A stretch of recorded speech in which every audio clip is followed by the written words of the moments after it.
没有看中谁家的姑娘啊？回头我让爹娘帮你找个媒婆上门说亲去。我可不找媳妇儿，一个人自由自在的多好呀，何必弄个拖油瓶呢？怪烦的。哦，八哥哥，你思想有问题呀。李甜甜眨了眨大眼睛。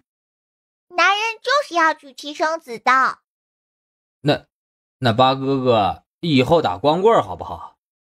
李八宝憨笑道。不好，八哥哥如果打光棍，爹就敢打断你的腿，哼！这话李八宝信，就老爹那个臭脾气，非得皮鞭蘸凉水把他的屁股抽开花不可。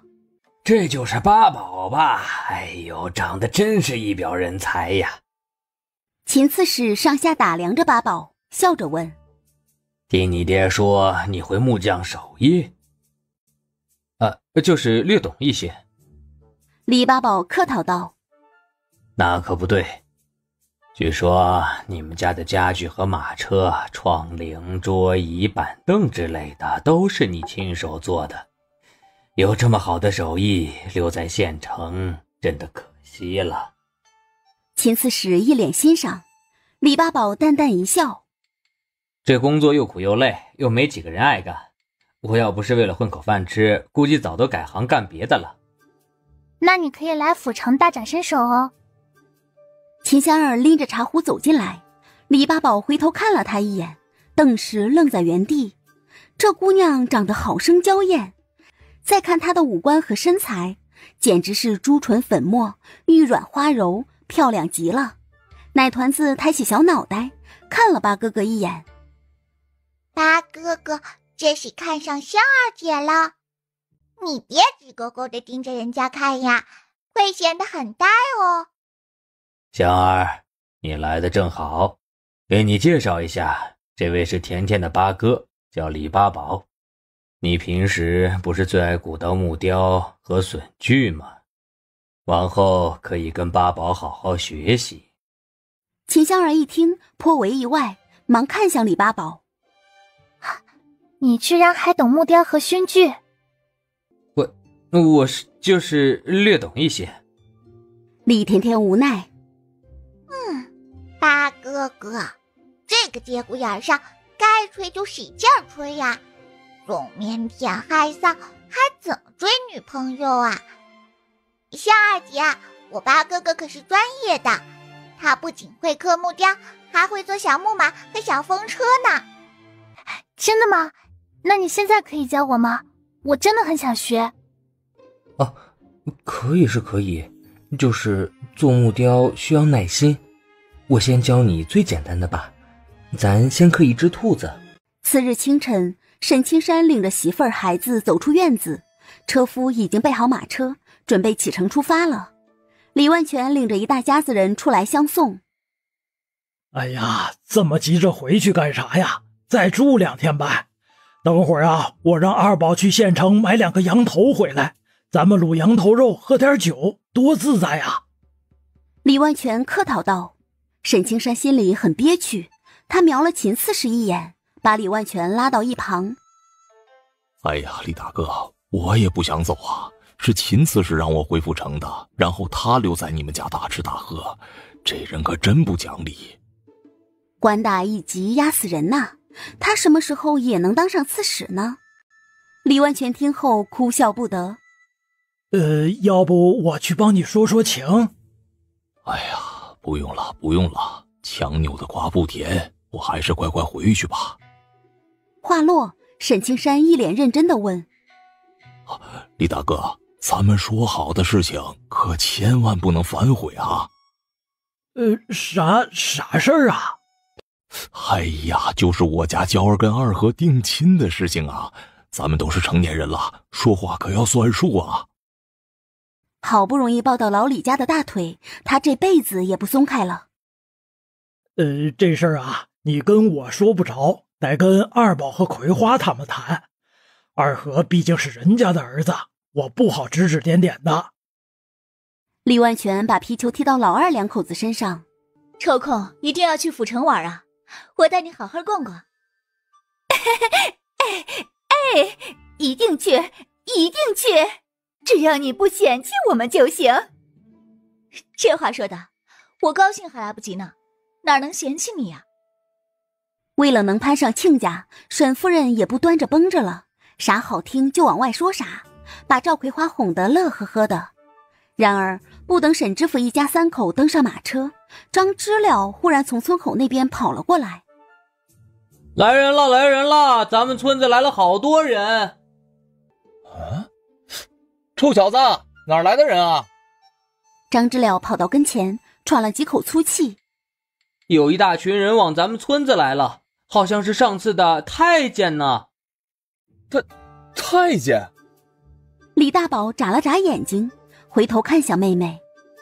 会不会是季公公啊？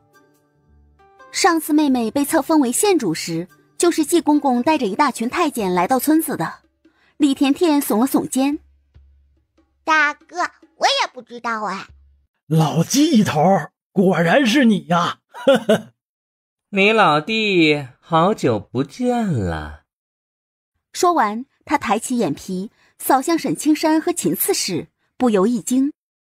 呵，这人来的还挺齐全。秦刺史拱了拱手。季总管，别来无恙呀。听闻马岭山上挖出银矿了，想必2位大人是来处理此事的吧？是的。我这马上就要回府城了，不知季总管来到杏花村所为何事啊？我不找你，我找小李县主。季公公在人群中扫了扫。小县主，恭喜您呀。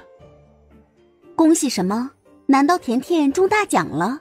卓萧然听到屋外的动静，忙领着九哥和康嬷嬷出来查看。一见到小殿下，季公公双腿一软，正要跪下去。老奴。卓萧然皱了皱眉，压低声音：有事说事儿，别搞那套虚礼。是。季公公点点头。李县主接旨。展开圣旨后，他便大声宣读起来。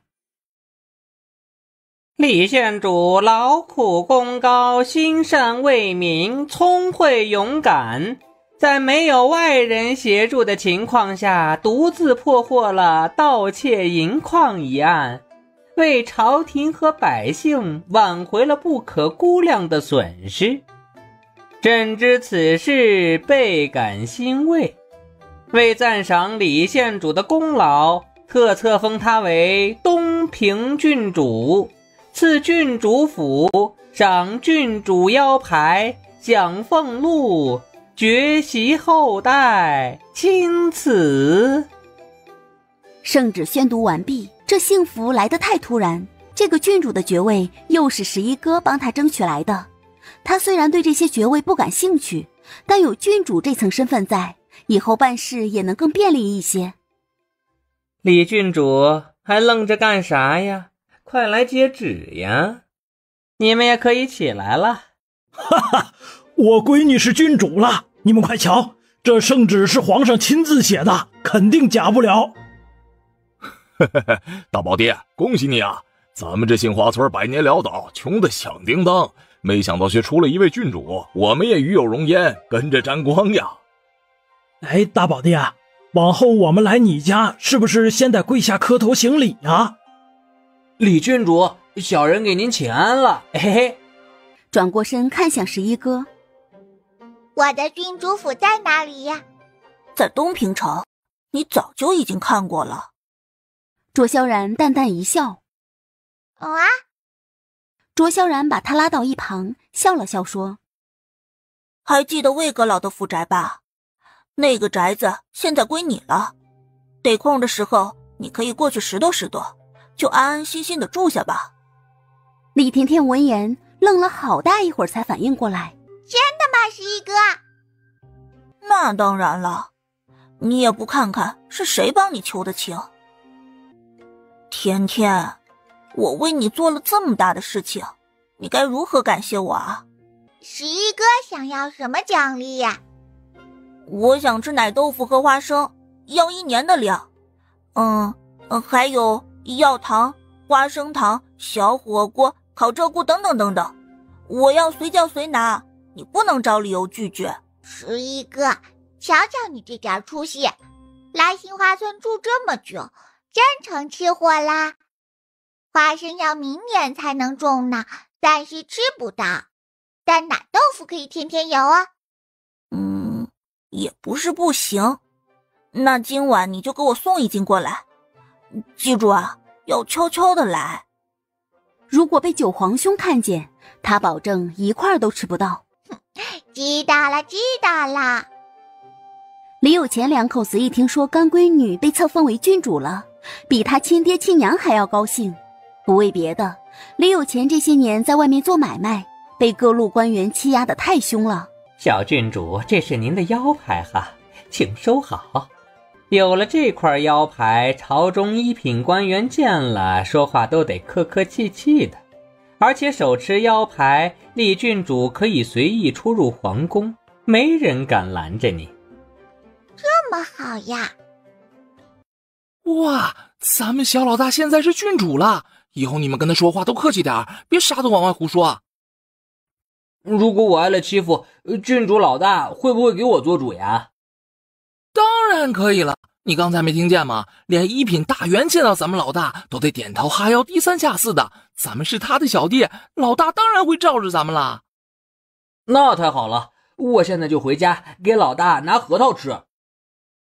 在京城或宫中，只有亲王、侯爷、国公或伯爵府家里的千金才有资格封为郡主。奶团子只有3岁半，又是土生土长的乡下人，能当上郡主，那肯定是祖坟冒青烟了。李万全乐得见牙不见眼，他高声宣布：大伙等会儿都别走哈，我闺女当郡主了，我心里高兴，今天就摆上2桌，左邻右舍都来热闹热闹啊。老李大哥，我们用不用随点份子钱呀？哎呀，不用随不用随，带着嘴来就行了。香香啊，你看咱家还有啥吃的，多准备点，抓紧烧火做饭吧。老二媳妇儿，你也别闲着，快去后园子摘点青菜回来，等会儿啊蘸酱吃。哎，七公公辛苦你了，这银子你留着给兄弟们买酒喝啊。这块匾额得换一换了，快抬上来吧。片刻后，郡主府3个金漆大字跃然眼前，阳光照射下来，熠熠生辉，耀眼极了。李万全揉了揉眼睛，跟之前县主府的匾额对比了一下，一脸激动。哎呀，这比以前的牌子还大呢，看着真敞亮啊。李老弟，这郡主府3个字可是皇上亲笔写的，工匠们照皇上的字迹做了2张牌匾，你们可要好好爱惜哈。这做工真的太好了，普通木匠可做不出来这么上档次的东西。宫中最不缺的就是能工巧匠，我听说八宝木匠手艺不错，假以时日，你没准儿还能去造办处成就一番事业呢。像李八宝这种会做木匠活还能雕刻小物件的人才，一般都安排在木行处做工。可千万别小看了这个部门，但凡能进入木行处的，会直接册封为4品匠人，每个月的油水和小费要远远高于俸禄。普天之下，木匠手艺精进者不计其数，但能被木行处录取的人却寥寥无几。多谢公公赞扬，以后我会更加努力的。李八宝拱了拱手，一旁的奶团子听后，心里冒出一个想法：如果真能把八哥哥安排到木行处，那他就算是端起了金饭碗，这辈子都不用愁了。哎呦，当家的，你瞧见没？咱干闺女啊，那真是了不得呀！这小小年纪，那都当上郡主了，这将来肯定能有大出息呢。李有钱连连点头。是呀，以后谁要是娶了咱闺女，估计睡觉都能乐醒。哎，当家的，我觉得咱家旺财跟甜甜就挺般配的，他们两个年纪差不多大，又能玩到一块儿去，这不如，还不如……你搁那儿胡说啥呢？李有钱板着脸，既然甜甜认咱们做干爹干娘，咱们就不能打他的歪主意。你见过兄妹之间成亲的吗？太不像话了！哼！哎呀，当家的，你咋就那么愚昧呢？郑翠萍跺了跺脚。甜甜是咱干闺女不假，但她跟咱们没有血缘关系，怎么就不能娶她做儿媳妇了？呆，给我闭嘴！李有钱怒目圆瞪，使劲耸了媳妇儿一下。我警告你，再敢胡言乱语，老子以后再也不带你出门了，更不会让你再看到甜甜。这老娘们儿可真敢寻思啊，居然打起了干闺女的主意了。他儿子是啥样的，他比谁都清楚，一天天吃饱了睡，睡醒了吃，将来就算长大成人了，也厉害不到哪里去。再看人家田宝宝，尚且只有3岁半，就被封为东平郡主了，敢问他儿子配吗？一朵鲜花插在牛粪上，岂不是很可惜了？你朝我嚷嚷啥呀？我这不也是为了咱们家以后能顺顺利利的吗？郑翠萍一脸郁闷，李有钱听了气得直哆嗦。美好生活都是靠双手拼搏奋斗出来的，不是靠挖门盗洞找关系寻来的。咱闺女能当上郡主，已经给咱们帮了大忙了，你别不知足。嚯，这是真的假的？咱们乡下也能出郡主啊？哦，我听说郡主老尊贵了，不是咱老百姓高攀得起的。这乡下咋就不能出郡主了？人家李甜甜之前是县主，因为得到圣人的赏识，所以才步步高升的。那咱以后有啥冤情，可不可以找郡主帮忙主持公道啊？人家又不是县令，你死皮赖脸的贴上来，胯胯轴子给你踹碎了。闺女高兴吗？爹，我其实挺忐忑的。哦，当了郡主这是好事啊，有啥忐忑的？爹，如果天天都有人上门来道喜，不是很烦恼吗？哎呀，乡亲们呐，就是太热情了，等热乎劲儿一过呀，他们就把这事儿给忘了。李甜甜想弄清楚那片葡萄园是怎么回事。之前她观察了杏花村周围的地形，仔细查找了一下，发现附近的山林中根本就没有葡萄园。3天后，府城，顾清衡带着人采购了一批货物，正往铺子里运。路过一家府宅门外时，饶有兴致地问：哎，我记得这里从前是魏阁老的府邸啊，怎么几天不见变成郡主府了？少爷，您有所不知，这位东平郡主可是皇上亲自册封的。听说那小姑娘才3岁半，还出生在乡下，却被圣上如此青睐，真乃人中龙凤呀。顾清衡闻言正了正神，那小姑娘应该是皇室外养的孩子吧，不然普通乡下娃娃如何能被册封为郡主啊？这在历朝历代也没有这个先例呀。少爷，您应该对魏阁老的事情有所了解吧？听说了一些，那魏阁老这些年名声在外，很受百姓们爱戴，没想到这一切都是装出来的，偷挖银矿，积攒势力，蠢蠢欲动，竟然还想跟朝廷作对，真是自不量力啊！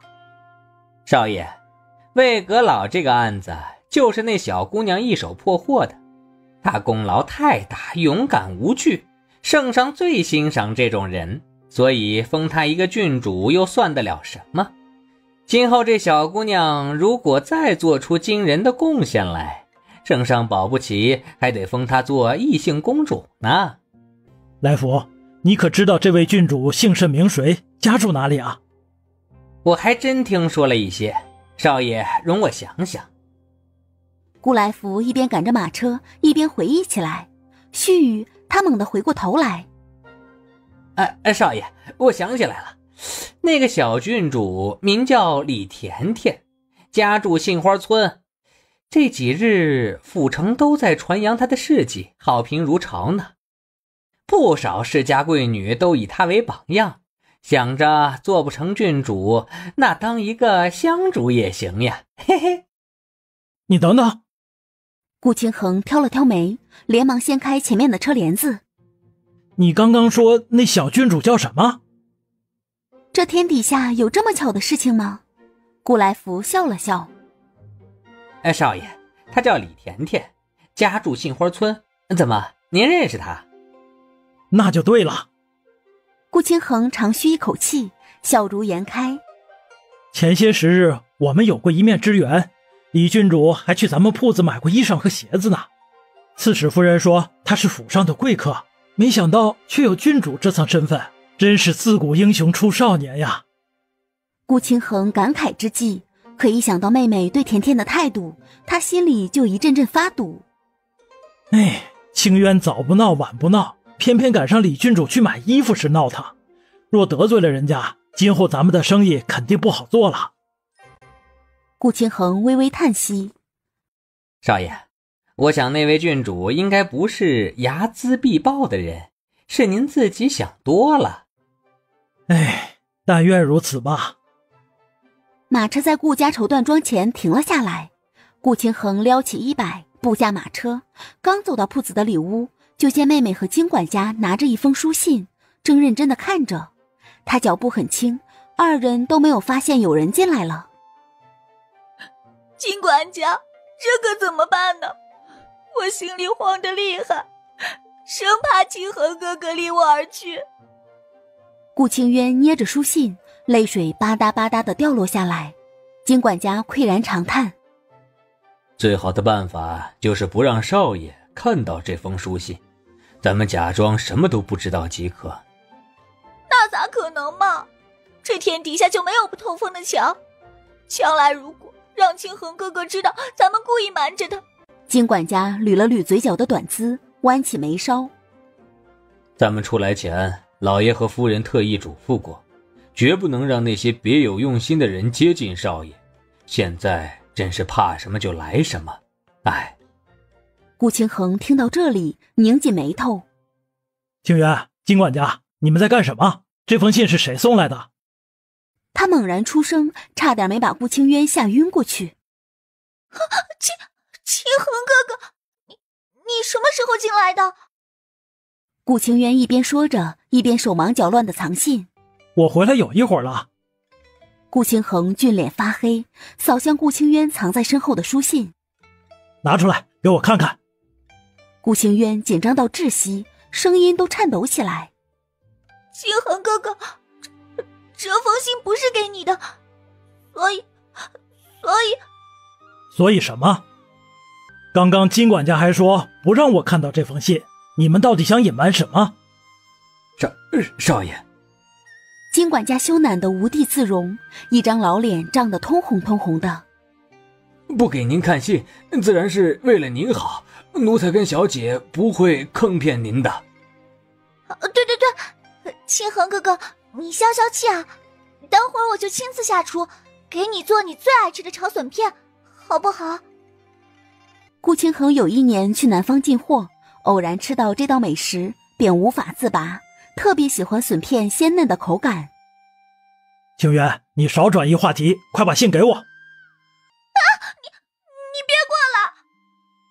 顾清渊尖叫一声，拿着书信就放到一旁的蜡烛前，欲要烧毁。你给我住手！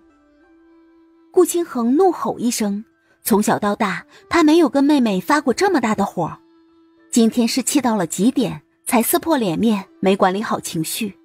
然而此时书信已经烧掉了一角。少爷，您不能对小姐动手呀！你住嘴！急忙展开看了起来。怎么办？如果被清衡哥哥知道真相，他一定会弃他们而去的。可顾清衡看了老半天，也没弄明白是咋回事。信的上半部分已经被烧毁了，下半段只写了寥寥几个字：亲人，杏花村，速来。说说吧，这是怎么回事？清衡哥哥，我也看不懂这封信，许是哪个无聊之人乱写的。你别当真。哼，无聊之人会叫我去杏花村吗？会提到亲人2个字吗？顾清衡眯起眸子，紧紧盯着顾清渊。你们是不是有什么事瞒着我？少爷，我们什么事情也没瞒着您，是您想多了。这小老头学识渊博，很有经商的头脑。顾清衡之所以能有今天的成就，很大一部分知识都是从金管家那里学来的。可如今见他支支吾吾，谎话连篇，虚与委蛇，顾清衡心里突然升起一股极深的厌恶。少爷，您为何这样看着老奴？金管家有些慌乱，顾清衡把剩下的半张书信收好，头也不回地往外走。清衡哥哥，你要干什么去啊？顾清渊心里一惊，紧忙追了上去。我要去杏花村一趟，你别跟来。备车，现在就出城。这到底是咋的了？少爷好端端的出城干啥呀？清衡哥哥，你不能去，我不让你去。少爷，那杏花村山高路远，中途还有贼寇劫道，您此番前去定是凶多吉少，所以还是让老奴陪您一块儿去吧。不必了。顾清衡冷冷地扫了他一眼。我能保护好自己，让开。他走南闯北这么多年，还能被几个贼寇给吓唬住？清衡哥哥，来福，你还愣着干嘛？快点赶车。哦，金管家，这可如何是好啊？你现在快点回京城，把这事告诉我爹我娘。告诉他们有什么用？金管家拧紧眉头。当务之急的是不能让这事儿败露，不然夫人和老爷不会饶了我的。小姐留下来看铺子，我跟过去看看。我也去。行，快上来吧。马车出了东平城，在茫茫原野上慢慢走着。少爷，咱们是要去哪儿呀？去杏花村。杏花村？少爷，我记得刚刚册封的东平小郡主，他家就住在杏花村，您是要去找他吗？经他这么一提醒，顾清衡忽然眼睛一亮，脸上的愁容淡化了许多。是啊，甜甜就住在杏花村，这次过去正好能顺道看看她呢。可天底下有这么巧的事情吗？村镇那么多，这封书信偏偏又是从杏花村送来的。来福，你快点赶车，咱们晚上也不休息，争取早点赶到。顾清衡嘱咐道。少爷，金管家和小姐好像跟上来了。不用管他们。顾清衡心烦意乱。他们想跟就让他们跟着好了。他现在心里100%确定，金管家和妹妹有事情瞒着他，具体是什么事，还需到了杏花村之后才能知晓。与此同时，老李家，闺女，你说的是真的吗？咱家的大灰马真的下崽了？搁哪儿呢？我咋没看见呢？厉甜甜忍俊不禁。爹，大灰是公马，不会下崽，它是跟一匹白色的母马下的。那匹母马也是垂血统的射马哦。嚯，那感情好啊，哈哈。李万全喜笑颜开。你总算是干了一回正事儿，不错不错。嘿，这个畜生脾气啊，真是越来越大了。闺女，这射马不是已经绝种了吗？你是在哪里看见的？爹，反正我就是看见了，那匹小马驹是灰白花的，长得可水灵了。那闺女能不能把马崽儿和母马领回家来呀？够呛，那个地方只有大灰才能找到。李家大门口，闺女儿咋的了？你爹呢？李甜甜哭笑不得，把事情经过讲了一遍。哎呀，你爹这是要干啥呀？他疯了吧？老了，一点都不稳重。你说他闲着没事儿，总招惹大灰干啥玩意儿啊？闺女儿，你真的看见小马仔了？娘亲，我看到了。真好呀，只要射马没绝种就好。他还以为全世界就剩下家里这匹射马了呢，既然已经繁殖出小马崽了，那就没啥好担心的了。后院，李八宝拿着刻刀，在一块柳木上灵活地雕刻着。秦香儿看得极其认真。哇，八宝，你的手好巧啊！这小兔子雕刻的栩栩如生，灵动可爱，就像真的一样呢。秦香儿眨巴着美眸，一脸艳羡。你要不要来试试？你就别磕碜我了，我的手艺不如你。不试试怎么会知道呢？他听秦四使说，香儿平日在家就喜欢刻木雕和摆弄笋具，回头他可以从木匠铺子里拿回一些边角料来，稍稍加工一下，便可以二次利用了。那如果我刻得不好，你不许笑话我啊！我保证不笑话。这姑娘长得真的好美啊！香儿，我大嫂捏的小人可好看，各式各样的都有，你要不要看看？真的？哎呦，没事吧？快让我瞧瞧！哎呀，咋这么不小心呀？不碍事的。不行，得包一下。我妹妹说，再小的伤口也有感染的可能。这一幕刚好被路过的奶团子看见，见八哥哥对香儿姐这么热情体贴，他露出一抹欣慰的笑容。就这么干，八哥哥，我看好你哦。这两个孩子在干啥呢？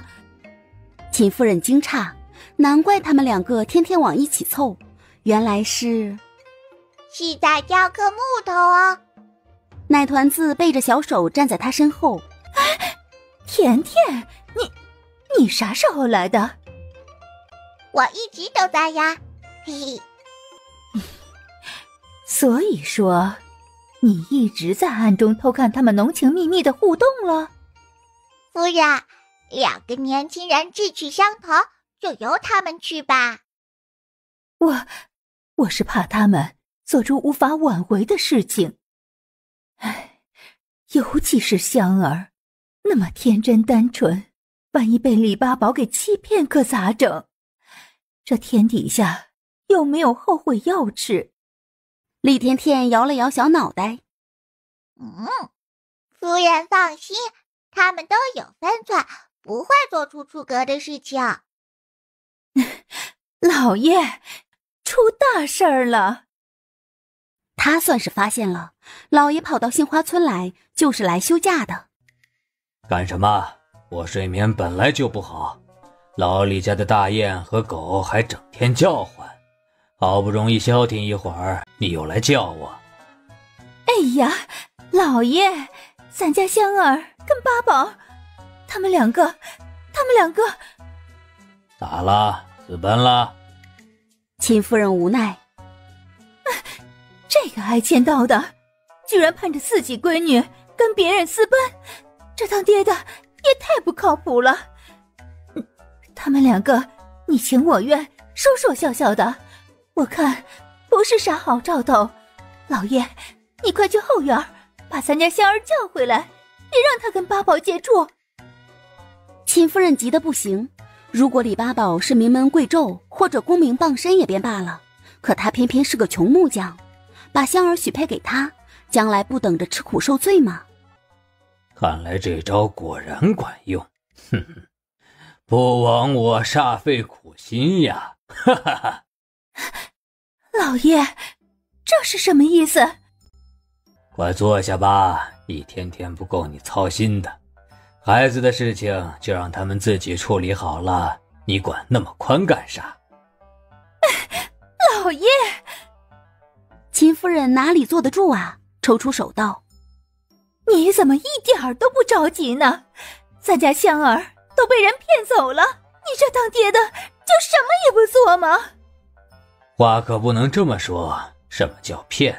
你说说，李八宝骗咱们香儿啥了？骗他感情了？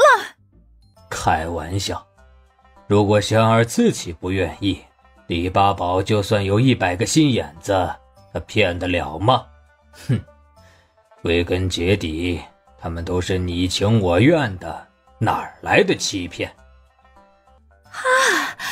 好呀，原来是你把他们撺掇一块儿的，对不对？香儿是比较喜欢柯木雕，可如果老爷不执意引荐，两个孩子就找不到共同语言。说到底是老爷故意这么做的。你嚷嚷啥玩意儿？小点声！秦刺史皱了皱眉，被人听见多不好呀。老爷，你还知道不好意思呢。秦夫人冷笑一声，你到底有啥企图？长眼睛不会自己看呀。秦刺史瞪了他一眼，指着隔壁。我问你，隔壁住着谁？秦夫人转了转眸子，讷讷地回道：住着卓公子啊。卓公子是谁？是卓公子跟老李家是什么关系？老爷，我田宝宝又是什么身份？这一连串的问题问出来，直接把秦夫人给干蒙圈了。秦刺史吁了口气，用锦帕帮媳妇儿擦了擦汗。老李家有卓公子罩着，甜甜又刚刚被册封为郡主，他们家不仅世事和睦，福气也很旺，特别是田宝宝能旺全家，旺全村，还能旺国运呢。何况香儿跟李八宝都是两厢情愿的，没人逼迫他们，将来香儿嫁进李家，她不会遭罪的。有奶团子在，香儿的福运也会节节高升，越过越好的。秦刺史倒不指望女儿嫁人能给他带来什么好处，但既然寻摸到了好人家，他何不顺水推舟，成人之美，让香儿找到好归宿呢？秦夫人听后扯了扯嘴角，老爷，你对李八宝的为人都不了解，就断定香儿以后能幸福，这是不是太草率了？老李家甭管男女老少，为人都不错，不然卓公子当初也不会依附他们家了。秦刺史一脸肯定，秦夫人心里很是纠结。那这事儿咋办？就把香儿许配给李八宝了？他总感觉把女儿嫁到乡下来不值当，若李八宝有能耐有本事，像甜甜那样做过什么惊天动地的大事，他还能考虑考虑。可贸然把香儿许配给他，秦夫人实在舍不得。殊不知将来的某一天，李八宝的成就闪耀全国，有多少名门贵女抢着嫁给他，他都不感兴趣。这事儿听我的没错，你没看那个沈青山挣破脑袋想让他闺女跟老李家定亲吗？咱也不图啥，只要香儿愿意，老李家能待她好就行了。你说的倒是大义凛然，一点都不知道心疼咱闺女。把她嫁给李八宝就是为了她好，夫人，你若不信，咱们可以打赌，这老李家的小子有一个算一个，将来都能成大气候。秦刺史一脸认真，秦夫人讪讪一笑，哼，能成啥气候？这家里也就玉儿出身最好，只可惜嫁到了乡下，被生活的棱角打磨得面目全非，哪还有当年倨傲威风的一面？秦刺史正了正神，问他：夫人，玉儿是谁呀？就是甜甜她娘啊，我们两个当年可是闺蜜，关系老好了。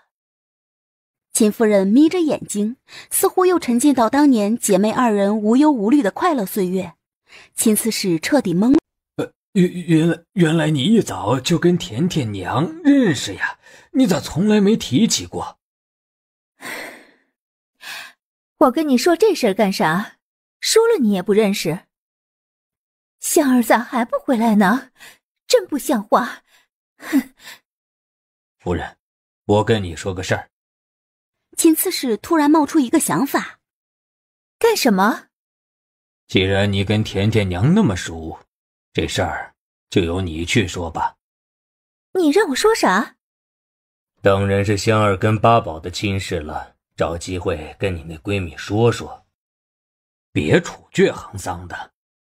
我可不去说。秦夫人撅了撅嘴。咱们就这么一个闺女，我舍不得她。答应这件事也行，但必须得让八宝去咱们家。啥意思？你想招上门女婿？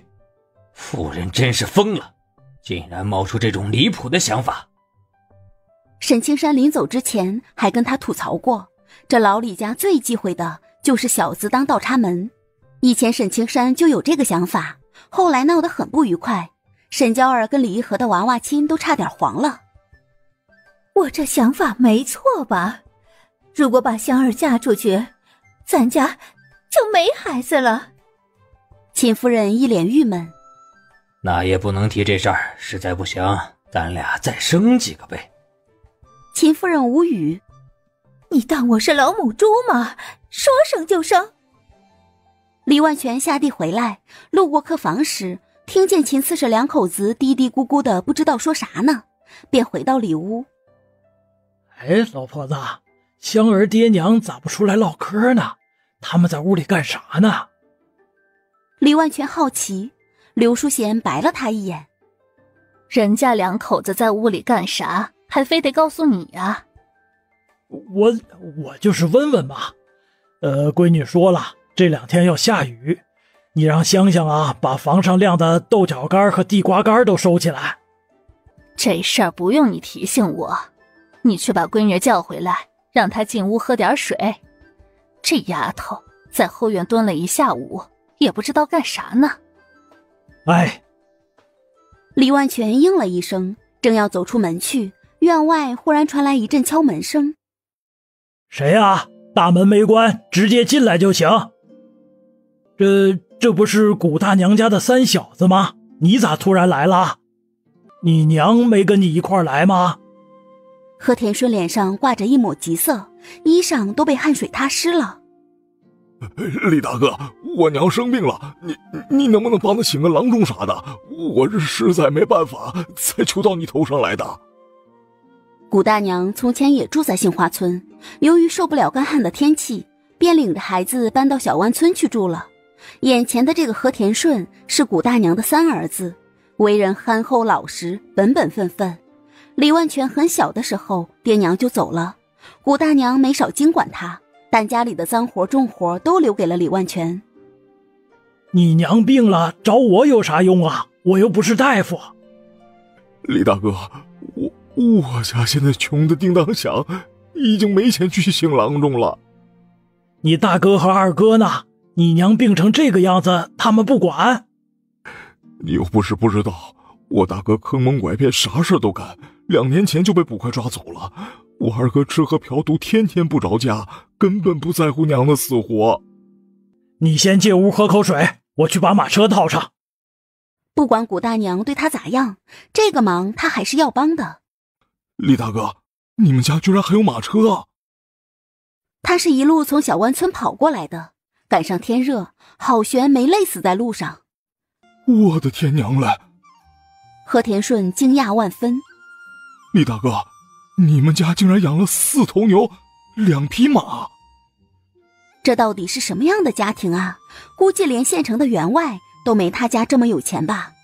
几年前他还托人打听了一下，称老李家穷得揭不开锅，吃了上顿没下顿，家里的小子连媳妇儿都娶不起。可一晃才几年的功夫，他们家就把日子过起来了。咋的？你没见过牛马呀？很少见到。我们小湾村就村长家有一头骡子，还收的皮包骨头，哪有你们家的牛马新鲜呀？你娘得了啥病啊？我娘总嚷嚷脑袋疼，头晕的厉害，几乎天天在炕上躺着睡觉，也不爱下地溜达。之前没给他找个郎中摸摸脉啥的？找过郎中了，汤药贼拉贵，喝了足足小半年，病没治好不说，反而更严重了。我怀疑肯定是碰到骗钱的庸医了。李大哥，你说现在汤药咋这么贵呢？一副就200-300文钱，啥家庭能喝得起啊？你先别操心这事儿了，看病救人要紧。跟我进屋一趟。哎，好。这会儿奶团子已经从后院回来了，确定八哥哥跟香儿姐看对眼了，他就放心了。天热就别往出跑了，晒中暑多难受呀。早上一大娘送来2个香瓜，等会儿娘给你洗洗。娘，我不吃瓜。娘，您觉得香儿姐咋样？好不好看？秀外慧中，知书达理，是个很不错的姑娘。咋的了？刘淑贤诧异：闺女儿，这是真的假的呀？你八哥哥今年才15岁，谈这事儿是不是早了点啊？哎呀，娘，不早了，得先锁定目标，才能做长远打算呀。奶团子眉眼弯弯。再说了，香儿姐明年就到了及笄的年纪了，八哥哥对她又一往情深，他们俩多般配呀。你这小脑袋里都在想啥呢？年纪不大就知道给你八哥保媒拉仙儿了？这事儿啊，咱们同意不行，全都得看姑娘爹娘的态度。他们不同意，咱说啥也没用，不是？秦香儿毕竟是刺史家的千金，怎么可能纡尊降贵，嫁给乡下的木匠郎？即便她从前跟秦夫人有一层闺蜜的关系，但人家也不可能舍得让闺女来乡下生活，所以她觉得这事儿没谱。娘，您要是不信，咱就打个赌，咋样？哼，行行行，闺女想跟娘赌啥？你说。如果八哥哥和香儿姐的婚事成了，娘就给我烙糖饼吃；如果没成，我就给娘做奶豆腐吃。呵呵，行，娘都应你。真是孩子呀，到啥时候都不忘吃呢。恰在这时，李万全匆匆走了进来。老婆子，你给我拿点银子，我要去小湾村一趟，闺女也跟我一起去。老头子，你带闺女儿去小湾村干啥呀？这人是谁呀？大嫂，我娘她病了，我没钱抓药，就想让李大哥帮帮忙。哦，老头子，顾大娘从前对你不错，人家有困难了，该帮还是要帮的。这样吧，我跟你一起去小湾村，挺多年没见到顾大娘，正好去看看她。别人许是不知道，但他清楚得很，那位顾大娘就是个面善心黑的人。老婆子，你留下来看家吧，我带着闺女去就行。一起去也能有个照应，那小湾村可不近乎，现在过去得明天这会儿才能回来呢。他是怕老头子被古大娘给蛊惑了，又是送钱又是送温暖的。爹爹娘亲，我不想去。闺女啊，你懂医术，过去帮古奶奶摸摸脉，开个方子，咱们就回来了，好不好啊？厉天天无语。真的不太好，老爹，您多少有点圣母了，一个八竿子打不着的亲戚，您犯得上兴师动众的吗？而且没猜错的话，这次去小湾村肯定会牵扯出一大堆鸡毛蒜皮和陈年旧事啦。老头子，既然闺女不爱去，就别让她去了，路途那么远，天气又热，怪遭罪的。行，不去就不去。然而当奶团子见和田顺贼眉鼠眼地打量屋内的摆设时，便改了主意。爹爹娘亲，我还是跟你们一起去吧，反正家里也没啥事儿。他真怕老爹老娘脑子一热就慷慨解囊去别人家善财撒钱了。刘淑贤哭笑不得。行，娘回屋给你拿2件衣裳，可以换着穿。很快，李万全赶着大马车缓缓出了家门。临走前，他还不忘叮嘱二宝放牛、喂牛、挤牛奶，让大宝1天3遍的去地里看看。听说最近田地里闹鼠灾呢，不盯着点儿不行。他们刚走不久，秦刺史2口子背着手来到大门外。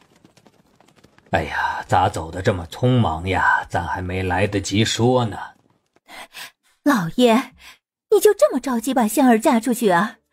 这事儿早说晚说有啥区别？那李八宝又不会长翅膀飞掉。哼！真是妇人之仁，你懂啥？秦刺史横了他一眼。李八宝跟咱闺女同岁，八字还合，他们2个简直是天造地设的一对儿。这么好的资源，万一被人抢走了咋办？老爷，你想多了。一个乡下的穷木匠，谁会抢他呀？先吃萝卜淡操心，不够你咋呼的了。谁料话音刚落，魏二花忽然提着篮子走过来，见到刺史2口子，他面色有点紧张，上前讷讷地问：请问八宝哥在家吗？秦夫人弯起眉梢，上下打量魏二花一番。姑娘，你跟李八宝是什么关系？魏二花垂下眸子。就是青梅竹马的关系。在同一个村子一起长大，小时候光着腚在河里洗澡，又玩又闹的，可不就是青梅竹马吗？不是，你再给我说一遍，是什么关系？青梅竹马？好家伙，你这没见过世面的小村姑，知道青梅竹马是啥意思吗？就是青梅竹马的关系啊，咋的了？哼，老爷，你瞧瞧，那李八宝尚且才15岁，就一肚子花花肠子，吃着碗里的，看着锅里的，你敢把闺女许配给他吗？哎呀，你快少说2句吧。这一码归一码，你别上纲上线。姑娘，你找八宝有啥事儿吗？我给他送点蒲公英吃，这是我在马粪屯那边挖的，可新鲜了。你这姑娘倒是挺勤快的，八宝在后院呢，你进去吧。谢谢。魏二花点点头，拎着篮子走进去。老爷，你放他进去干啥呀？这不是给咱家香儿添堵吗？他也真是服了，老爷这刺史的官职是不是花钱买来的？咋一点眼力见都没有呢？秦刺史淡淡一笑。你急什么？不让姑娘亲眼看看，又如何会死心？那你就不顾咱闺女的感受了？感受那玩意儿能当饭吃吗？能替你生外孙子吗？郑翠萍坐在主屋的门口晒太阳，偷听刺史2口子讲话。见魏二花走了进来，郑翠萍忙站起身，回到客房去了。哎呀，当家的呀，你说那秦刺史多损呢，明知道八宝正跟香儿在后院玩呢，还让那姑娘进来，这真是缺了8辈子的德了。你家住海边呀，管得那么宽？哎，当家的呀，我倒是觉得刚进来那个姑娘不错，勤快大方，这说话也有分寸。要不你把她领回家去吧，咋样？这啥玩意儿？这虎玩意儿疯了吧？好端端的让她纳妾干啥？我跟你说，我现在可没有那个心思，一天天忙活铺子上的事情已经够累的了，哪有时间花天酒地纸醉金迷呀？哎呀，当家的，你寻思啥呢？我是打算把那姑娘领回家当个丫鬟。我还以为你想让我那啥呢，嘿嘿。呸！不要脸！你要是真想那啥呀，我就一剪刀把你那玩意儿给你剪下来。后院，哇，八宝，你的手真的好巧啊！你快看，这只小猫咪做的就像真的一样。我妹妹说，往上面刷一点染料，这些木雕就更好看了。魏二花走进来时，秦香儿刚好用帕子帮李八宝擦汗，二人恩爱和睦的样子直接刺痛了他的眼球。一篮子蒲公英全都摔在地上，待李八宝回头去看时，魏二花已经离开了。八宝，怎么了？不知道。香儿，外面太热了，咱们先回屋吧。魏二花一路出了院门，气鼓鼓地往家走。刚拐过一条小胡同，他迎面就撞见了郑翠萍。哟，这是生气啦？你是住在老李家的客人吧？我见过你。魏二花敛住心中的不快，笑着打了声招呼。郑翠萍一眼就看中了他。姑娘啊，你想不想找个活干呢？这出去走走，见见大世面。我想出去，我太想了。有老李家给他担保，眼前的这位夫人应该不会坑骗他。那行，晚点啊，你让你爹娘来老李家一趟，咱们签个卖身契啥的。过几日你就随我去府城吧。好。小湾村距离杏花村很远，坐着马车也要大半天的时间。待李万全一行人进了古大娘的家门。娘，雪花，我回来了，你们看谁来了？万全，你怎么才来？现在求你帮点忙，都这么费劲了吗？你忘了当年我是咋把你养大的了？李甜甜无语。好嘛，一上来就开始挑毛病了，不知道他还以为老爹才是他亲儿子呢。顾大娘，你身子骨咋样了？一时半会儿还死不了，就是活着费劲，天天饭也吃不饱，病了没钱买药。古大娘怨声载道，好死不如赖活着。顾大娘，您还记得我吧？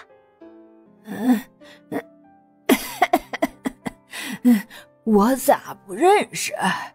我家万全要不是娶了你，他能几年不回来看我吗？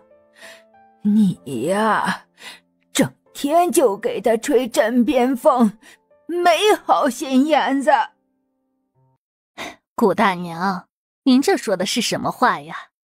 我们好心好意过来看您，您不挑好听的说也就罢了，还阴阳怪气、含沙射影的挖苦我们，这种待客之道我可接不住。老头子，某些人不欢迎咱们，咱还是回吧。李甜甜很赞成老娘的决定，对这种不知好歹、骨头里挑刺的人，不与他纠缠才是正道。李万全一脸为难。老婆子，这天都黑透了，咱们不如住一宿再走吧。想走就走呗，又没人拦着你们，就当是我白养万全这个狼崽子了。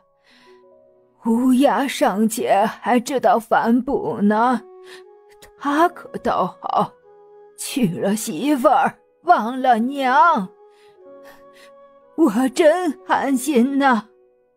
你又不是我爹的亲娘，寒什么心呀？李甜甜皱了皱小鼻子。古大娘微微一怔，奶团子要是不说话，她都没发现万全身后还站着一个小姑娘。这是谁家的孩子？你们孙女吗？这是我们闺女，叫李甜甜。闺女，来跟你姑奶奶打招呼。奶奶好，祝你长命百岁，能活到死。什么玩意儿？我的意思是，祝您老，不得糖尿病，不得高血压，一顿能啃3个肘子，吃10斤五花肉。你这孩子是咒我不得好死是吗？姑奶奶哪句话听出来我咒你了？能吃能喝不好吗？万一哪天牙掉没了，嚼不动了，那多遗憾呢。你这死丫头片子跟他娘一个德行，都不是啥好玩意儿，还是他的万全最孝顺最体贴了。哎呀，谷大娘，我闺女是盼着您好，她没别的意思，您快消消气儿吧。万全啊，你来都来了，快去给大娘请个郎中过来吧。我最近总是睡不踏实，头晕脑胀的，恐怕是寿命快到了。哎呦，我说大娘，您今年才多大岁数啊，且活呢。正好我闺女在这儿呢，让她帮您瞧瞧吧。闺女，快帮你姑奶奶摸摸脉，看她得了啥病。万全，不带你这么敷衍人的。你闺女今年才多大呀，就会给人摸脉了。你如果不在乎我的死活，那完全可以不来，何必想出这种损招来糊弄大娘呀？人老了，不中用了，谁都能应付我了。这老太婆真不是一般的招人膈应。刘淑贤脸色也难看得很，他牵着小闺女的手，二话不说就往外走。娘，是谁把您气成这样啊？快消消火，气坏身子多不值当啊！当家的，你还愣着干啥？快去给娘沏一碗糖水啊，一点眼力劲儿都没有。和田顺嘟嘟囔囔的出去了。雪花儿，你是没瞧见，那李万全如今变得连我都不认了。这么多年我也没求他办过啥事儿，如今倒好，还不如不求，惹了我一肚子气不说，这病情没准又加重了。我这脑袋哟滋滋的疼。你快帮我捏2下。黄雪花笑了笑。娘，你就是气性太大了，求人不如求己，自己生病没人替你扛着。不求能行吗？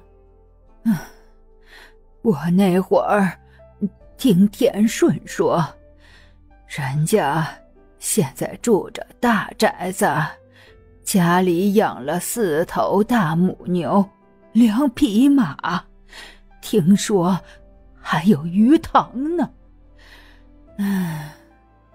完全的日子过得这么好，我不求他求谁？真的假的？同样是住在乡下，靠种地采山货为生，为啥老李家的日子过得那么红火？田顺是亲眼所见，还有刚才他们是咋来的？瞧见没？瞧见了，瞧见了。那大马车看着老气派了，咱家啥时候能有一架呢？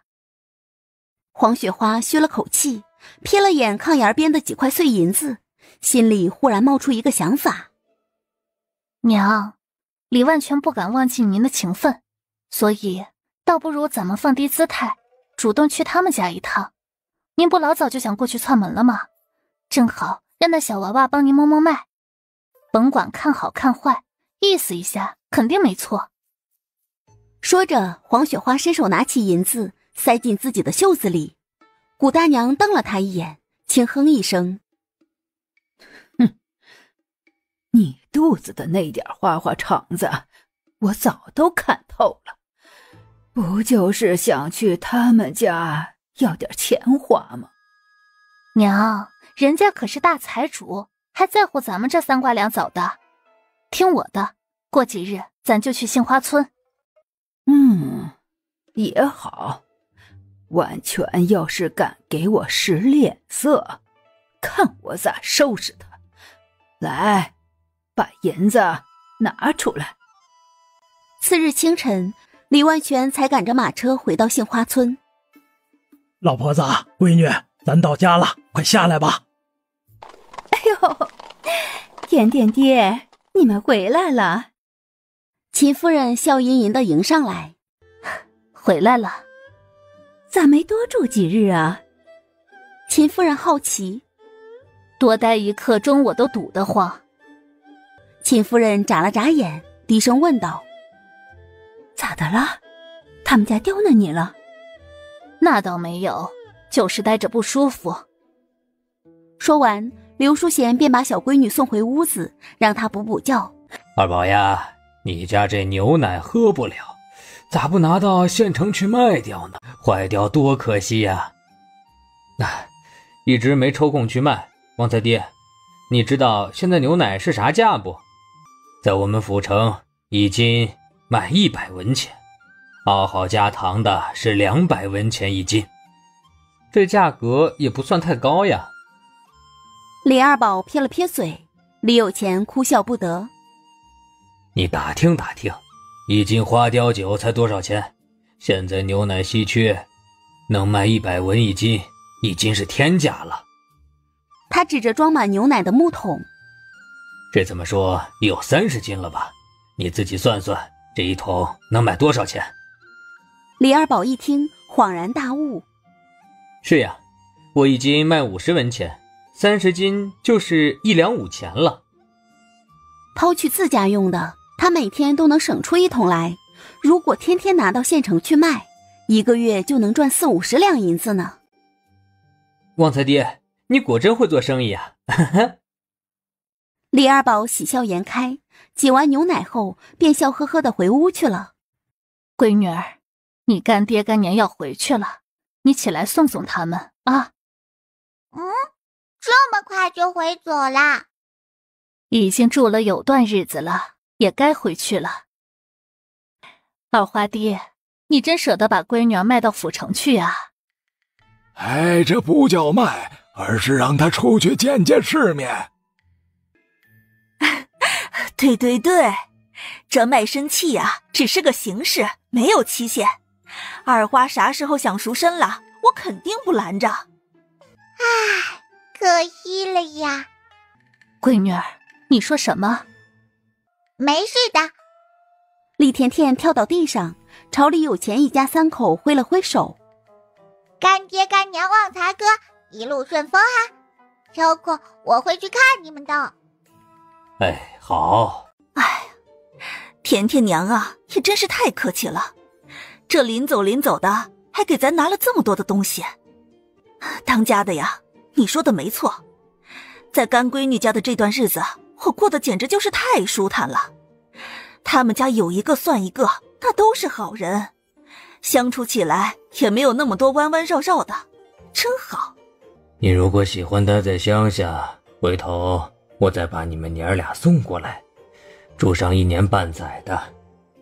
真的吗，爹？李旺财眼睛放光。到时候咱们也在杏花村盖一间宅子，抽空过来住一住，就当是消闲时光了。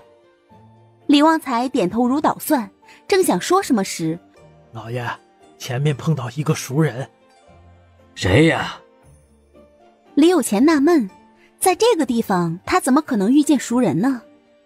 老爷，您看看就知道了。嚯，这不是顾大掌柜吗？不错，来者不是别人，正是从府城赶过来的顾清衡。他吩咐来福停下马车，朝李有钱拱了拱手。真是巧了，在这偏僻之地居然能碰到李老爷，幸会幸会。李有钱微微一笑，心里暗忖，这小子八成是来杏花村寻亲的。前几日11公子亲自写了封书信，托人送到府城，没想到顾大掌柜这么快就找来了。算了，这种事不是他该关心的，只求顾掌柜能够认亲成功，早日找到家人吧。顾掌柜，你匆匆忙忙跑到这儿来，是有要紧事吗？李有钱试探着问。没什么大事儿，最近总是心神不宁，所以想出来散散心罢了。李有钱无语。臭小子，居然不说实话。既然这样，那我就不打扰顾掌柜消闲了，告辞。告辞，一路顺风。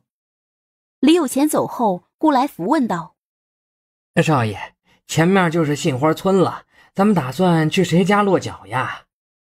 顾清衡仔细想了想，信上只提到了杏花村和亲人，并没说具体是谁。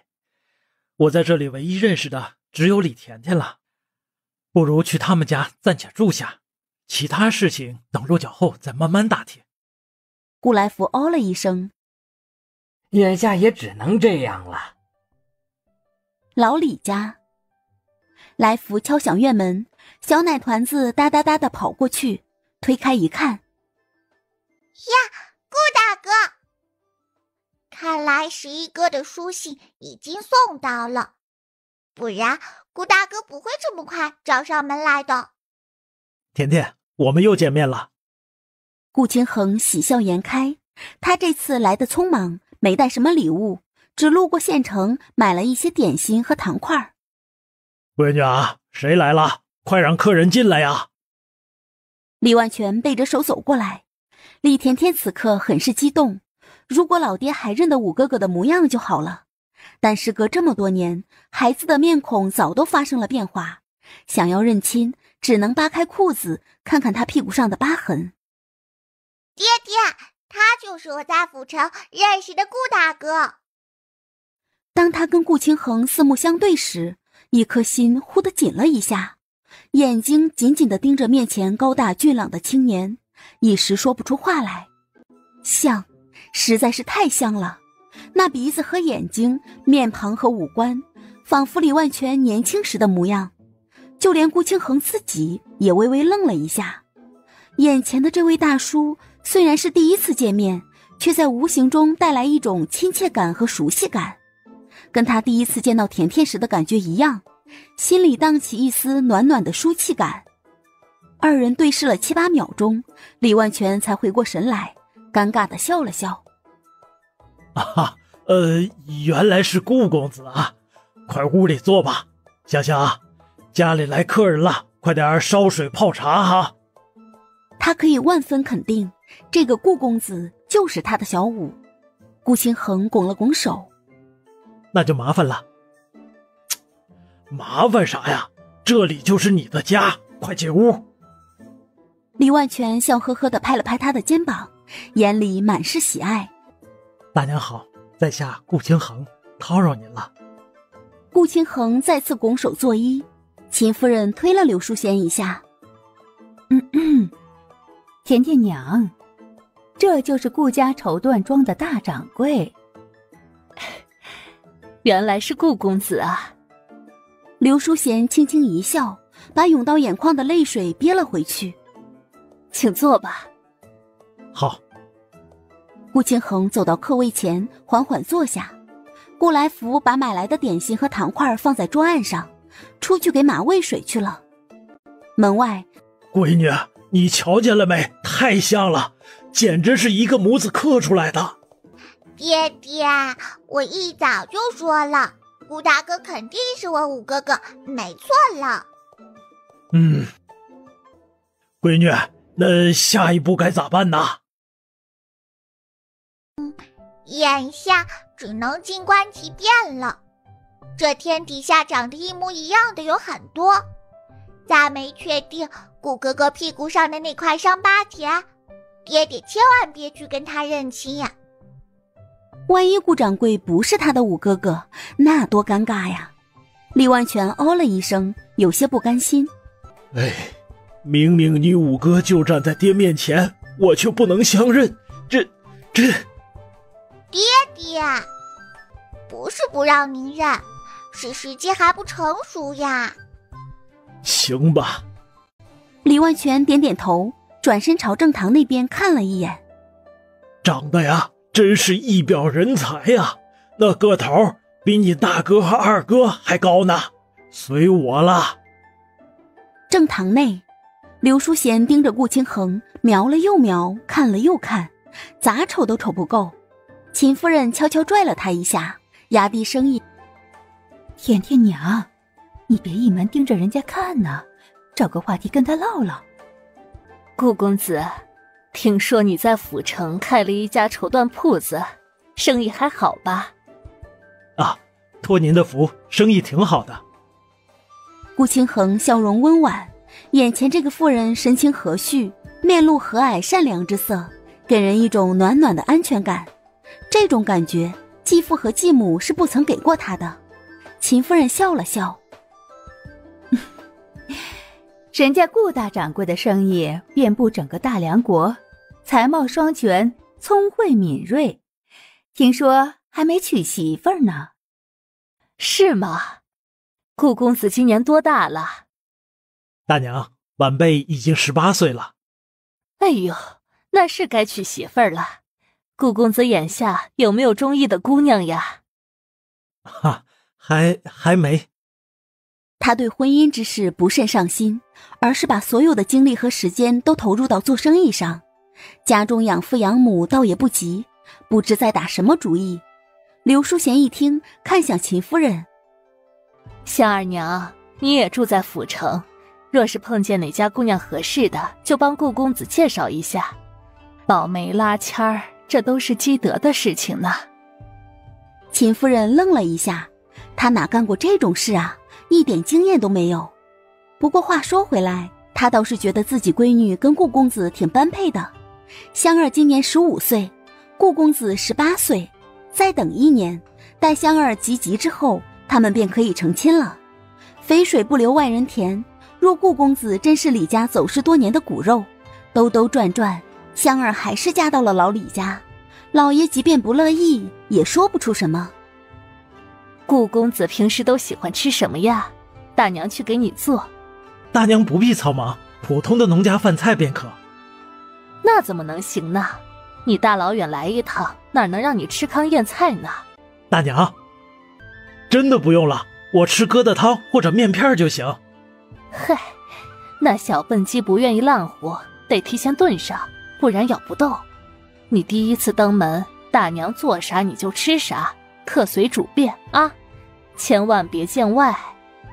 那就辛苦了。你这孩子，娘给儿子做饭不是天经地义的吗？辛苦啥呀？什么？啊，你大娘给你做顿饭，你吃就行了，总那么客气干啥？厨房内忙得热火朝天，童香香蹲在灶台前，把撅成段的柴火塞进炉坑中，然后开始烧火刷锅、焖饭洗菜。顾公子，来抽一袋，这烟叶是我爹自己种的，味道可好了。啊，谢谢，我不吸烟。那你会喝酒不？稍稍能饮一些，但不能过量，会失态的。呵，那感情好呀。我下午正好没啥事儿，咱哥俩好好喝2股，咋样？我喝1种就行，喝醉了会失态的。没事儿没事儿，我家房间多，你要是喝多了，就去客房躺着，炕都给你烧热乎了。顾清衡笑着颔首，这甜甜的家人们还真是热情呢。他恍惚间好像找到了家的感觉，这是真正意义上的家，充满了温馨和善意。京城的府宅虽然奢华富足，但每次回去，顾清衡都觉得缺少点什么，内心的某种空缺，用金银珠宝和万贯家财无法填满。而如今初次来到李家，这个空缺似乎充盈了许多。顾公子，你屁股是不是有点残缺呀？什么？初次见面就问这种隐私问题，是不是不太合适啊？就是被烫过，有一块疤痕。老二，你出来一下。哎，爹，咋的了？你个虎玩意儿，是不是问顾公子屁股上疤痕的事情了？我等不及了嘛。是与不是，问问不就知道了。爹，我决定今天晚上跟顾公子睡一铺炕，等他入眠了，我就偷偷扒他的裤子，一看究竟。二哥哥，你还是直接问他好了，如果趁机扒他裤子被发现了，多尴尬呀！妹妹放心，一个喝得烂醉如泥的人，你就是把他扔进开水锅里煮上，他都醒不过来。你悠着点，虎玩意儿！人家顾公子第一次登门，把他喝大了多不好啊，差不多就行了。赵葵花站在正堂门口，悄悄瞄了一阵儿，便风风火火地跑了出去。大嫂，咱家老五回来了，你快下炕去瞅瞅啊！是那个顾公子吗？他真的是五宝？哎呀，错不了。赵葵花走到炕沿边坐下。我刚才仔细看了，那顾公子长得跟我家二宝一模一样，可好看呢。特别是那双眼睛，跟驴眼睛似的，水亮水亮的。老二媳妇儿，你这比喻多少有点不恰当了。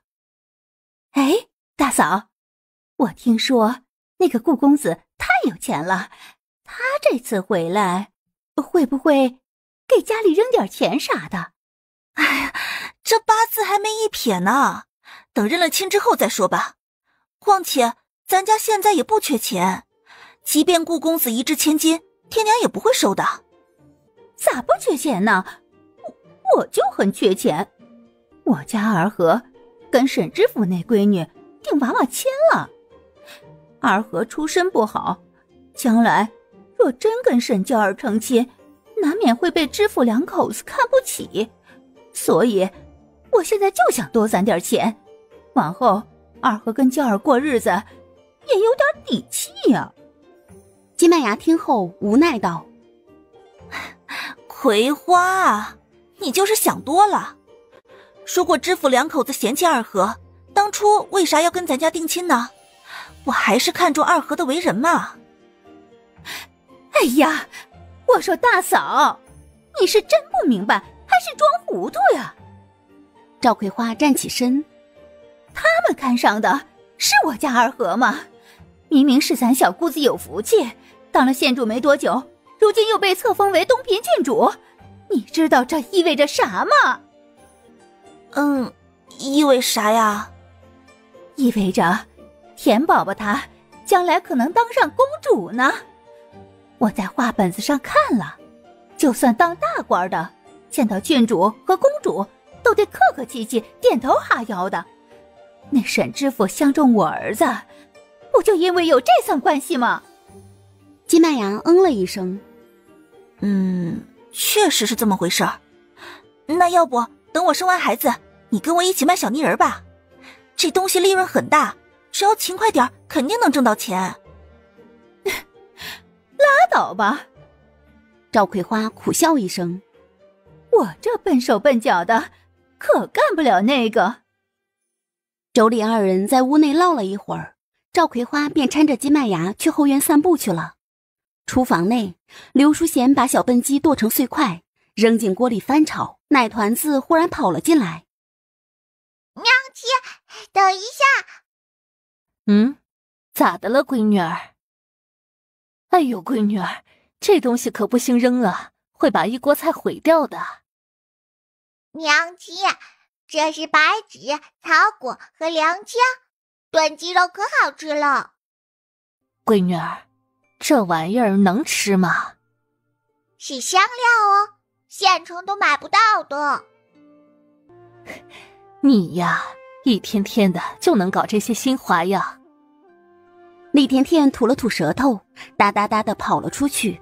李八宝这会儿正跟秦香儿刻木雕，二人总是有聊不完的话题，经常逗得双方捧腹大笑，一点代沟和隔阂都没有。李老八，你还想不想干了？木匠铺里攒了那么多活，你却给我撂挑子，你真是气死我了！如果可以，李八宝真想一辈子都坐在后院陪香儿姑娘刻木雕。哎呀，老王掌柜，你咋亲自跑过来了？李老弟啊，你儿子明明给我请1天假，这家伙一晃6、7天不回去了，连个人影都看不到，他还想不想干了啊？伯伯，喝口水吧。哎呦喂，田宝宝。一见到小奶团子，王掌柜立刻换上一副笑脸。哎呀，你说说，你八哥哥多不像话，请假了我还得给他开工钱，这小子一点正调都没有，铺子里压了那么多活，全都指望我来干，我要是能干得动，还顾他干啥呀？李甜甜笑眯眯道：伯伯，最近家中有事，您再多给八哥哥几天假吧。啊，啥事儿啊？王掌柜扭头看了眼李万全，王掌柜越听越离谱，最后哈哈大笑起来。哎呦，真的假的？就他还去？嘘，这是秘密哦。奶团子朝他眨眨眼。啊？难道是真的？王掌柜心里直突突。伯伯，您想想，将来我八哥哥如果成了刺史大人的女婿，便可以得道升天了。八哥哥一句话就可以让您的铺子做大做强，再现辉煌。所以不过是几天假而已，您何必斤斤计较呢？孰轻孰重，你应该分得清吧。不远处的顾清衡听了，抿嘴笑了笑。这小奶团子道行还挺深的，瞧把老王掌柜忽悠的一愣一愣的。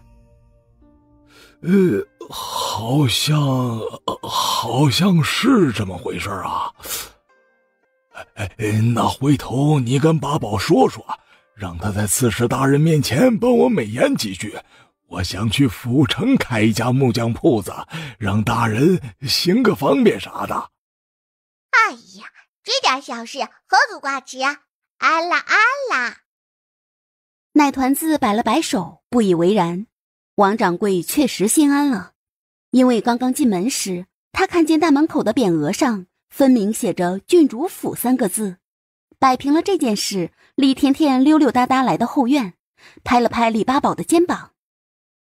八哥哥，你要好好教香儿姐姐木雕，我又帮你请了半个月假。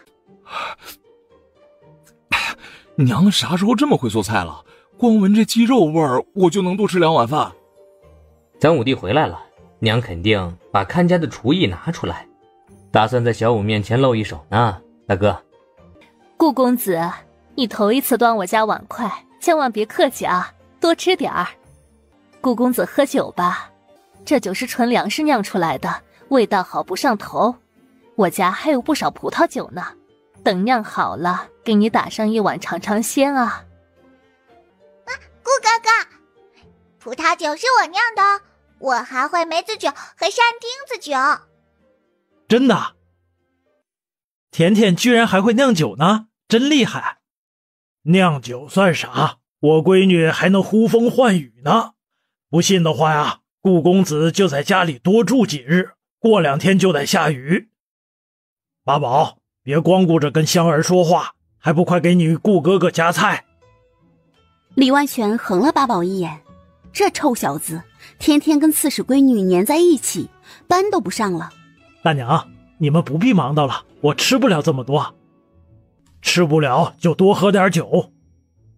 来，大伯、大宝哥、二宝哥，我敬你们。顾清衡端着酒碗，缓缓站起身。我先干为敬哈，你们随意。居然把满满一大碗高粱酒全喝下去了。外面忽然传来一阵急促的敲门声。谁啊这是？香香，你去开门瞅瞅。嘿！就见一肤色白皙、纤眉亮眼的少女站在外面，她身后还有一名老头。看女孩的打扮和穿着，不像是寻常人家的丫头，单看他们乘坐的大马车，就比家里的奢华尊贵。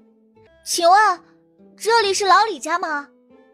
小姐，不等童香香回答，我看这块牌匾上写着郡主府3个字，看来是没错了。等会儿进去，小姐说话要当心一些。这李郡主之前跟您有过矛盾，万一她不欢迎咱们，您也别啥话都说，得罪了郡主对咱没有好处的。哼，是真是假还不一定呢。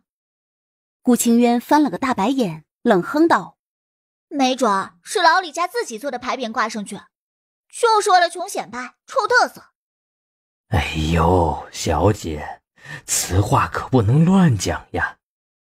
金管家老脸一慌，寻常百姓除非是不想活了，才敢在大门上挂这种东西。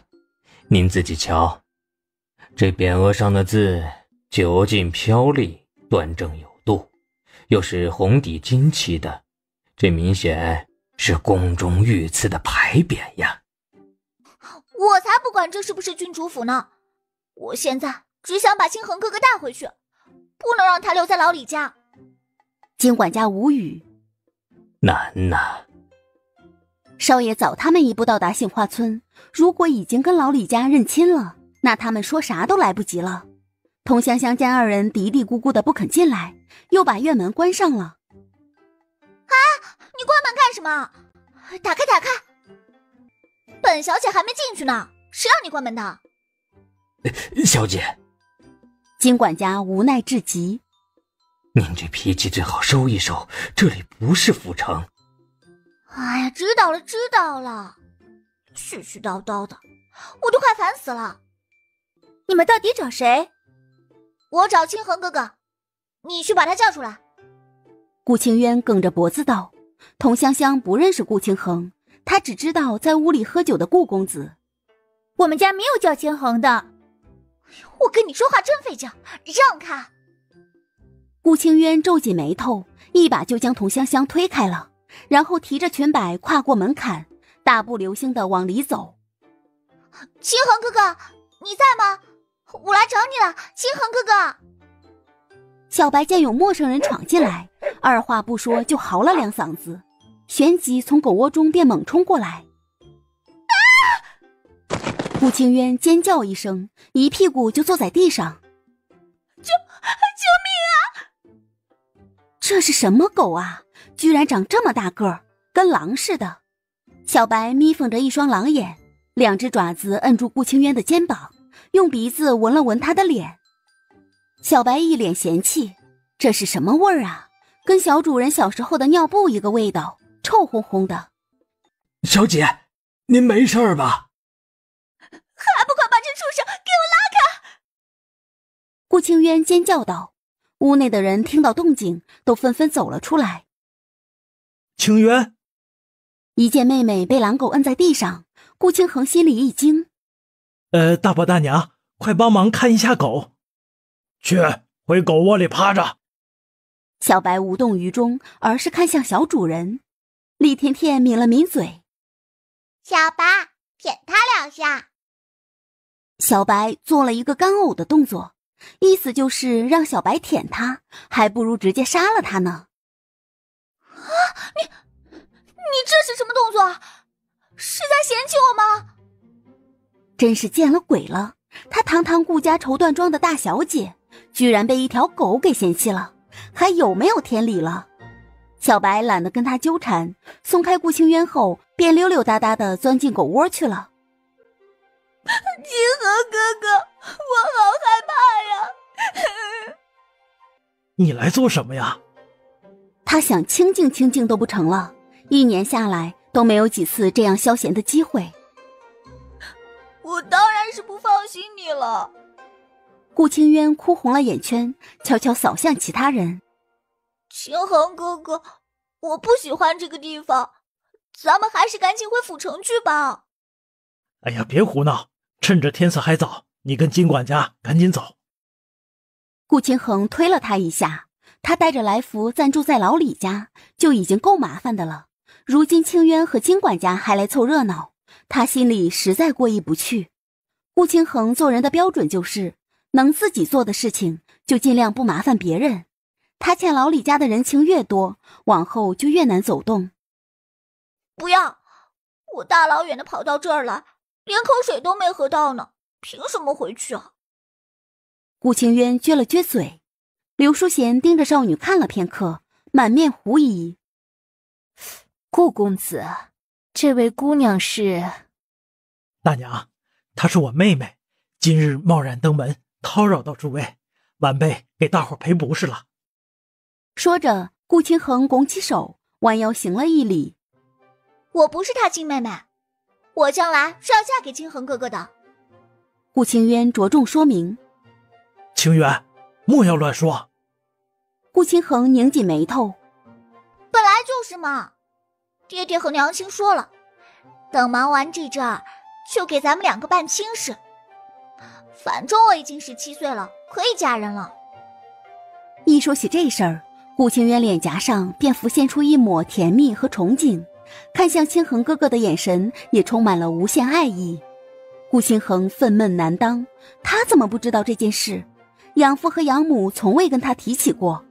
奶团子捏着下巴，仔细观察顾哥哥的反应，看样子顾哥哥的将来已被他的养父养母安排得明明白白，就连娶谁都计划好了。可怜的顾哥哥却一无所知，很多事情都被蒙在鼓里。金管家，有这回事吗？顾清衡沉声问道。金管家轻咳一声，犹豫片刻，才点点头。老爷和夫人确实想把小姐许配给少爷，所以别说了。顾清衡眯着眸子，直接怒吼一声。金管家吓了一跳，连忙低下头去。一旁的刘淑贤也抽了抽嘴角，心里为顾公子感到不值。看来秦夫人说的没错，这位顾小姐的性子真不是一般的讨人嫌。若她知书达理，善解人意，贤良淑德的话，让顾公子娶了她也是一大幸事。可如今一瞧，这姑娘根本配不上顾公子，除了长相和模样出众外，其他地方根本没眼看。秦香儿瞥了顾清渊一眼，沈笑道：我说顾小姐，你大老远从府城跑到这儿来，就是来给人家添堵的是吧？你看不出来吗？人家顾公子压根就不喜欢你，你热脸贴着个冷屁股，就一点都不羞愧吗？跟你有什么关系啊？顾清渊气得胸脯起起伏伏，再次看向顾清衡。清衡哥哥，这件事你早晚都会知道的，所以我……你还说？我们兄妹2人虽然没有血缘关系，但我对你跟亲妹妹没有什么分别。回去后我自会跟爹娘讲清楚的，你也趁早收了那份小心思吧。这再纠缠下去，他们之间恐怕连兄妹都做不成了。清衡哥哥，我……小姐，金管家给顾清渊递了个眼神。这件事还需要从长计议，眼下不是说这个的时候。也难怪少爷看不上小姐，就她这样的，一点眉眼高低都看不出来，泼辣任性，刁蛮刻薄，哪个男人愿意娶她？顾清渊见清衡哥哥脸色难看，整个人都冷冰冰的，便按捺住内心的不满，哦了一声后便住嘴了。饿了，吃饭。面对这种无奈的局面，只有美食才能化解尴尬，不然老娘做的小笨鸡炖干蘑菇就浪费了。李万全笑着点头。啊，对，先吃饭吧。顾公子，香儿娘，快进屋哈。顾清衡轻轻颔首，冷冷地瞥了顾清渊一眼。还没吃吧？我没胃口。顾清渊一脸委屈，顾清衡没说什么，径直回屋去了。这次不等李二宝主动给他倒酒，顾清衡便斟满酒碗，起身敬酒。大伯大娘，感谢你们的热情款待，日后若大伙儿去了府城或者京城，一定记得找我，我先干为敬哈。话落，他仰起头便把一碗酒灌进了肚子。李二宝见状，跟大宝对视一眼，也硬着头皮喝了下去。这碗酒我要敬甜甜妹妹，我们有缘相识，如今在此地见面，可见顾某人跟你乃至整个李家都很有缘分。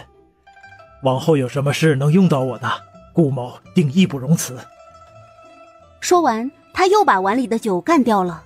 李二宝扯了扯嘴角，心里纳闷，这小子真是隐藏得够深的。先前还说自己酒量不行，这一连喝了3碗酒，他居然脸不红心不跳的，一点醉意都没有。往常他喝2大碗，就舌头打结，眼睛发直，走道都画圈了。这碗酒我要敬你们所有人，感谢你们。清衡哥哥，你不能再喝了，酒大伤身，你跟这些无关的人喝什么酒啊？明明是初到老李家，清衡哥就像是见到了亲人似的，兴奋得不得了。金管家站在一旁瞄着少爷，如果老李家跟他提认亲的事情，他不管用什么办法也得阻止他们。干什么？把酒碗给我。顾清衡沉下脸来，我不给，你已经喝了很多了，不能再喝了。我今儿可高兴，难道想开怀畅饮一次都不行吗？那我可以陪清衡哥哥喝，他们不配。瞧瞧，什么叫讨人嫌没人爱，招人膈应，这便是了。李万全闻言，我说这位姑娘，你把话说清楚，什么叫我们不配跟他喝酒啊？这小笨鸡是我家炖的，酒是我家买的，青菜是我家种的，我们怎么就不配跟他喝酒呢？李大伯，清渊年幼无知，出言无状，您别跟他一般见识啊。哼，年幼无知，这也叫借口？李万全横了顾清渊一眼，又看向小闺女。我闺女尚且只有3岁半，她算不算年幼？你又何曾听过我闺女说过这等不堪入耳、有损颜面的话来？李大伯，实在对不住了。顾清衡额角淌下一滴冷汗，这个清渊真是气死他了。这么多年了，他想安安心心的吃顿饭，喝顿酒都不行。金管家，顾清衡板着脸，少爷有什么吩咐？马上带清渊回去，到了府城记得给我写封书信。少爷，这恐怕不妥呀。杏花村距离府城路途遥远，奴才和小姐才刚刚到这里，尚且还没歇过来，哪能说走就走呢？那就去县城找家客栈住下。少爷，要走咱就一起走。老爷和夫人交代过，少爷出门在外，让奴才一定要照顾好您。感情我说话你都不听了呗？顾清衡摇摇晃晃地站起身，这酒后劲儿可真大。刚才喝的时候感觉还好，可这一生气一动怒，这脑袋就跟挨了一棒子似的，天旋地转，看东西都出现重影了。哎呀，顾公子喝多了，二宝。李万全给二宝递了个眼神，你快去扶着顾公子去客房休息啊。顾公子，客房在这边，来，我带你过去。把他们赶走。嚯，这味儿！小笨鸡没吃几口，满桌子都是剩菜。闺女儿没吃饱吧？来，趁热吃。娘亲，我饱了。奶团子眉眼弯弯，顾清渊咽了咽口水，这鸡肉的味道咋这么香呢？比酒楼做出来的都诱人。他随手拿出荷包，掏了2块碎银子出来。啊，大娘，你这鸡肉炖蘑菇咋卖的？我买了。这姑娘，刚才让你吃你不吃，如今却要花钱买饭吃，是显摆自己有钱吗？刘淑贤轻笑一声，不冷不热道：顾姑娘，不好意思啊，我们家这小笨鸡不卖。是嫌我给的少吗？那这回总够了吧？啊，顾姐姐，这道菜有点凉了，我再帮你热一下吧。行吧，除了这道菜外，其他的也都热一热。好的。厉甜甜点点头，招呼童香香：香香姐，你来帮我一下。她长得太小了，还够不到灶台，所以得让童香香帮她热。顾清渊见状，皱弯柳眉：你叫他做什么？我让你亲自热，不然就把银子还给我。李大宝见他敢凶妹妹，当即火了：喂，你跟谁说话呢？我妹妹还没有灶台高呢，万一烫着咋整？哼，那我可管不着，谁让他想挣这份钱呢？顾清渊耸了耸肩，厉甜甜当然知道这烦人精是想故意刁难他，既然顾清渊人傻钱多，他就配合一下吧。顾姐姐，你真的确定让我亲自热菜？厉甜甜再次确认道：对呀，你最好速度快点儿，别耽误本小姐用膳。一股脑的全部倒进锅里，来了一个大杂烩。只见奶团子随手拿出一大堆调料，像天女散花一般扔进锅中，嘴里还唱起歌来：先加盐，辣加椒，好的为人，不好的为猫。猫儿惹不起，那就打包喂狗狗。呜呜，狗狗若嫌弃，那就煨成一锅为情人。啦啦啦啦！站在门口的刘淑贤听了，扑哧一声就笑了出来。这丫头居然还随口编出一首歌来，恐怕这锅大烩菜端上去，没人能享受得了。厉甜甜亲自端了上来。哇，我说小丫头，你咋这么磨蹭啊？我都快顾清渊刚埋怨到一半，就见一盆黑漆漆、散发着辣气的不明食物出现在面前。厉甜甜，你是故意耍我呢？这东西都糊了，让我怎么吃啊？顾姐姐不是说想吃我亲手热的菜吗？我每次热菜都这样，不信你问我娘。把银子还给我！干什么？顾姐姐这么大的人了，说话咋不算数呢？我就不算数了，你赶紧还钱，别墨迹！哎，我说顾姑娘，干啥玩意儿？你还想动手啊？刚才你点名让我妹妹热菜，如今菜端上来了，你又7个不服8个不忿的，咋的？看我妹妹年纪小就好欺负是吧？你小姐算了，不过是1锭银子而已，就给她吧。可是我肚子真的饿了，难道这乡下花钱都吃不饱饭吗？正在给二仓喂奶的赵葵花听到动静，忙放下孩子走出来。哟，谁说花钱吃不到饭呢？来，你要是有钱就给我帮你做饭吃。你做饭好吃吗？顾姑娘，我要是你，这会儿就少说话，把嘴闭上，等着开饭。至于好不好吃，做熟了不就知道了。那行，你给我做一碗热汤面，多打几个荷包蛋。好，给钱吧。你想要多少？多了不嫌多，少了不嫌少。顾姑娘看着给呗。够不够？够了够了。赵葵花接过银子，朝婆婆和奶团子眨眨眼，转身跑进厨房去了。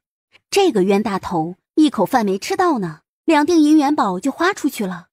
金管家无奈至极，又不敢训斥小姐，只能眼睁睁地看着她花冤枉钱。赵葵花端着一碗面条走进来。哎，来，顾姑娘，快趁热吃吧。啊，这里面怎么没有荷包蛋啊？家里没有鸡蛋了，只有大雁蛋。那你就放大雁蛋呗。可以是可以，但是得加钱。隔壁卓宅，卓萧然放下书本，抬手揉了揉眉心，见九皇兄风风火火地闯进来，卓萧然弯起眉梢。九哥都不知道敲门吗？十一弟，老李家来客人了，可热闹了。哦，是顾掌柜来了吧？按照时间推算，这会儿他们应该认完亲了。啊，是啊，那个顾清衡喝得酩酊大醉，这会儿已经人事不省了。我还听说啊，李二宝正在悄悄扒他的裤子呢。真没看出这李老二居然还有这种嗜好，我还以为他是正人君子呢。二宝恐怕是想看顾掌柜身上的疤痕，才急着扒他的裤子的。九皇兄在我这儿也住了一段时日了吧？你若是再不走，回头父皇怪罪下来，我可保不了你。回宫多无聊啊，每天看那群娘娘斗来斗去的，还不如看画本子有意思呢。那你也不能在这常住啊。卓萧然脸色变了变。当初父皇让我出来避祸，才选择藏在杏花村的。如果九皇兄迟迟不肯走，一旦泄露了风声，你我都担不了责任。哎，行了，我走就是了。卓一霄摆了摆手，冷哼一声。哼，等外面没什么风声了，我再回来。卓萧然无奈地笑了笑，没说什么。次日清晨，顾清衡足足睡了10多个时辰，才堪堪转醒，见李二宝躺在身边，睡得哈喇子都淌出来了，便推了推他。二宝，你醒醒。李二宝吧唧2下嘴，睁开眼睛。呀，顾公子，你醒啊？昨晚睡得咋样？我没打呼噜吧？顾清衡哭笑不得。二宝，你怎么会睡在这里啊？我当然是怕你喝多了呕吐，来照顾你的喽。说来也是惭愧，他昨晚费了好大劲儿，也没把顾清衡的裤子扒下来。这小子的裤腰带系了个很复杂的扣，李二宝尝试了好几次，便直接放弃了。我去喝口水。顾公子，昨晚睡得好不好啊？睡得很踏实，我已经很久没睡这么安稳了。烫热乎不啊？很热，烫屁股。既然睡得好啊，那就在家里多住几日。等会儿啊，我去马粪屯一趟，买几个牛蹄子回来，中午咱们做牛蹄筋吃。哎呀，大伯，不麻烦了。顾清衡一脸歉意。昨晚醉酒已经够麻烦你们的了。麻烦啥呀？往后啊，你把这里当成你的家，想啥时候来就啥时候来，千万别客气。你赶着马车去县城一趟，速去速回。少爷，啥事儿这么急呀？顾来福好奇。去买点熟食、米面和猪肉回来，那点心、零食、小月饼、小麻花之类的也多买点。再看看成衣铺有没有合适的衣裳，你挑几件回来。还有，哎呀，算了，我跟你一块儿去吧。昨日来的匆忙，顾清衡没带什么礼品，今儿个正好都补回来。来而不往非礼也，他在老李家白吃白住的，心里很是过意不去。行，少爷去洗把脸，奴才这就把马车套上。顾来福说着便转身离开了。哎呀，顾公子，你在我家住着，啥都不用买，家里要吃有吃，要喝有喝，买多了也是浪费。哎呀，大伯不必管了，晚辈心里有数。哟，金大哥，这大清早的，你搁这儿坐着干啥呢？没啥事儿，我出来透透气儿。李万全暗笑一声，这个老家伙带着顾清渊跑到他们家来，百般阻止他们认亲，简直缺了大德了。特别是那个顾姑娘，好家伙，刁蛮跋扈，泼辣张扬。金大哥，早饭做好了，快进来吃一口吧。哎，好。这是什么呀？能吃吗？顾清渊瞥了眼桌子上的饭菜，一脸嫌弃。你们家天天就吃这东西啊？厉甜甜瞪了他一眼。我们家还有牛奶，你喝吗？喝，我最喜欢喝热牛奶了。甜甜，你快去帮我端一杯来。顾清衡轻咳一声，皱紧眉头。有胳膊有腿的，你使唤谁呢？别忘了自己的身份。清衡哥哥，不就是一杯牛奶吗？我又不是不给钱啊。你以为什么东西都能用钱买来吗？甜甜是陛下御封的东平郡主，论身份和地位，你顾清渊一个也比不上人家，还好意思让郡主给你端牛奶，你真是好大的谱啊！顾清渊无语。大清早的，清衡哥哥的脾气怎么这么大呢？金管家听了隐隐有些尴尬。少爷，您消消气儿，一杯牛奶而已，老奴这就去端来。金伯伯，我们家的牛奶不是免费的哦。要钱是吧？顾清渊气得不行，解开荷包打开一看，才发现里面已经分文不剩了。他咬着嘴唇瞄向顾清衡。清衡哥哥，你能不能借我点银子啊？真是太无语了，早知这样他出门就该多带点钱的。如今老李家所有人都盯着他看，真的很下不来台啊。顾清衡理都没理他，直言道：没钱。清衡哥哪能这样呢？关起门来他们才是一家人，竟然连几两银子都不肯借他。见童香香把熬好的热牛奶端上来，每个人都分了一碗，唯独没有他的。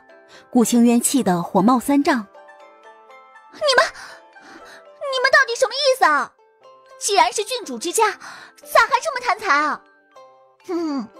郡主也得吃饭呐，这年头没钱谁会给你饭吃呢？金管家，你身上带钱了没？小姐，老奴身上的这点钱是咱回去的盘缠，不能乱花呀。那你去县城的钱庄取点银子回来不就得了？哎呀，小姐，这财政大权一直都是少爷在把持着，奴才可不敢做这等僭越之事呀。那你是想看着本小姐饿死在乡下吗？刘淑贤见顾清渊吱哇乱叫，吵得所有人都吃不好饭，便横了他一眼。我说顾小姐，这满桌子的饭菜你不吃，你就算饿死了也是自找的。怎么，我家这咸土豆咸黄瓜有毒啊？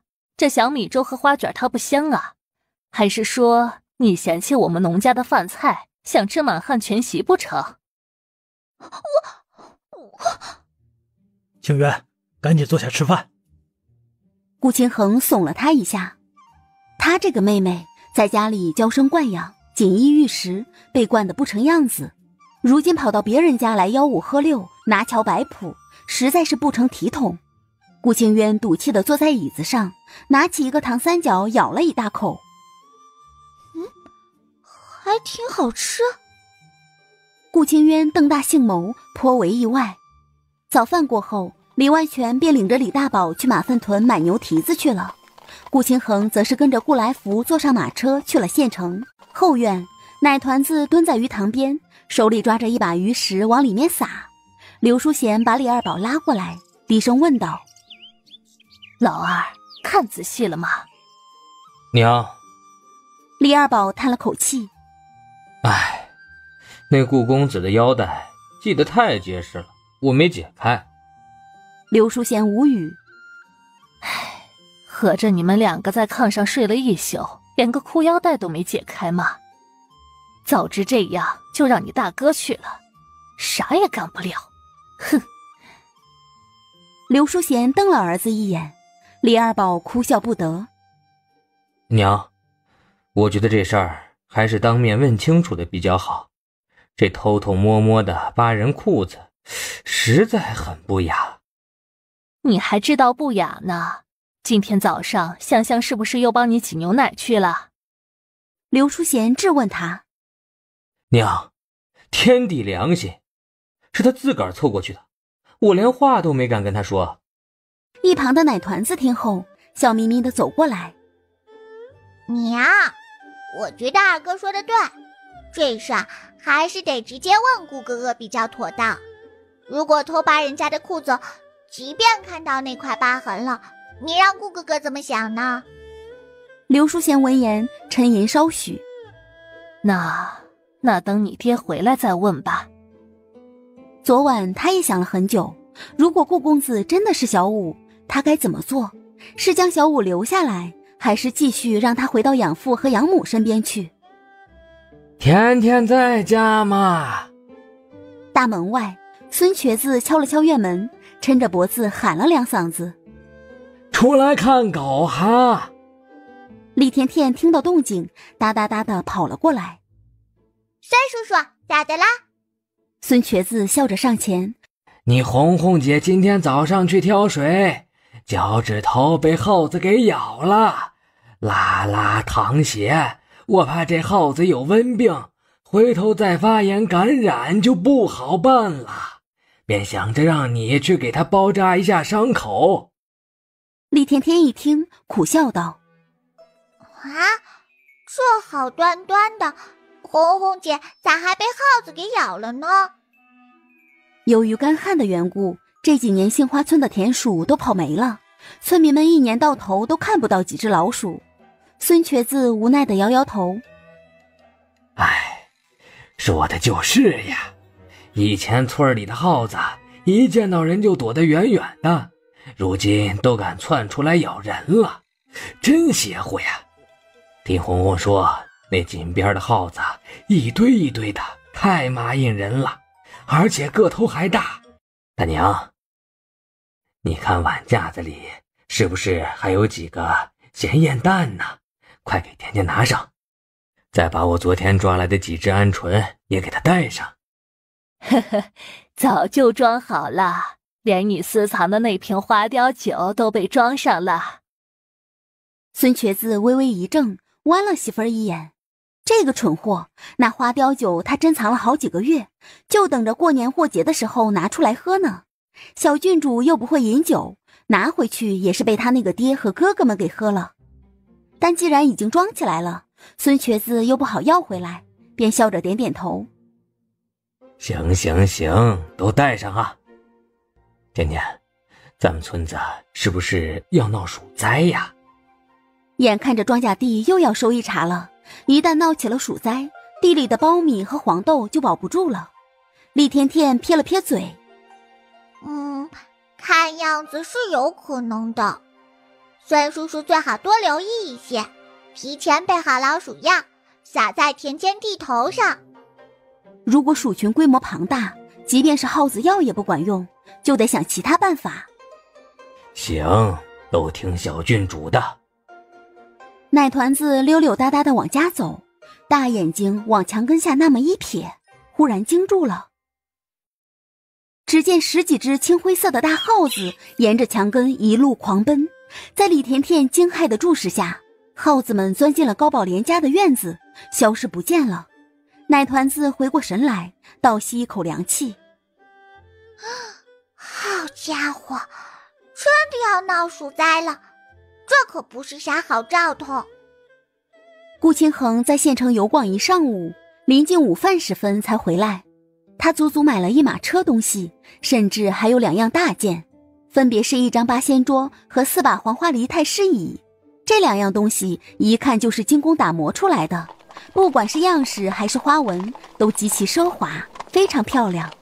李万全见了，气得不行：“哎呀，顾公子，你买这玩意干啥呀？家里又不是没桌子。”“大伯，这桌椅是送给甜甜妹妹的。我看甜甜那屋空荡荡的，很单调，便想着用桌椅装饰一下。女儿家的闺房不能太寒酸。”一旁的顾清渊：“清衡哥哥，从小到大，你也没说给我买过桌椅板凳啥的。难道你是想巴结李郡主，才这么殷勤客套的吗？对，一定是这样的。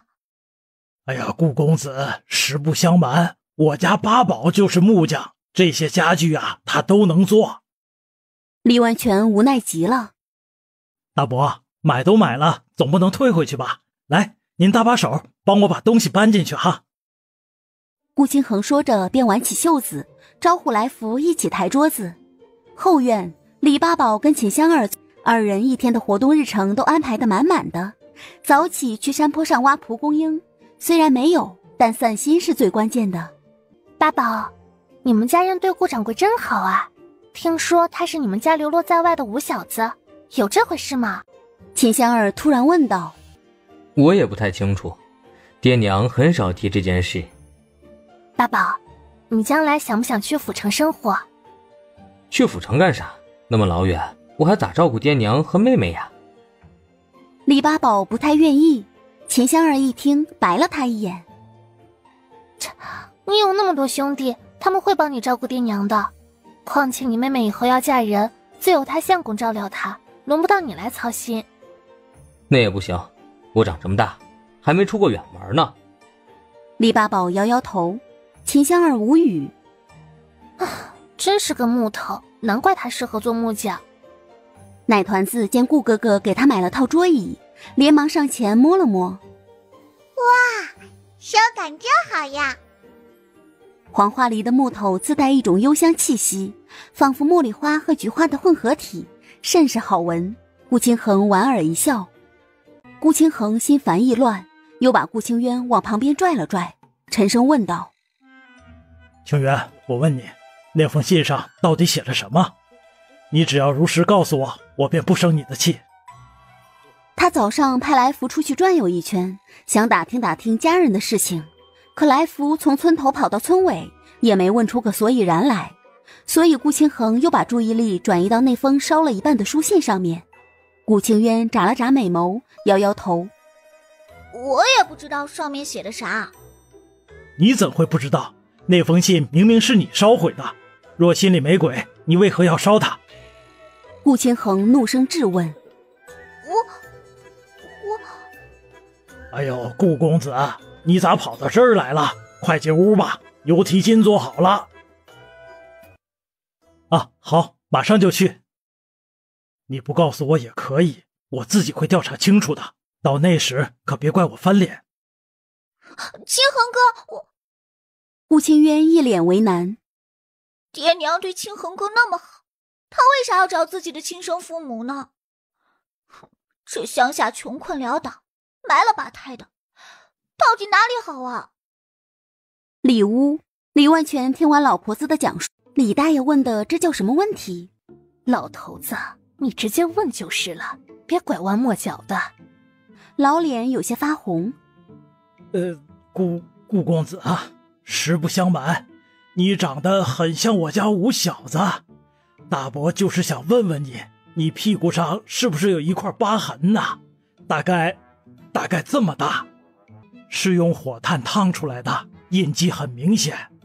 其实刚来老李家时，他就觉得自己跟李大宝和家里的兄弟们长得很像。既然信中提到了杏花村，李家爷们儿又这般热情，一向精明的顾清衡早都看出蹊跷之处了。可没有实质性的证据，这个结果不仅会让李家二老失望，自己也很愤懑。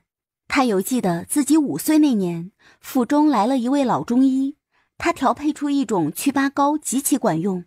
养父养母为了不让他身上有瑕疵，甭管是屁股还是胳膊腿，全都擦了一遍祛疤膏。这个问题恐怕只有他养父养母才能回答了。顾公子，你为啥不说话呀？有就是有，没有就是没有，你不必为难。李老弟，老朽跟在少爷身边这么多年，真没见过他身上有烫伤疤，你们肯定是认错人了。对啊，顾清渊也悻悻道：这天底下长得像的人一抓一大把，你们凭什么说清恒哥哥是你家儿子？顾清恒垂着头不说话，他得赶紧回府一趟，问问养父养母到底是怎么回事。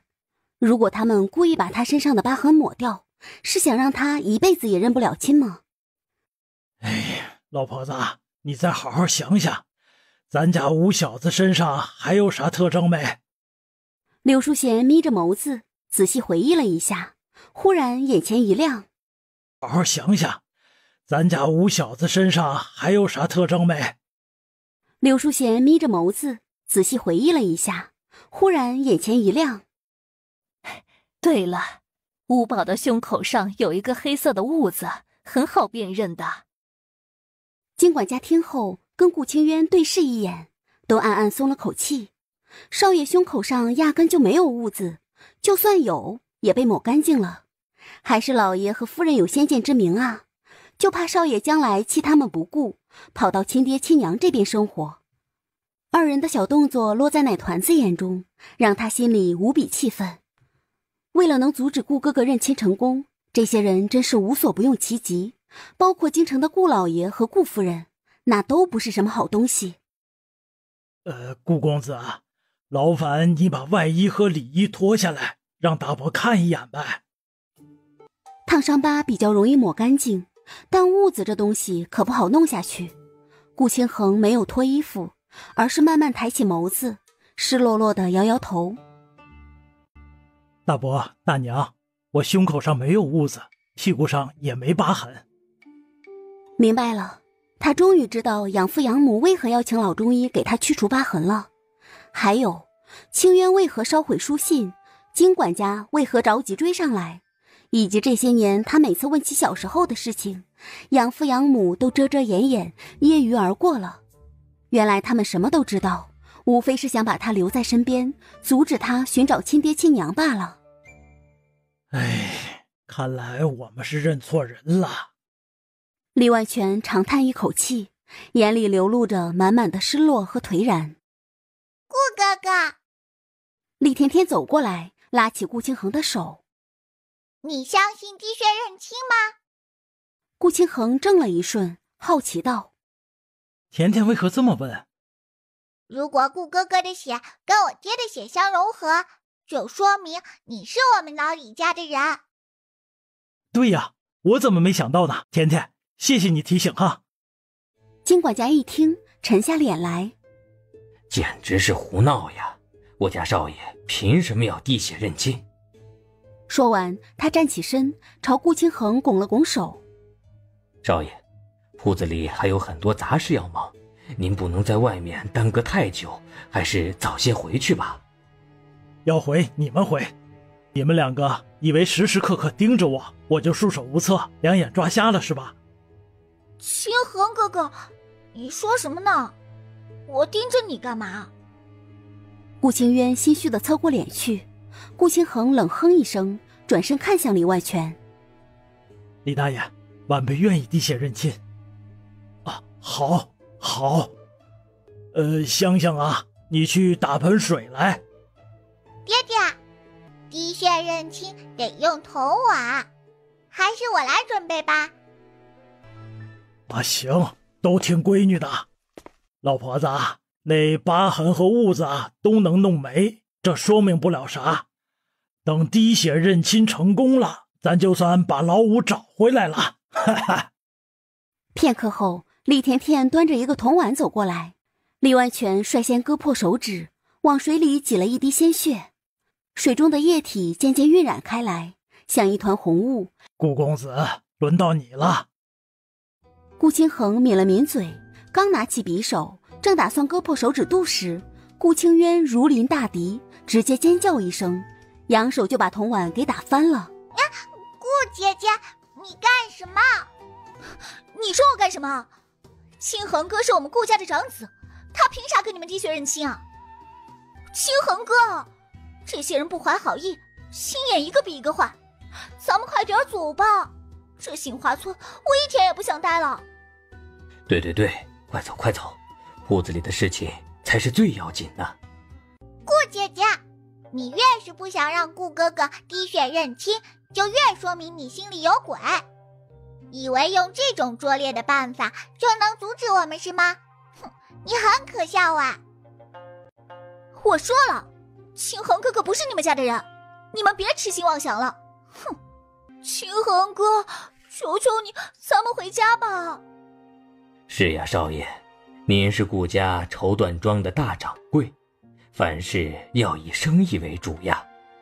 奴才已经备好了马车，咱们这就离开吧，好不好？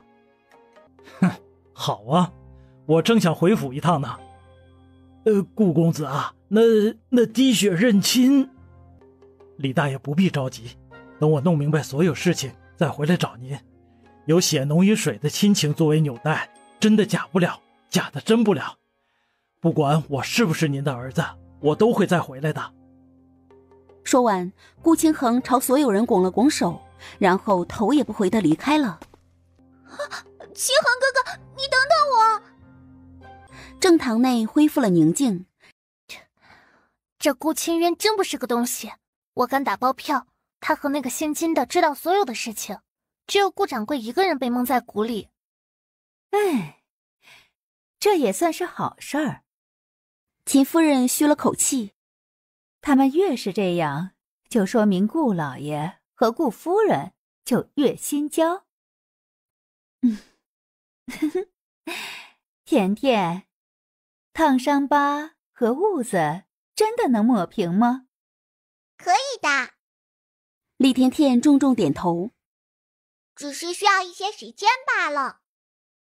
而顾老爷和顾夫人最不缺的就是时间，给顾清恒10几年的时间，让他身上的疤痕一点点愈合，胸口的痦子拔出后，随着时间的推移也会隐去踪迹。你说这叫什么事儿呢？哎呀，我还有挺多话没跟顾公子说呢。爹，这2天太忙了，我也没抽出空来跟他好好唠唠呢。甜，你快去地里瞅瞅吧，找大眼贼了。啥玩意儿？就见魏老蔫站在外面。大花爹，咋回事啊？哎呀，大眼贼！那庄稼地里密密麻麻的，随处可见呐。我看你们家那苞米杆上挂着一串一串的，太麻应人了。哎，你快去看看吧，去晚了，苞米棒子就被啃光了。真的假的？大宝、二宝，你们俩赶紧跟我去地里一趟，快点儿！啊，知道了，爹。知道了，爹。李甜甜坐在高板凳上，真被他说中了。村子里果然闹起了鼠灾，这玩意儿不仅破坏力强，身上还带着大量的细菌和病毒。赶上那体质弱的，一旦染上鼠瘟3号，便会全身高热、上吐下泻，比中暑还难受呢。闺女儿啊，你干啥去？外面耗子多，别被咬到了。见奶团子头也不回地往外跑，别乱跑啊，就在家待着。娘亲，我要去地里看看。你去了能有啥用啊？那孙瘸子的闺女红红，不就是被大眼贼给咬了吗？闺女儿，你不怕呀？怕。娘亲跟我一起去。哎，行吧，等娘把黄豆泡上就跟你走。很快，娘儿俩便出了家门，一路来到庄稼地前。村民们靠天吃饭，祖祖辈辈都守着1亩3分地，虔诚得很。如果庄稼颗粒无收了，那还不如直接要了他们的命。虽然之前收过一茬粮食，每家每户都有些富裕，但谁又嫌弃粮食多呢？自己家吃不了，可以拿到县城去卖呀。看着一群人在地垄沟前驱赶老鼠，李甜甜便飞快地想起了主意。要怎样才能在不破坏庄稼的情况下，把所有老鼠都杀光呢？还能咋办？要是满山遍野都是猫和老鹰，这耗子就无处可逃了。李甜甜一听，大眼睛倏地亮了起来。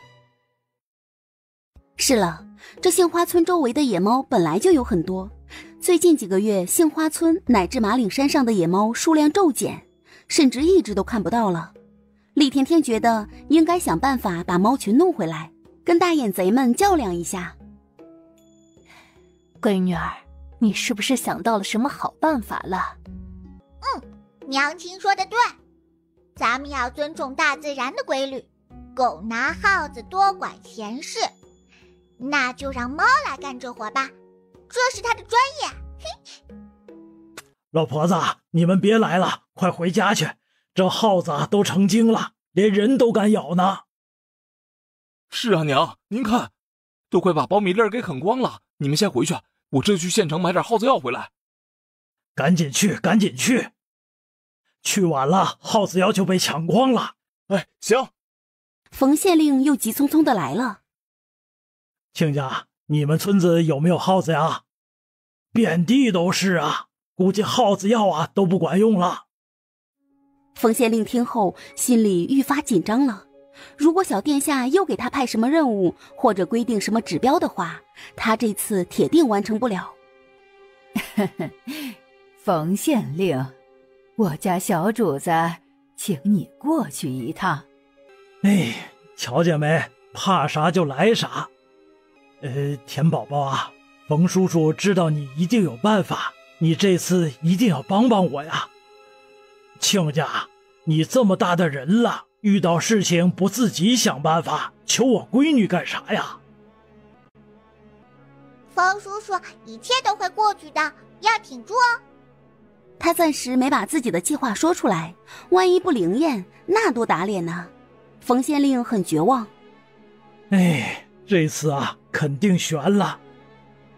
小殿下本来就看他不顺眼，如果再没有点作为和业绩，他这清水县县令估计就做到头了。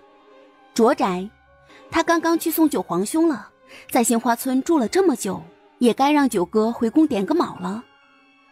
小主子，冯县令到了。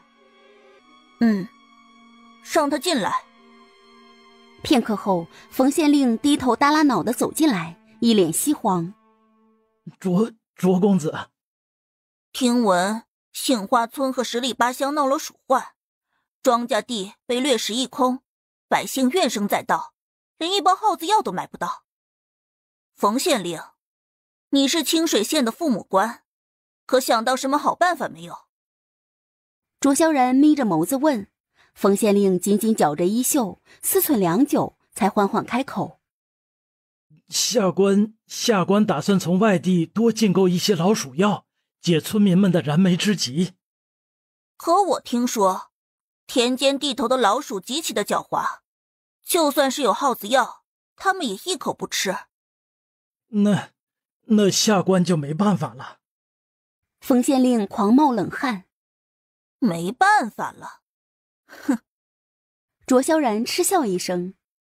堂堂一方县令，居然恬不知耻地说没有办法。冯县令，要不我换个人试试，看看别人有没有办法对付鼠患。卓公子。冯县令惶恐至极，撩开衣摆就跪了下去。这些年杏花村一带就一直多灾多难，下官殚精竭虑替他们想办法，可老天爷就是不开恩呐。今天弄点旱灾，明天弄点瘟疫，如今又弄出鼠患了，下官实在是有心无力呀。他太难了，估计他是整个大梁国最悲催的县令了。你少跟我找这些冠冕堂皇的借口，限你5日之内必须解决鼠患的问题，不然你知道后果。卓公子，出去吧。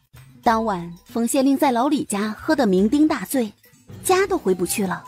李万全为庄稼地的事犯愁，只喝了半碗酒，胃里就阵阵烧心。奶团子则是坐在门口的小马扎上，等到夜深人静后，他就要准备行动了。爹，县城的耗子药已经卖光了，我1包都没买到，这可咋整啊？没有你就去别地儿看看，咱不能眼睁睁地看着苞米被糟蹋光喽。恰在这时，袁进走了进来。秦刺史，我家小主子请你过去一趟。秦刺史心里一片茫然，这关他什么事？一炷香后，脸红脖子粗的秦刺史回来了。明儿个咱就得回去了。这么急呀？秦夫人怔了一瞬。那那件事，我还没跟田田爹娘说呢。那你抓点紧呀，磨蹭啥呢？秦刺史横了他一眼。我不是没抽出空吗？再说，老李家总来人，也不容我去说呀。他实在想不明白，为啥老李家的人气这么旺，天天迎来送往的人络绎不绝，比县衙还忙。老爷，有个事儿，我想跟你商量商量。啥事儿？快说。老爷，你觉得顾大掌柜这个人怎么样？好端端的，你提他干什么？我觉得顾大掌柜人挺好的，脑袋灵光，又能抓钱，而且长得也高大俊秀。虽然他大了咱家仙儿3岁，但男人大一些没关系，知道疼媳妇儿。你啥意思？打算把香儿许配给顾清衡吗？咋的了？不行呀，肥水不流外人田。如果顾掌柜真认亲成功了，那他不还是老李家的儿子吗？嫁给他跟嫁给老八有啥区别？你别乱点鸳鸯谱。秦刺史耸了他一下。人家香儿跟八宝性格合得来，能玩到一块儿去，两个孩子相处这么久了，感情也培养得很好。你突然要拆散他们，强行把香儿许配给顾清衡，这不是缺德是什么？老爷，我咋缺德了？秦夫人一脸不服。那李老八充其量是个木匠，他将来能有啥出息？我不还是为咱闺女以后做打算吗？顾掌柜人好心善，聪慧敏锐，把香儿许配给他，将来肯定能享福。你快闭嘴吧，你快闭嘴吧！香儿跟顾清衡压根儿就不是一路人，这事儿到此为止，不许再提了。哼！把衣裳叠起来，明天单起早走。等会儿你去找李家二老，谈谈香儿跟八宝的亲事。秦夫人撅了撅嘴，悻悻地叠衣服去了。老爷真是愚昧极了，放着顾掌柜那么好的资源不要，偏偏看中了那个穷木匠了。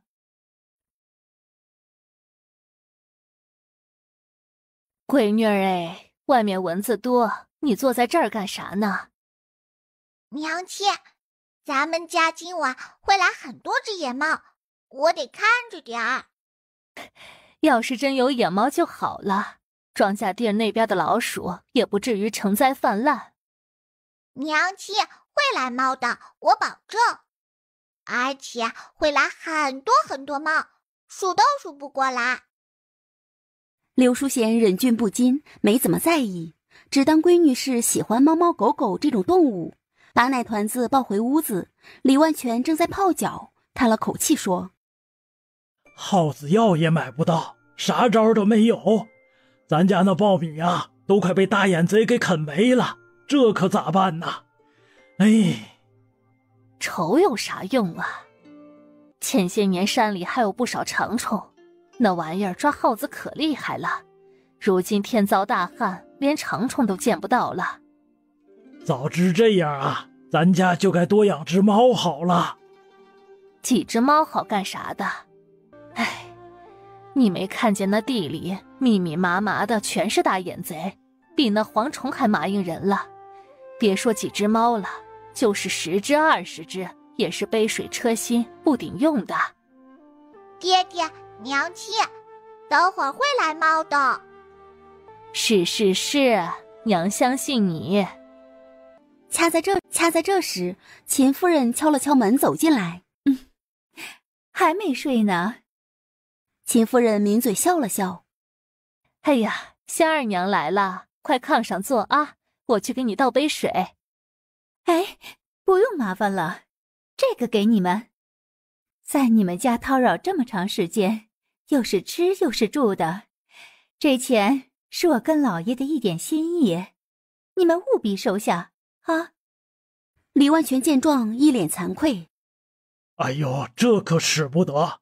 我们若收了这银子，将来谁还敢来我家住了？夫人，这不是打我的脸吗？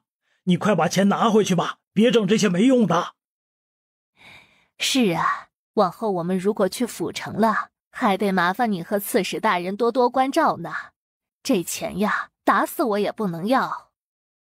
闺女，快放下，咱不能要这钱。爹，我就是看看。哼。大哥大嫂，我跟你们打听个事儿哈。啥事儿啊？你们家八宝眼下有没有定亲啊？还没有呢。难道他没看上八哥哥吗？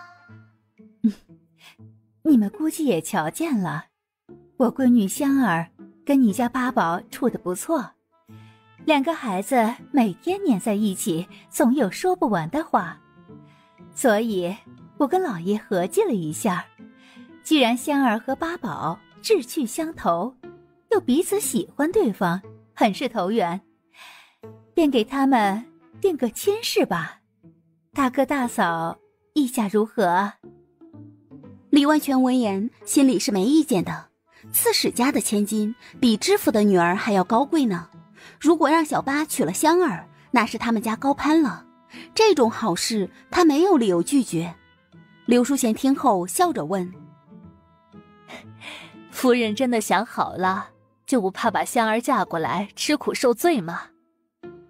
话虽是这么说，但他知道小八有志气，很上进，他有木匠手艺，可不代表他下辈子一直是个穷木匠。秦夫人沉吟稍许，淡淡道：话既然已经说出口了，就没有收回来的道理。但是我有一个条件。这个条件是他临时想出来的，并没有跟老爷商量，就算商量，老爷也不会同意，甚至还会臭骂他一顿。刘淑贤诧异：什么条件？李甜甜见秦夫人犹豫不决，支支吾吾的模样，便猜想出这个条件是啥了，希望他千万别提当上门女婿倒插门。老娘倒是还好，可老爹非常忌讳入赘这种事。果不其然，秦夫人酝酿稍许，笑着开口：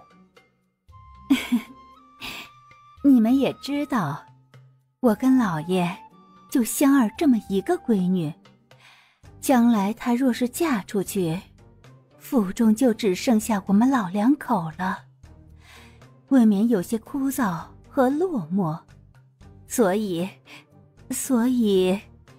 能不能让八宝入赘到我们家？你们且放心，我跟老爷一定会待他如亲儿子一般，更何况老爷子人脉多，路子广，将来肯定能把八宝安排得明明白白。李甜甜无奈：真是怕啥就来啥。我说夫人，你没看见我爹那老脸都抽变形了吗？刘淑贤的脸色也不太好看，这秦夫人好歹是她的闺蜜，居然说出这等不堪的话来。看在秦刺史的面子上，李万全没跟他翻脸，而是义正言辞道：夫人啊，我家还没到吃不上饭快饿死的地步，且不说八宝能不能自己挣钱，他就算瘫在炕上，我和老婆子也养得起他，犯得上入赘到你们家吗？李大哥，你们家那么多小子，送出去一个怎么了？秦夫人一脸郁闷，刘淑贤轻笑一：夫人，你当我家儿子是物件吗？说送就往出送啊！这事儿即便我跟老头子同意，八宝也不可能去你们家的。那可没准儿。秦夫人讪讪道：你还不信？闺女儿，去把你八哥哥叫过来。奶团子点点头，哒哒哒地跑了出去。片刻后，李八宝走了进来，见香儿娘也在，便好奇道：娘，您找我有啥事儿呀？你问他。夫人，您……八宝，我问你，你喜欢我家香儿不？要说实话哦。李八宝几乎想都没想，就点头应道：啊，香儿姑娘心灵手巧，善良大方，我当然喜欢她喽。既然喜欢，为了她，你愿意做出一点牺牲呢？做什么牺牲？秦夫人没直接提倒插门这件事，而是话锋一转，是以极小的牺牲换你将来的锦绣前程，不仅能抱得美人归，还可以踏入仕途，光耀门楣。等你被万人敬仰时，再回头想想，这点小小的牺牲又算得了什么呢？对吧？李八宝听了简直是满头雾水，这香儿娘拐弯抹角的到底想说啥呢？夫人有话不妨直说。小八，你别听他的。李万全把脚从水盆里拿出来，用抹布擦了擦。他是想让你去当上门女婿的，你如果敢答应，老子就削断你的腿，不信咱就试试。你插什么话呀？欠灯是吧？夫人，把香儿姑娘娶回来。至于倒插门这件事，您还是别想了，我不会入赘到你们家的。怕来消是一回事，主要是他天生脸皮就薄，去刺史家赡养女方的爹娘，这种事他干不。夫人，天色不早了，明个儿你们还要赶路，早点回去歇息吧。我就不送你了。秦夫人非常不高兴，热脸贴了个冷屁股，她图啥呢？客房内，秦刺史一听说这事儿没谈成，气得差点咬碎后槽牙。你这个蠢货玩意儿，我跟你说过多少遍了，别提倒插门这件事儿，你为啥不听呢？现在好了，把人家惹急眼了，香儿跟八宝的亲事也黄摊子了。老爷，咱家香儿又不是嫁不出去，你急啥呀？秦夫人无奈极了。那也得看看她嫁的是什么人。李八宝虽然现在穷，但他有志向有潜力，将来肯定错不了。老爷，你是不是觉得老李家有小殿下撑腰，家里又出了一个郡主，所以才想巴结人家的？你少放屁！老子对天发誓，如果有半点不轨之想，出门就让我被天雷劈死。他是真觉得李八宝这孩子不错，天赋异禀，孝顺肯干，绝非看中了李家势力。哎呀，老爷，你发这毒誓干啥？我信你还不行吗？秦夫人额角淌下一滴冷汗。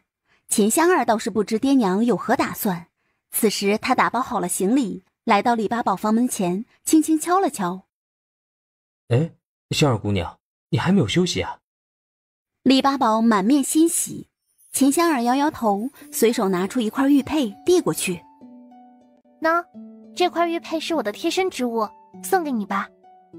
下次见面还不知是什么时候，送了信物也算是留下一点念想。这么贵重的东西我不能收。李八宝惶恐，这是用羊脂白玉精心打磨出来的玉佩，外表晶莹剔透，做工精美异常。秦香儿撇了撇嘴，给你就拿着，作为信物，你也应该送我一样东西。李八宝接过玉佩，在手里摩挲了一下，仔细想想。行，你等我一会儿。李八宝回到房间，在箱子里翻了翻，把自己珍藏的最好的小木雕拿了出来。这是一个用桃木雕成的簪子，看似不太贵重，但做工却很精致。若是拿到七彩斋去卖，起码值500文到700文钱。二人送的是情谊，并非银钱所能衡量。哇，这是你亲手做的吗？真漂亮。是呀，做这个簪子起码要用半个月的时间，送给你啦。你是不是一早就做好了，就想着送给女孩子的？真不是，这枚簪子是我5岁那年做出来的，我那会儿哪懂男女之情呀。哼，看在你这么老实的份上，我就信你一次。夜深人静，庄稼地中传出一阵吱吱吱的叫声，仔细望去，就见一大群老鼠在田间地头慢慢蠕动着。它们的牙齿极其锋利，魏老蔫儿放心不下，索性搬到地垄沟前来看看。呆，这群畜生，给我滚远点，滚呐！鼠群受到惊吓，四处逃窜。哎呀，这可咋整啊？还让不让人活了呀？眼下家里米缸面缸见了底，这片庄稼是他们全家人一冬天的口粮。如果被大眼贼啃光了，他跟媳妇儿就得喝西北风去。大花嫁人时，他陪送了不少好东西。二花跟着李财主去府城，临走他又拿了不少。卖粮食的那点钱早都花没了。李甜甜最能理解他的愁苦，这不，等爹娘和家里人都睡着后，他穿上衣裳，悄悄溜了出来。小白见小主人来到院子，便从狗窝钻了出来，疯狂地摇尾巴。嘘，小白，不要吵，快回狗窝去，不然你该把妈咪都吓跑了。李甜甜踢了他一脚，小白蹲在地上，歪着大脑袋，不明白小主人想干啥。只见奶团子走到梯子前，笨戳戳地跑到房顶上，朝四下观望一番。希望能成功吧，毕竟我养出来的猫咪还是很有魅力的。片刻后，奶团子从空间拿出一黑一白两只大猫，白猫毛发光亮，长着一双赤瞳，圆滚滚的脑袋上还长着一撮绿毛。它一出来就往李甜甜的怀里钻，喵喵喵地叫个不停。好啦好啦，小母猫，你负责吸引公猫，完不成任务就不给你猫粮吃。奶团子嘱咐道。白猫是小母猫，不仅长得水灵，毛茸茸的身子还散发出阵阵幽香。这种气息对公野猫来说有着致命的吸引力。再看一旁高冷的黑猫，它身形健硕，背毛细腻柔顺，一双墨蓝色的眸子在黑夜中闪闪发光，异常璀璨。这是一只罕见的纯血统豪猫，母猫一见到它都走不动道，只想跟它配对儿。有了这一公一母两只法宝，方圆几十里的野猫便可以被吸引来了。奶团子揉了揉两只猫咪的头，快叫，大点声叫。小母猫很乖顺，晃了晃脑袋后便张嘴叫了起来。你也叫。好啊，我白养了你是吧？你跟谁使脸色呢？小黑猫似是在嘲笑它，扭过头去一声不吭。你告什么？信不信我断了你的猫粮，让你受2级？奶团子跺了跺脚，小黑猫听了转了转眸子，很敷衍地叫了一声。爱撒娇的猫咪有肉吃。李甜甜随手拿出一根小鱼干，递到白猫嘴边。来，吃吧。黑猫见状欲要过来抢走，被李甜甜一个大耳光就打飞了。不干活还想吃东西，做梦去吧！黑猫委屈极了，一脸不情愿地叫了起来。哼，这还差不多，那给你。黑暗中，无数道黑影如鬼魅般狂奔而来，它们奔行的速度很快，几乎出现了残影。怎么还不来？难道这10里8村的野猫都死绝了吗？不能呀！这2只豪猫漂亮得很，谁最先过来，谁就抢到了交配权。神仙尚可以为美色动凡心，更别说野猫了。就在李甜甜打算回屋眯一觉时，四面八方忽然传来一阵阵猫叫声，声音密集刺耳，仿佛一支猫咪军队在黑夜中冲杀过来。就见数不清的野猫聚拢过来。你们都给我听好啦，如果不杀光老鼠，谁都没有交配权。我只给你们1晚上的时间哦。开玩笑，就算灭掉鼠患，他也不能让2只好猫去杂交，会影响血统的。野猫们听了，皆是两眼放光，二话不说就朝庄稼地那边冲过去。李甜甜目测了一下，这群野猫数量惊人，起码有几百只。1只猫咪吃3个大眼贼，10只就能解决掉30个耗子。就算吃不下，他们也可以把老鼠通通咬死，这可比耗子药更管用。魏老蔫儿正在地垄沟前哭天抹泪呢，忽然听到一阵奇怪的声音传了过来。咋回事？什么动静？魏老蔫儿瞪大眼睛，心里突突的厉害。他还以为又有老鼠冲过来了，可仔细一看，发现一只只野猫如鬼魅般在田间地头上窜下跳，杀的鼠群毫无招架之力。啊，哪里来的猫啊？魏老蔫儿满头雾水，他爬到一个土包上，朝下方张望过去。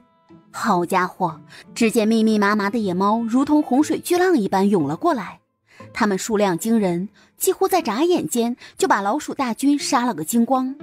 田间的苞米杆子轻轻摇晃，地垄沟上残留着大量的老鼠尸体，猫群边吃边杀，一双双猩红的眸子在黑暗中闪闪发光，甚是惊悚。魏老蔫吓坏了，扔了扫帚就往村子里跑，心里是又惊又喜。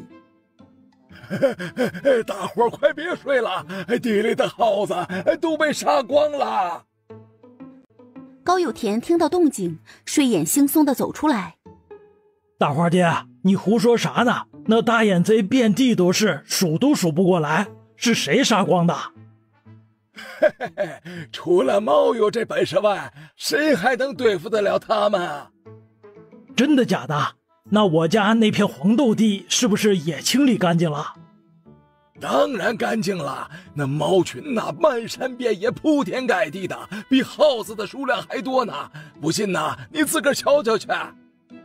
哎呦，那感情好啊，就算被大眼贼糟蹋了一部分，但也不至于颗粒无收啊。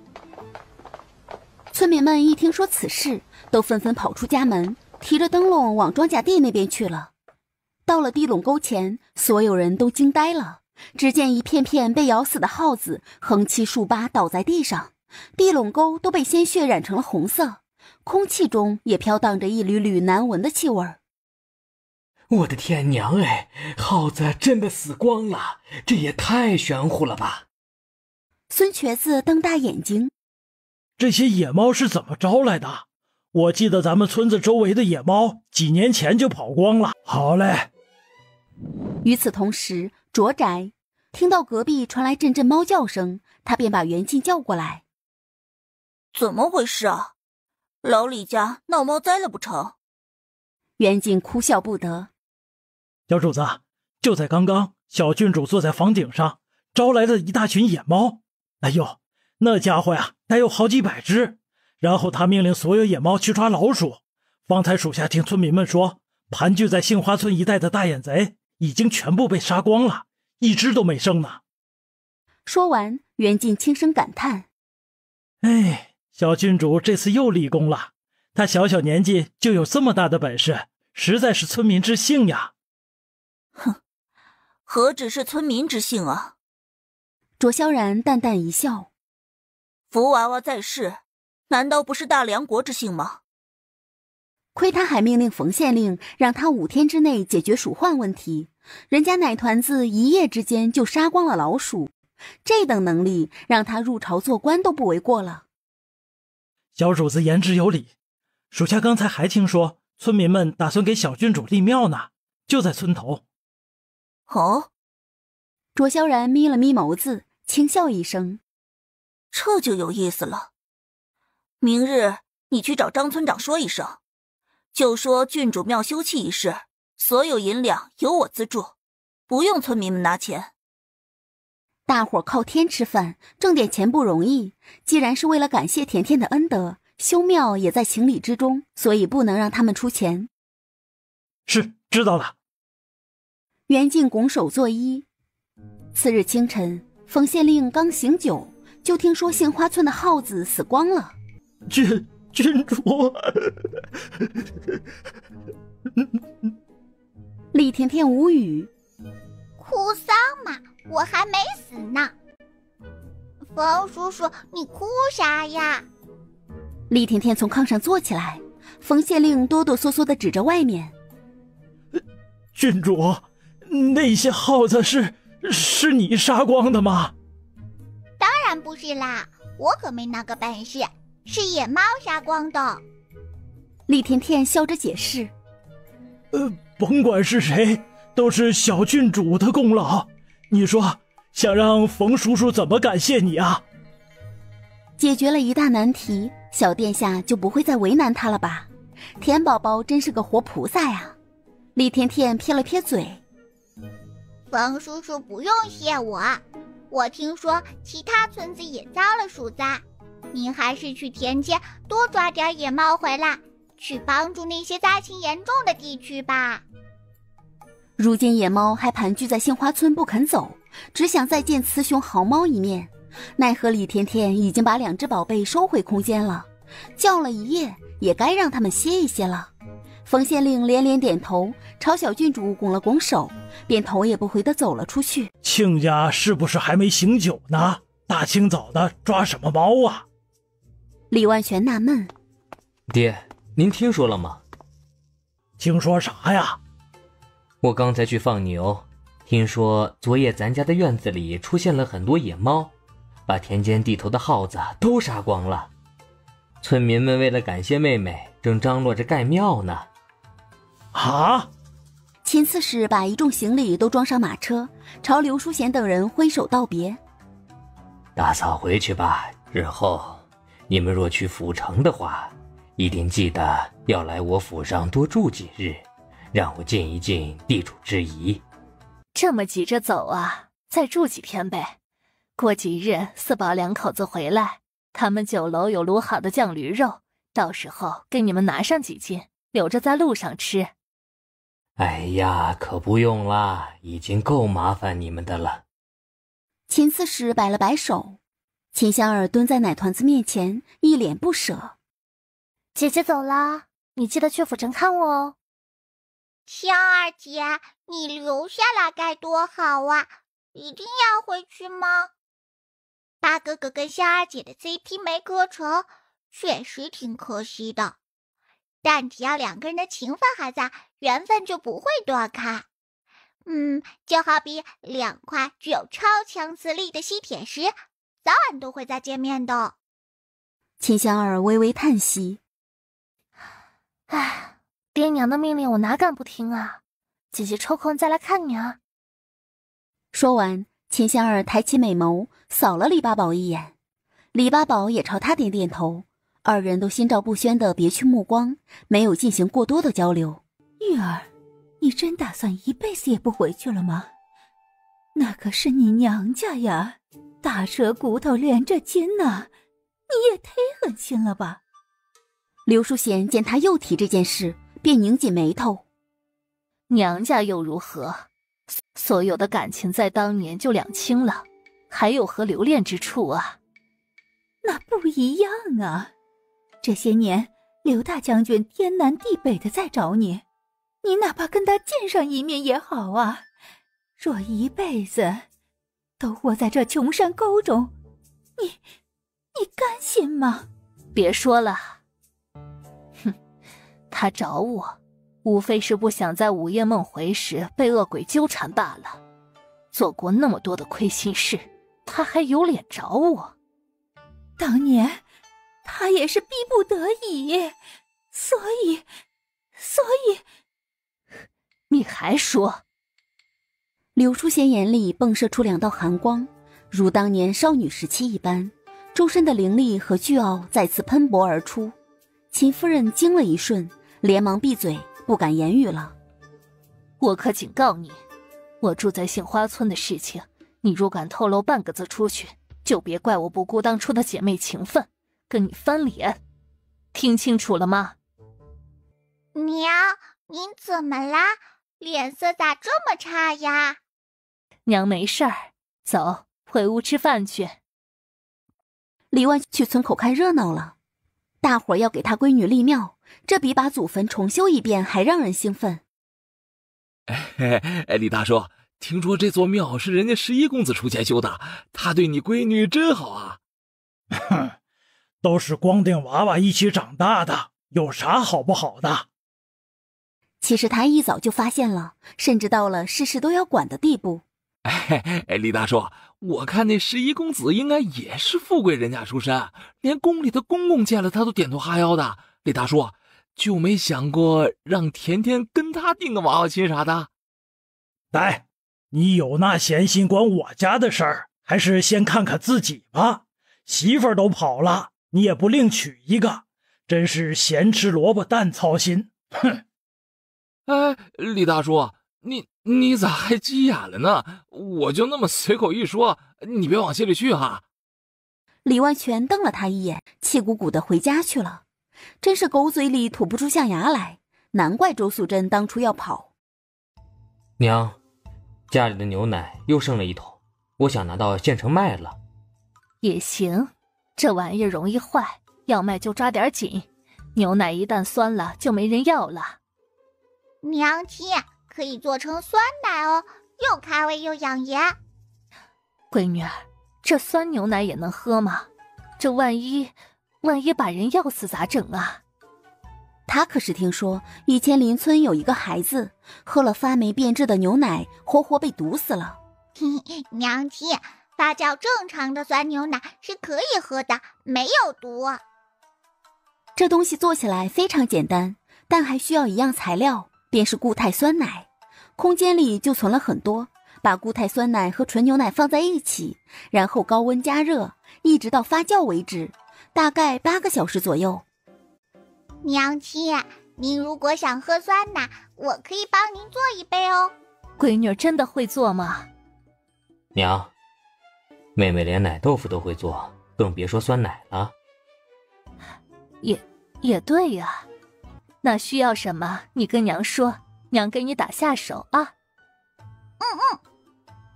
很快娘儿俩便在厨房忙活开了。娘亲，咱们还得做一个纯天然的大烤箱。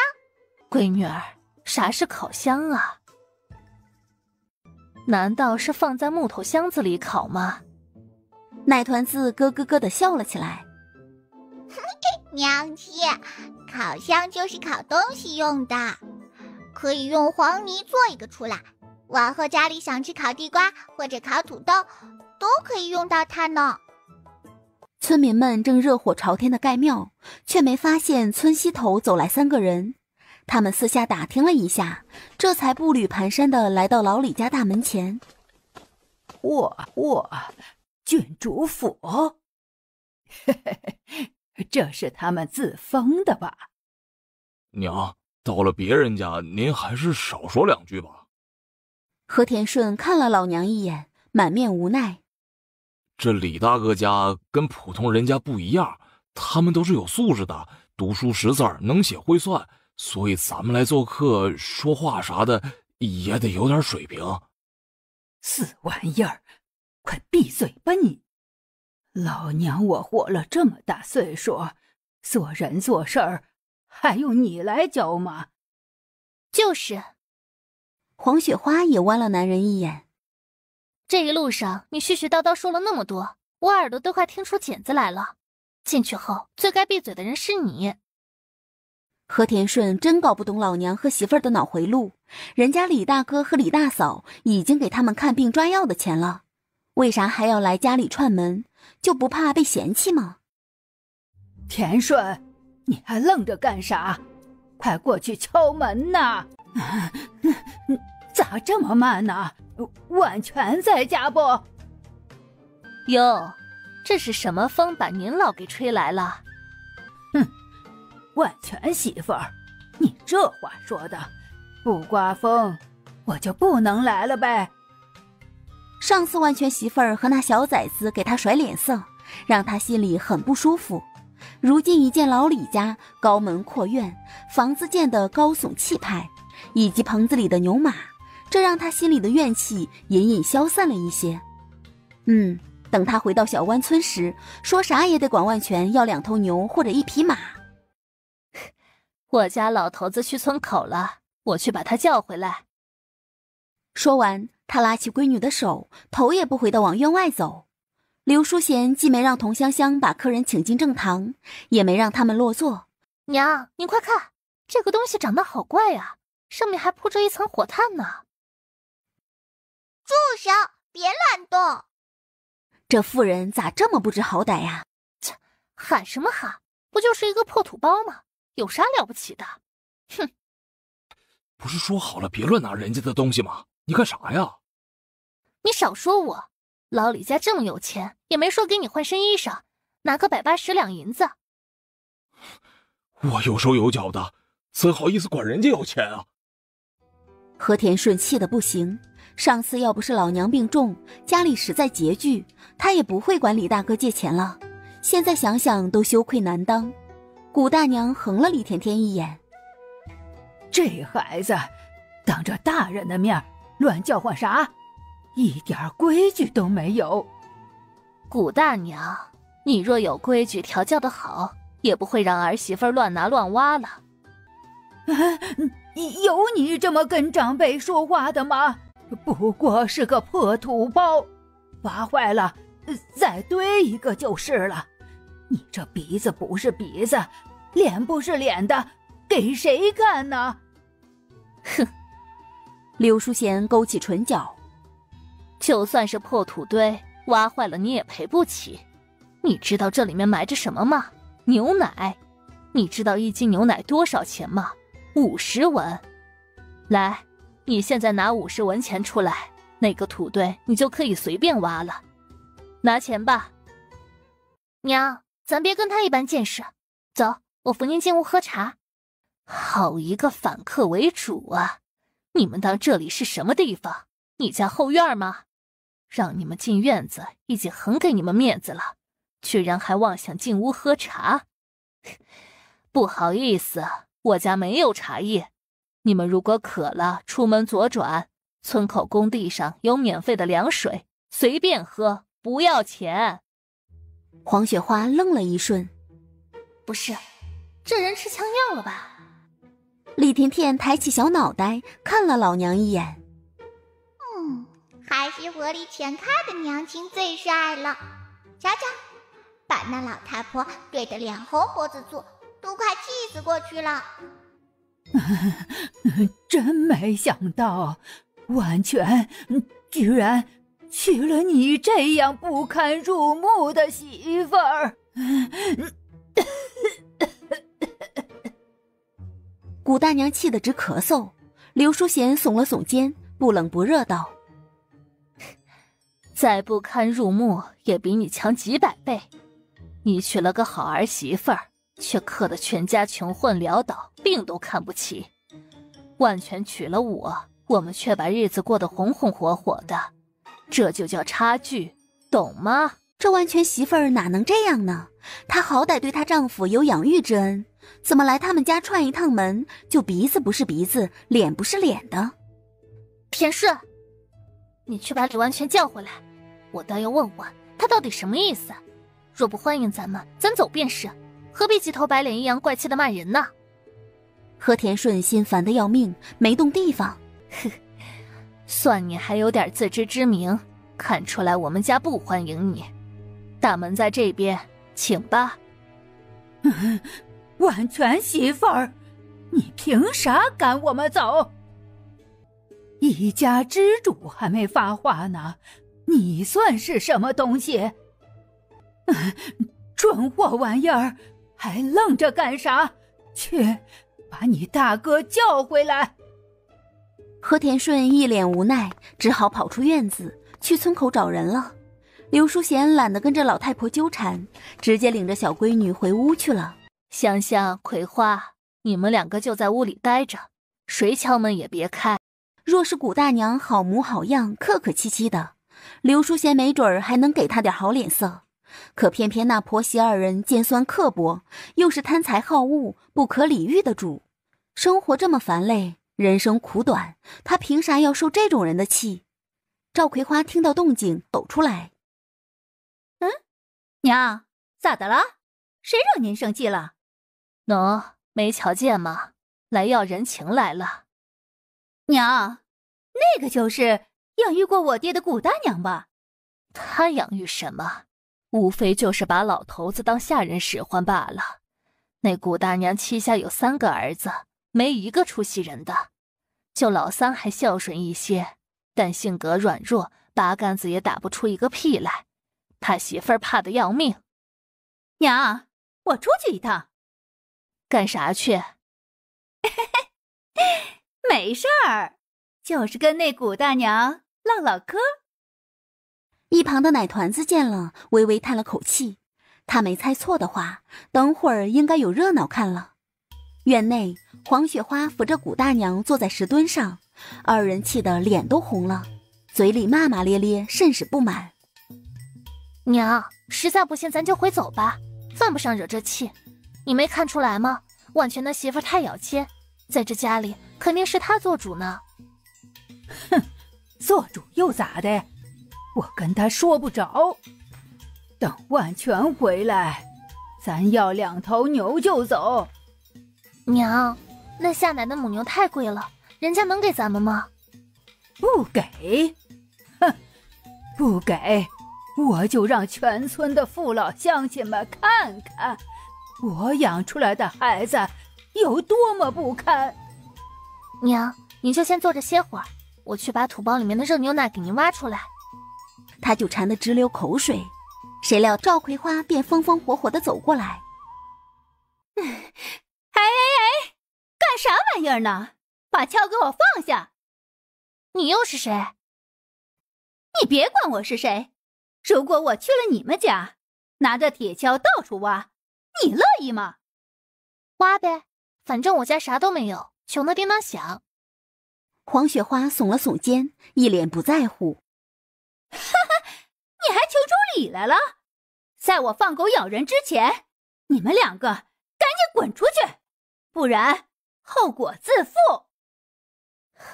刁蛮玩意儿，有你这么对待客人的吗？我来你们家是看得起你，你跟谁耍横呢？推，用你看得起呀？赵葵花啐了口唾沫，脸上挂着不屑。也不撒泡尿照照镜子，你算哪根大葱啊？这里是郡主府，岂有你这泼妇胡闹？自打小姑子当上郡主，赵葵花每次跟村里的妇人们唠嗑，脸上都倍儿有面子。你骂谁是泼妇呢？黄雪花彻底怒了。娘，他打我。黄雪花捂着脸痛哭流涕。废物东西！哎呀，娘，那老婆子那么大岁数了，二嫂如果打了她，会不会被讹上啊？放心，你二嫂心里有准。顾婆子，咋的？你也想跟我比划比划呀？我是长辈，你动我一下试试，给我乖乖跪好，今儿个我就替你男人好好教训你一顿。顾婆子，你是不是假酒喝多了？我跪天跪地跪父母，你算什么玩意儿？你再说一遍。古大娘怒火万丈，气得直哆嗦。老太婆跟我玩阴的。赵葵花嗤笑一声，侧身躲了过去，旋即一把就掐住古大娘的耳朵，用力一拧，就疼得她吱哇乱叫。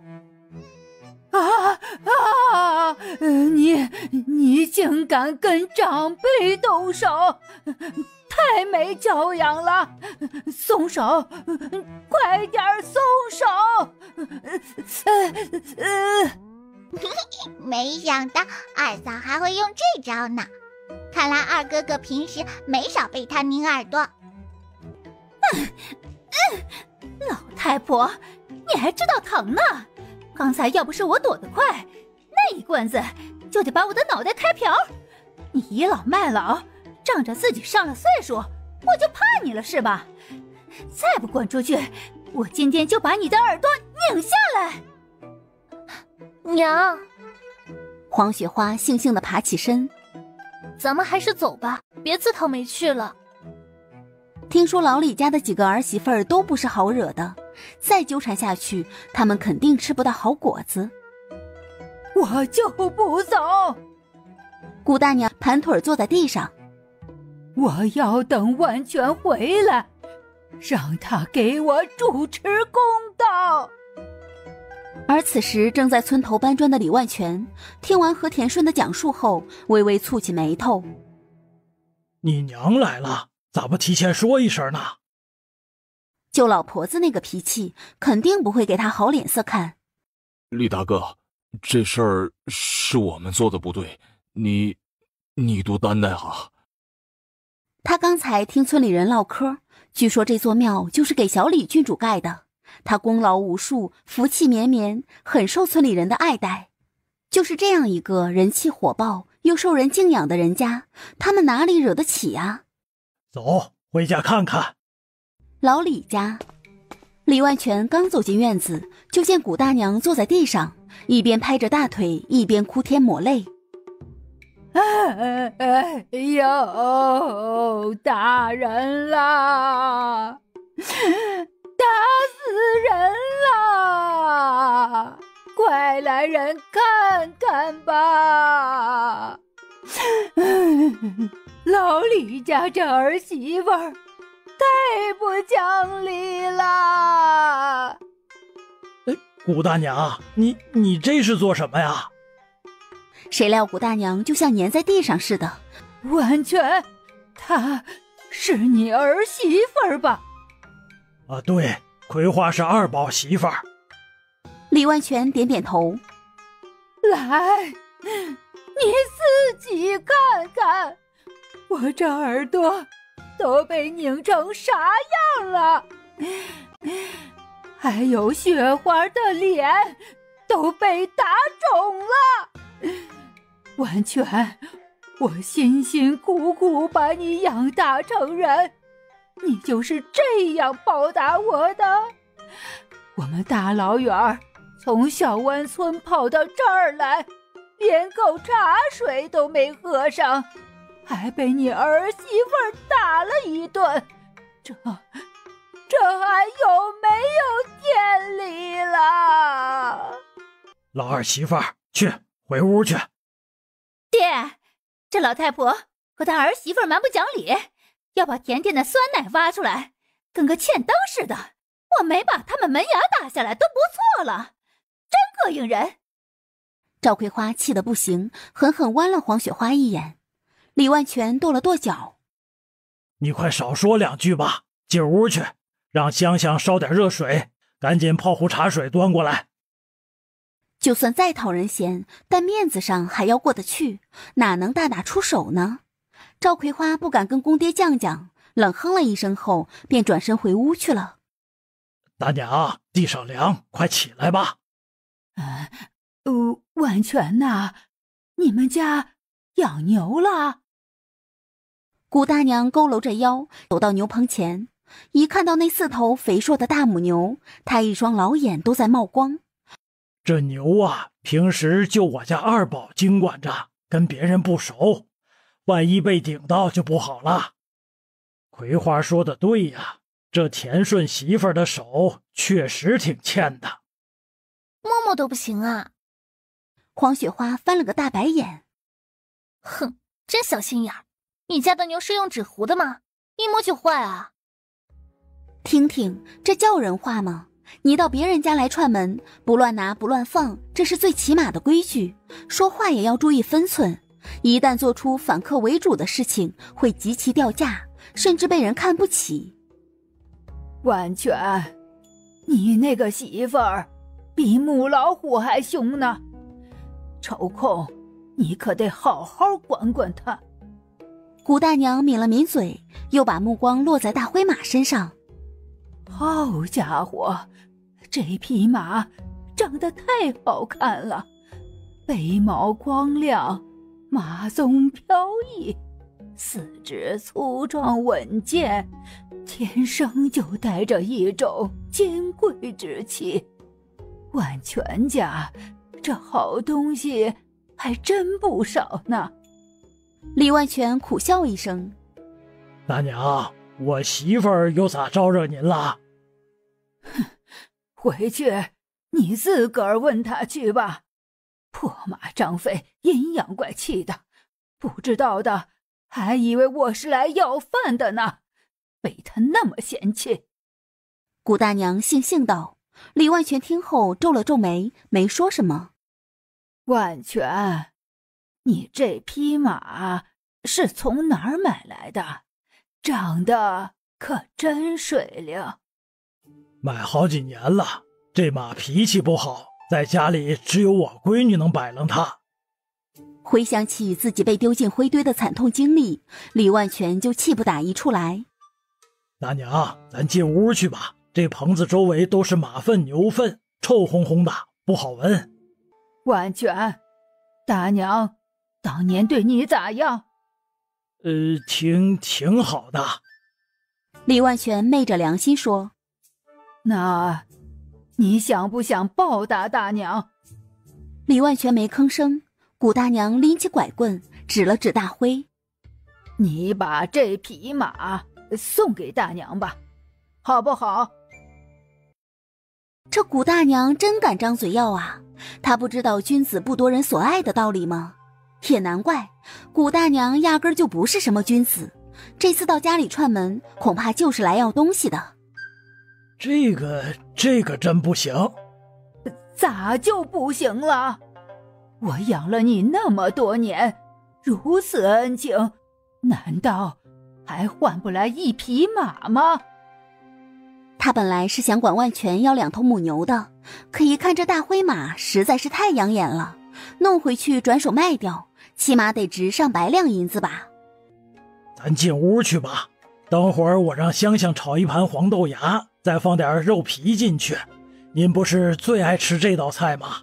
不行，你少跟我绕弯子，就说给不给我这匹马。这次不等李万全开口拒绝，马棚外忽然传来一阵笑声。姑奶奶，你如果能把大灰马牵走，那我就送给你啦。真的？谷大娘瞪大眼睛，以为自己听错了。真的送给我？前提是你得把它牵回家去啊。那还用你说吗？闺女啊，咱家这可是社马呀，你当真要白送给他？闺女平时那么聪明，怎么突然糊涂起来了？就算想施舍谷大娘，可以拿点银子或者粮食啊，哪能直接把大灰送出去呢？听老婆子说，这社马可是无价之宝，全世界都没有几匹呀。厉甜甜淡淡一笑，朝老爹眨眨眼。爹，千不走道，您放心好啦。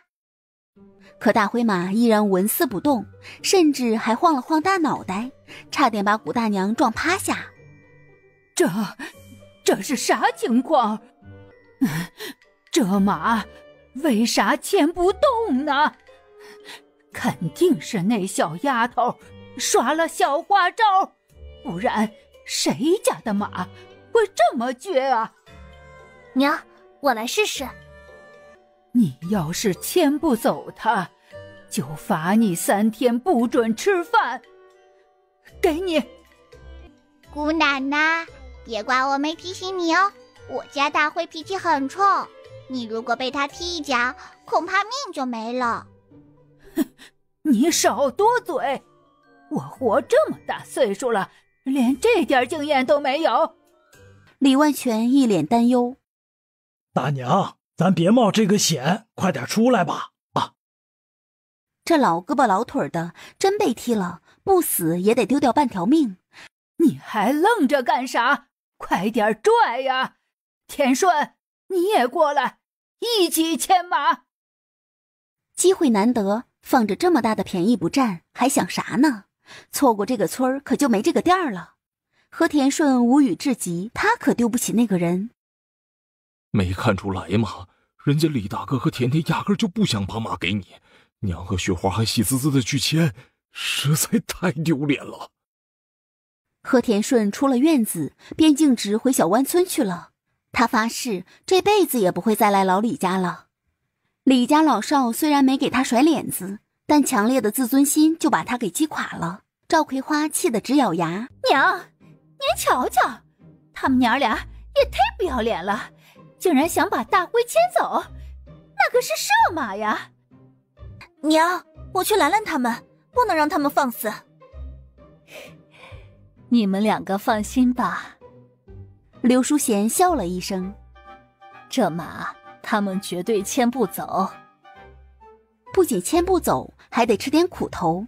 这不，谷大娘不听劝阻，她用力晃动脑袋，把攥着缰绳的黄雪花直接甩飞出去，然后抬起后蹄，照谷大娘的面门就踢了过去。大辉本来就身体强壮，力大无穷，这一脚如果踢在老太婆的脸上，她铁定是活不成了。千钧一发之际，大辉不可以伤人。若是惹了人命官司，处理起来会很麻烦，到时候黄雪花把她的大辉讹走也说不准。哎呦，天哪！谷大娘一屁股就坐在地上，脑门上挂满了汗珠子。黄雪花倒在栅栏门旁。哎呀，大娘，快点起来！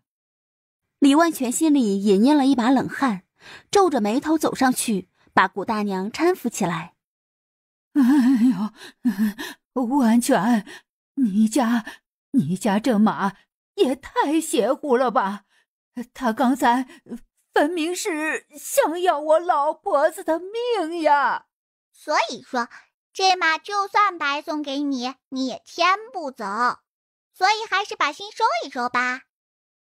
谷大娘听后瞪了奶团子一眼，她好不容易来一趟，哪能空手而归呢？吃了这么多苦头，她今天必须得划拉点东西回去才行。正堂内，谷大娘坐在主位上，端着茶碗滋溜两口，不甚满意。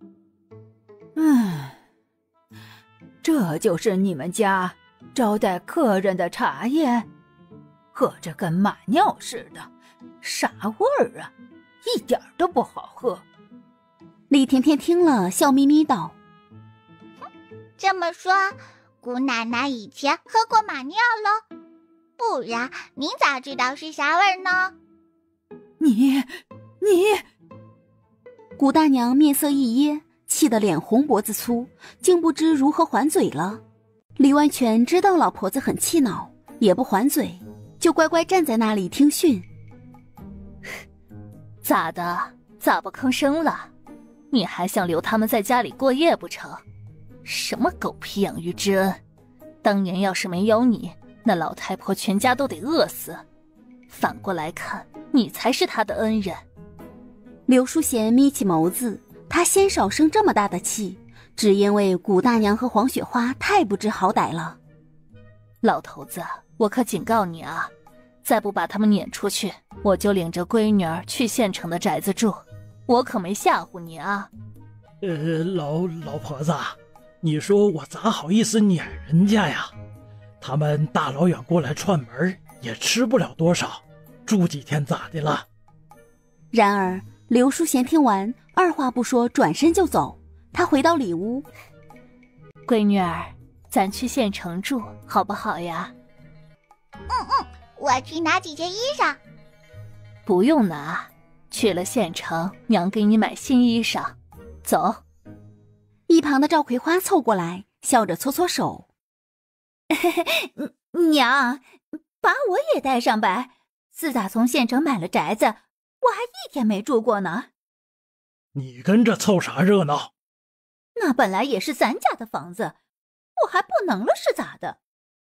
真看不出个眉眼高低，啥火候了，你还跟着胡闹？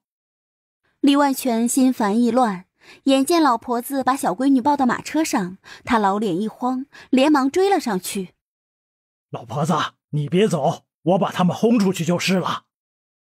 唉，媳妇儿每次跟他冷战，都10天半个月不说话，这比架在油锅上烤还煎熬呢。为了一个谷大娘，就把老婆子和小闺女惹生气了，真的犯不上。去吧，就在这马车上等你。娘，我也许久没见到3个侄子了，咱们走吧。一和、二和还有小岭，眼下都在杏花书院念书。县城的宅子雇了一位老妈子。李万全瘪了瘪嘴，无奈道：“我去还不行吗？哎，闺女，看住你娘，别让她跑喽。正堂内，李万全刚走到门口，就见黄雪花手里拿着一个布袋子，把架子上面的花瓶、茶具和各色小摆件往袋子里面装。雪花，回头别忘了把这盆花装上。如此娇艳新鲜的海棠花，起码能卖1两银子，富贵人家就喜欢这种艳美喜庆的花。娘，咱临走前用不用再捞几条鱼啊？我看他们家鱼塘起码得有好几百条大鱼，李子、白鲢和鲶鱼都有，就算吃不了也能拿出去卖呀。捞几条哪能够呢？等会儿你去后院找几只水桶，让万全给咱们多装几桶。这玩意儿用盐卤上，可以晾鱼肉干吃呢，可下饭了。行，知道了，娘。黄雪花乐得合不拢嘴，她真想把老李家的所有好东西都搬走，包括这套大宅子。金麦芽见了，差点气晕过去。二宝呢？你去把他叫回来。大宝哥和二宝哥好像在村口搬砖呢。去，给我叫回来！赵葵花磨牙凿齿，整个人都气哆嗦了。不用去叫，我这就打发他们走。爹，您看看他们，这像话吗？赵葵花怒声咆哮。那盆海棠花是甜甜精心培育出来的，现在好不容易开花了，他们竟然要搬走。还有爹最喜欢的花瓶和红釉酒壶也被田顺媳妇儿装走了。葵花，扶你大嫂回屋去。我不进屋。爹，你平时脾气不是挺大的吗？家里人都怕你，如今咋被那娘俩欺负成这样了呢？你还数落起老子来了？李万全龇牙瞪眼，面上很凶，但底气不足。爹，葵花说的没错，有句话叫斗米恩，升米仇。像古大娘和黄雪花那种人，您越是纵容无度，他们就越是得寸进尺。今天拿一只花瓶，明天要辆马车，后天没准就敢管您要房子。您若是不给，他们翻脸就不认人，到最后弄得好像是咱们家欠他们似的。行了，我知道了，你们两个回屋去。去，扶着你大嫂进屋。哎，万全呐，你来的正好。你快去后院的鱼塘给我捞几桶鱼啊，还有那青菜啥的，你多装点儿，给我装几麻袋。李万全无语。装几麻袋？好家伙，那片小菜园总共还不到1亩，给你装几麻袋，整片地都得薅秃噜喽。古大娘全然不顾李万全的脸色，继续道：万全，你们家还有白面吧？我临走前你给我拿上100斤。大娘上岁数了，牙口不好，平时就爱吃白面条和面片汤，这细面软乎，不拉嗓子。李万全老脸气得发红，见黄雪花在架子上拿起一只自己珍藏许久的翡翠嘴烟袋。田顺媳妇儿，你干啥玩意儿呢？连老子的东西都敢拿了，你还懂不懂规矩了啊？黄雪花吓了一大跳，双手一抖，烟袋砰的一声掉在地上，霎时间精美的翡翠嘴应声而碎，四分五裂，碎片溅得到处都是。田顺媳妇儿，你真把这里当成你自个儿家了？让你们婆媳2个进来喝口水，已经是给足你们面子了。你可倒好，乱拿乱动，全无教养。你把我这个主人当成什么了？空气吗？黄雪花被训得面红耳赤，忙拎着手里的袋子躲到古大娘身后去了。娘，咱这东西也拿得差不多了，现在该走了吧？不行，我还没管万全要牛呢，不急着走。大娘，你说说看，这一个翡翠烟袋嘴，你打算怎么赔呀？万全，你搁这儿斤斤计较啥呢？不过是个破烟袋而已，碎了就碎了呗，哪有你这样损弟妹的？破烟袋，呵呵。大娘，你真是没见过世面啊，知道这是什么翡翠吗？哎呀，你别没完没了的，抓紧让人给我做口饭吃，从早上到现在我还有米未进呢。大娘，这顿饭你恐怕是吃不上了，我们家没有义务供你饭吃，趁着时辰还早，你抓紧回吧，往后也不要再来了。若不是看在当年谷大娘对他有一丁点恩情在，完全，你这话是什么意思？想跟大娘断绝关系是吧？嘿，你这个狼心狗肺的东西，你忘了我当年是怎么……快闭嘴吧你，别他妈倚老卖老了。之前我就说过，当初你对我的那点恩情，我早就还完了，从头到尾我都不欠你什么。你这老不死的可倒好，整天把这事儿挂在嘴边，不知道的还以为我是你一手养大的孩子。说到这里，李万全啐了口唾沫，上前就把黄雪花手里的袋子抢了过来。还真是不是一家人不进一家门呐！你跟那老不死的一个德行，骨子里就带着讨人嫌的本性。趁老子动手打人之前，你们俩赶紧给我滚出去，不然老子就活剐了你！滚！谷大娘彻底惊住了，她没想到万全会说出这等大逆不道的话。曾经她指东，万全不敢往西，说啥是啥，听话得很。可现在看来，李万全撕破了脸面，连最起码的尊重也没有了。他一发火，自己就别想从老李家拿走一样东西，这种损失太大了。想到这里，谷大娘嘴角扯出一抹笑容。万全呐，你看看你，说说话咋还急了眼了呢？大娘这些年也没求过你啥吧？你至于这么冷血吗？人家老瓜还知道反哺呢。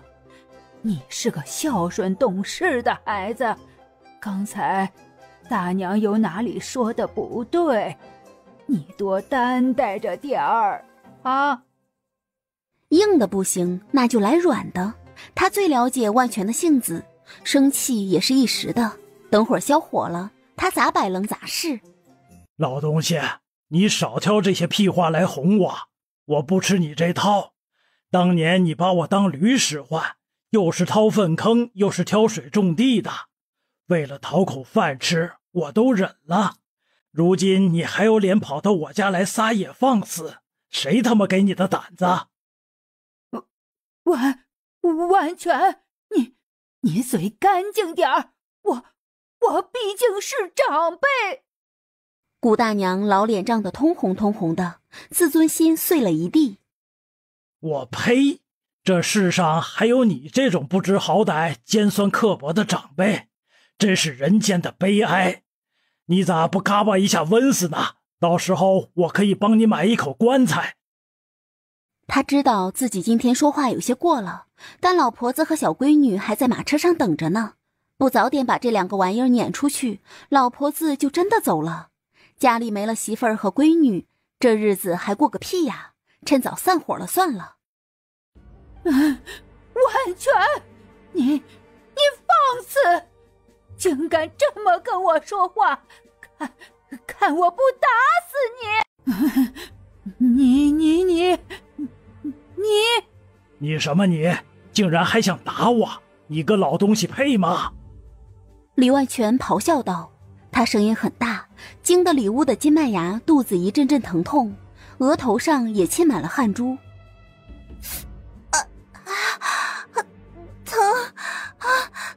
疼死我了！哎呀，甜甜说，大嫂的临产期就在这几天，今儿个被古大娘和黄雪花气到了，早产也说不准呢。我没事儿。大嫂，你忍一忍，我这就去把大哥叫回来。你叫他有啥用啊？他又不会接生。快去叫田宝宝！见老二媳妇儿着急忙慌地跑出来，李万全问道：“葵花，咋的了？”爹，大嫂估计要生了，我去叫甜甜。快去！李万全心里很紧张，抬起眼皮看向古大娘：“杵在这儿干啥？还不快点滚出去！滚远点儿！”完了，这万全彻底跟他翻脸了，又赶上李家儿媳妇儿要生孩子，这地儿恐怕真待不下去了。可是他大老远来一趟，折腾半天啥也没拿走，这未免太可惜了。刚才田顺媳妇儿装在袋子里的东西都被李万全抢了回去，再开口要，人家铁定不会给的。思及此处，古大娘只好摊牌了：“万全，你就打算让我空着手回去吗？不给大娘带点啥东西走？不然呢？”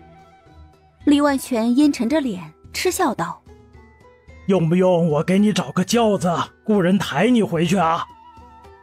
这老不死的，今后再敢踏他们家大门一步，李万全就把他扔进粪坑里去，气死他算了。万全，你送大娘2头牛呗，这年月家家户户的日子都难挨，有了母牛，我也能挤点牛奶去卖，不至于被饿死呀。这才是他的真正目的。既然大灰马牵不动，家里的物件又不让拿，送他2头大母牛总可以了吧？哼，大娘，你看我家这大宅子咋样？宽不宽敞？要不你也打包带走吧？哎呦，我要你家房子干啥？2头牛就够了。古大娘喜上眉梢，以为万全心软了呢。你个不要脸的东西，我家那4头牛是我闺女买回来的，凭啥给你啊？我看你呀是缺钱缺疯了，如果活不起呀，就赶紧找根绳子吊死算了，省得浪费粮食和空气。这一套操作行云流水，丝毫没有犹豫和迟疑，看得出来李万全是真想跟那个老太婆断绝关系。这事儿处理不好，媳妇儿和小闺女都不会原谅他。李万全很纳闷，是不是就他们家有这种极品亲戚，简直无语了。万全，你个杀千刀的，你不能这么对我。娘，咱赶紧走吧，您不嫌丢人啊？我丢什么人？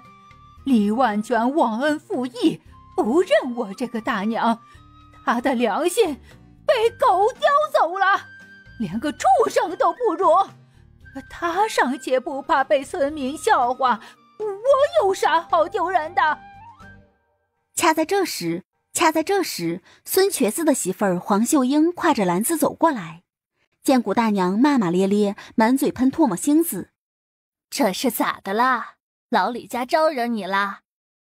对，他们家有一个算一个，都不得好死。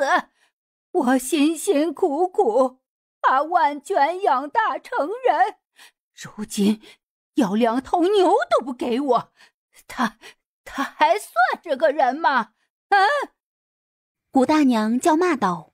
黄秀英一听，狂抽嘴角。你管人家要牛了？这泼妇恐怕不知道1头牛有多贵吧，况且还是能下载产奶的大母牛。对呀，我对李万全有养育之恩，要2头牛多吗？我没让他给我养老都不错了。哼！我想起来了，你是小湾村的古婆子吧？我听说你当年把大宝爹当牲口使唤，累得他坐下病来，一到下雨阴天就腰酸腿痛的。说是养育之恩，我看呀，你是免费找了个苦力，专门给你们家干重活的。你又是谁？我家里的事儿跟你有啥关系？呵呵，是没啥关系，但我一看见你这种不要脸皮的人，胃里就恶心。你皇后娘，你们搁这吵吵啥呢？王道香和江桂花走了过来，黄秀英把事情经过讲述一遍。王道香听后，二话不说就谩骂起来。不知好歹的老东西，你赶紧去死吧！对，这种人就该掐死他，省得出来膈应人。易大娘，你去回家把菜刀拿来，我现在就剁了这条不要脸的老狗。古大娘被骂得狗血淋头，头皮都麻了。看来杏花村是不能待下去了，等万全什么时候回心转意，他再回来。老李家跑得了和尚跑不了庙，只要万全还住在杏花村，他随时可以找过来。雪花，咱们走，跟这些刁民泼妇对骂，有失咱们的身份。哼！娘，二人走后，哎，这是啥动静啊？咋吱哇乱叫的？哎呦，保不齐大宝媳妇儿要生了。前几天呢，我见她肚子这么大个，圆滚滚的。既然生孩子，咱们进去帮着忙活忙活吧。对了，姨大娘，你娘家表姐眼下不是住在你家呢吗？她懂接生，你快去把她招呼过来。哎，王道香应了一声，转身跑回家去了。里屋，妹妹，你大嫂真的快生了吗？是男娃还是女娃呀？哎呀，大哥，孩子还没生下来呢，我哪知道呀？你快把门窗关上。他没猜错的话，大嫂这胎还是带把的小子。李大宝点点头，正要去关门，王道香便带着他表姐跑过来。大宝，用帮忙不？也行，进去吧。但既然一旦娘这么热情，他也不能服了人家的面子，便把人放了进去。刘淑贤不想让闺女染太多血，见有人帮麦芽接生，便将闺女抱了出来。爹，这咋突然刮大风了？会不会要下雨呀？你妹妹说要下雨，就肯定有雨。爹，我听说那个田顺媳妇儿把您的翡翠烟袋给摔坏了。哎，快别提这事儿了。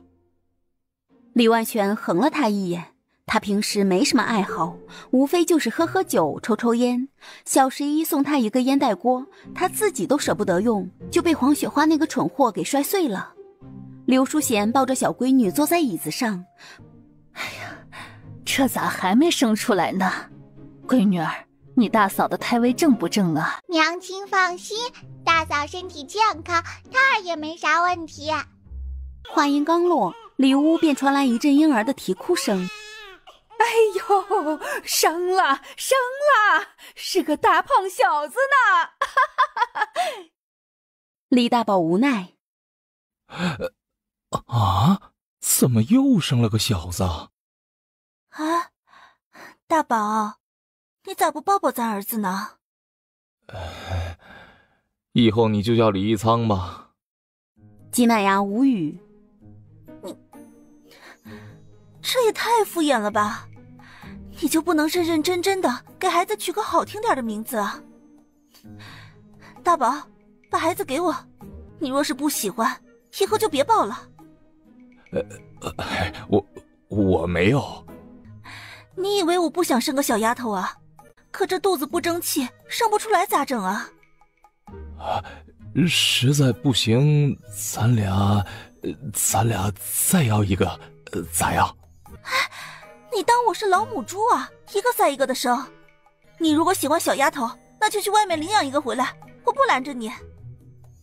县城的大街上就有不少小乞丐，丫头小子随便挑，给2个肉包子就能领回来。领养的哪有亲生的好啊？你缓一缓，来年努力，咱再要一个啊！我警告你啊，我可不生了，你爱跟谁要就跟谁要去。李大宝见媳妇儿态度这般强硬，也没再纠缠，去厨房炖猪蹄汤去了。他前脚刚走，刘淑贤和李万全便走进来，盯着小奶娃看了片刻。长得像麦芽，真好看。幸亏不像老大，黝黑黝黑的，眼珠子比猫头鹰还大，怪吓人的。咋说话呢？咱家大宝的长相不也随你了吗？嘿嘿，那倒是。李万全晃了晃脑袋，家里的几个小子长得都像我，就小闺女跟你连像，都说丫头随爹，甜甜倒是反过来了，嘿嘿。刘淑贤长得不丑，五官端正，纤眉亮眼，年轻时也称得上是村里的第一美人。如今上了岁数，可依然气质不凡，只因家里有灵泉水的滋润，让她看起来年轻了10岁不止。李甜甜见时间差不多了，便把埋在烤箱中的密封罐子挖了出来。哇，果然发酵了！奶团子眉眼弯弯，高兴极了。这东西在现代也很贵，常喝对脾胃和消化系统都有好处，还可以治疗便秘。你拿着的是什么东西啊？身后传来一声询问。奶团子回头望去，就见十一哥背着手走过来，他眼睛直勾勾地盯着罐子，满面狐疑。是酸奶哦。奶团子笑了笑，卓萧然不甚理解，挑了挑眉。是酸奶哦。奶团子笑了笑，卓萧然不甚理解，挑了挑眉。这何为酸奶啊？难道是在牛奶里面加醋了吗？这不是胡吃吗？十一哥，你闻闻看。这是什么味儿啊？这牛奶明显就是坏掉了，你喝了就不怕拉肚子？是，我才没那么傻呢。奶团子撇了撇嘴，抱着大罐子走到菜窖口前。现在要给它冷却一下，味道会更好的。卓萧然无语，这个小丫头可真是能琢磨，连这种饮品都能做出来。临近黄昏时分，细密的雨丝从阴云中倾泻而出，在干旱许久的清水县一带绽放开来。村民们纷纷冲出屋子，感谢小郡主开恩。瞧见没，这郡主庙尚且还没建好，这大雨就降临了。我一早就说过，小李郡主是老天爷的干闺女，咱们应该几年前就给她立庙的。现在说这个还有啥用？再难的日子咱都挺过来了，看这雨势不小，上秋前肯定能收一茬好粮呢。是啊，等郡主庙盖好后，我可得进去好好拜一拜。村民们把这场雨都归功于奶团子，觉得立庙起作用了。当晚就有不少人拎着鸡蛋和鸭子来到老李家，上门感谢郡主施恩。雨水淅淅沥沥，拍打在瓦片上，整个杏花村都降温了。老头子，你那个古大娘没拿走啥东西吧？她要是敢拿，我就把她的爪子剁下来。招人恨的玩意儿，居然还想要2头牛，她可真敢开口。啥？她居然管你要牛了？像古大娘这种人，永远都摆不正自己的位置。李万全点点头，正想说什么时，院外忽然传来一阵敲门声。大宝爹，哎呦，这雨下得太大了，快浇死我了！就见高有田一家3口站在外面。哎呀，咋不带把伞啥的？快进来！哪来的伞呢？咱村子干旱这么多年，要伞有啥用？高粱爹，你们这么晚过来有啥事儿吗？我们家房子漏了，好家伙，跟水帘洞似的，住不了人了。我寻思你们家空房间多，房子也不漏雨，便过来凑合一宿，明早我再回去修房子。这些年天遭大旱，村民们都疏于对房子的修理，大伙住的都是茅草屋，有的人家房盖漏了大窟窿也懒得修，因为杏花村压根就不下雨，修不修的都无关紧要。那你啊，是该好好修修了。我闺女说接下来半个月都有雨呢，连雨天，那滋味可不好受啊。早点睡吧，我让香香把客房的炕给你烧上，进被窝里热乎热乎。哎，麻烦了，等天气转晴了，我送你2板豆腐吃哈。次日清晨，杏花村的百姓都忙碌起来，纷纷跑到村口的大土坑里面挖黄土，然后回家和成泥，开始修房盖。天气依然很阴，雨势却小了。李甜甜从菜窖中取出酸奶，给家里每个人都倒了一碗。李万全看着碗里酸兮兮的东西，有点不太敢喝。闺女，这玩意儿没毒吧？这明显就是牛奶放坏了才发酸变色的，喝了不窜稀才怪呢。老头子，闺女还能给你下毒不成？爱喝不喝，不喝拉倒。金麦芽尝了一口，甜得眯起眼睛。还真好喝，酸甜酸甜的。喝了这个以后，那肚子就感觉到饿了，很开胃嘛。赵葵花也赞不绝口。哎呀，这比生牛奶好喝多了。甜甜，你可真厉害。这东西如果拿到县城去卖，肯定有人买。李甜甜笑眯眯道：大嫂二嫂，你们如果喜欢，以后我就多做一些。你别光顾着我们呀，妹妹，要不你再多整点，二哥帮你拿到县城去卖，咋样？李甜甜听后眨了眨眼，她当初做酸奶就是给家里人喝的，从没想过要卖。可一看家里的男人们似乎都不喜欢酸奶的口味，每日4头大母牛又产奶过剩，倒掉怪可惜的，还不如做成酸奶卖掉呢。那我就多弄点吧。奶团子点点头。卖了钱，二哥一分不贪，全给你送过来。不用啦，二哥哥每天照顾牛那么辛苦，买酸奶的钱就都给你吧。哎呀，那可不中。李二宝一脸惶恐。牛是妹妹买的，酸奶也是你亲手做的，我哪好意思要你的钱呀？他要是敢拿，老爹就敢打断他的腿。李万全哼了一声，扫向二宝。算你有自知之明。吃完早饭，奶团子便领着老娘和香香姐投入到制作酸奶的繁忙工作中。赵葵花把李二宝拽回屋子。干啥玩意儿？有话快说，大白天的让人看见不好。赵葵花凑过来。二宝，你瞧见了吧？大嫂也生了个小子呢。生就生呗，咱家注定跟丫头无缘，除了娘之外，谁都生不出闺女，完蛋玩意儿。你咋说话呢？赵葵花皱紧眉头。生不出来还要硬生啊？你到底有事儿没事儿？有事儿。二宝，我有一种预感，下一胎肯定能生个丫头，咱俩再要一个孩子呗。你那预感就没有灵验的时候，起开，我还要出去放牛呢。中午，李四宝和万小玲两口子回来了，一进屋便闻到一股酸兮兮的味道。哎，爹，妹妹捣鼓什么呢？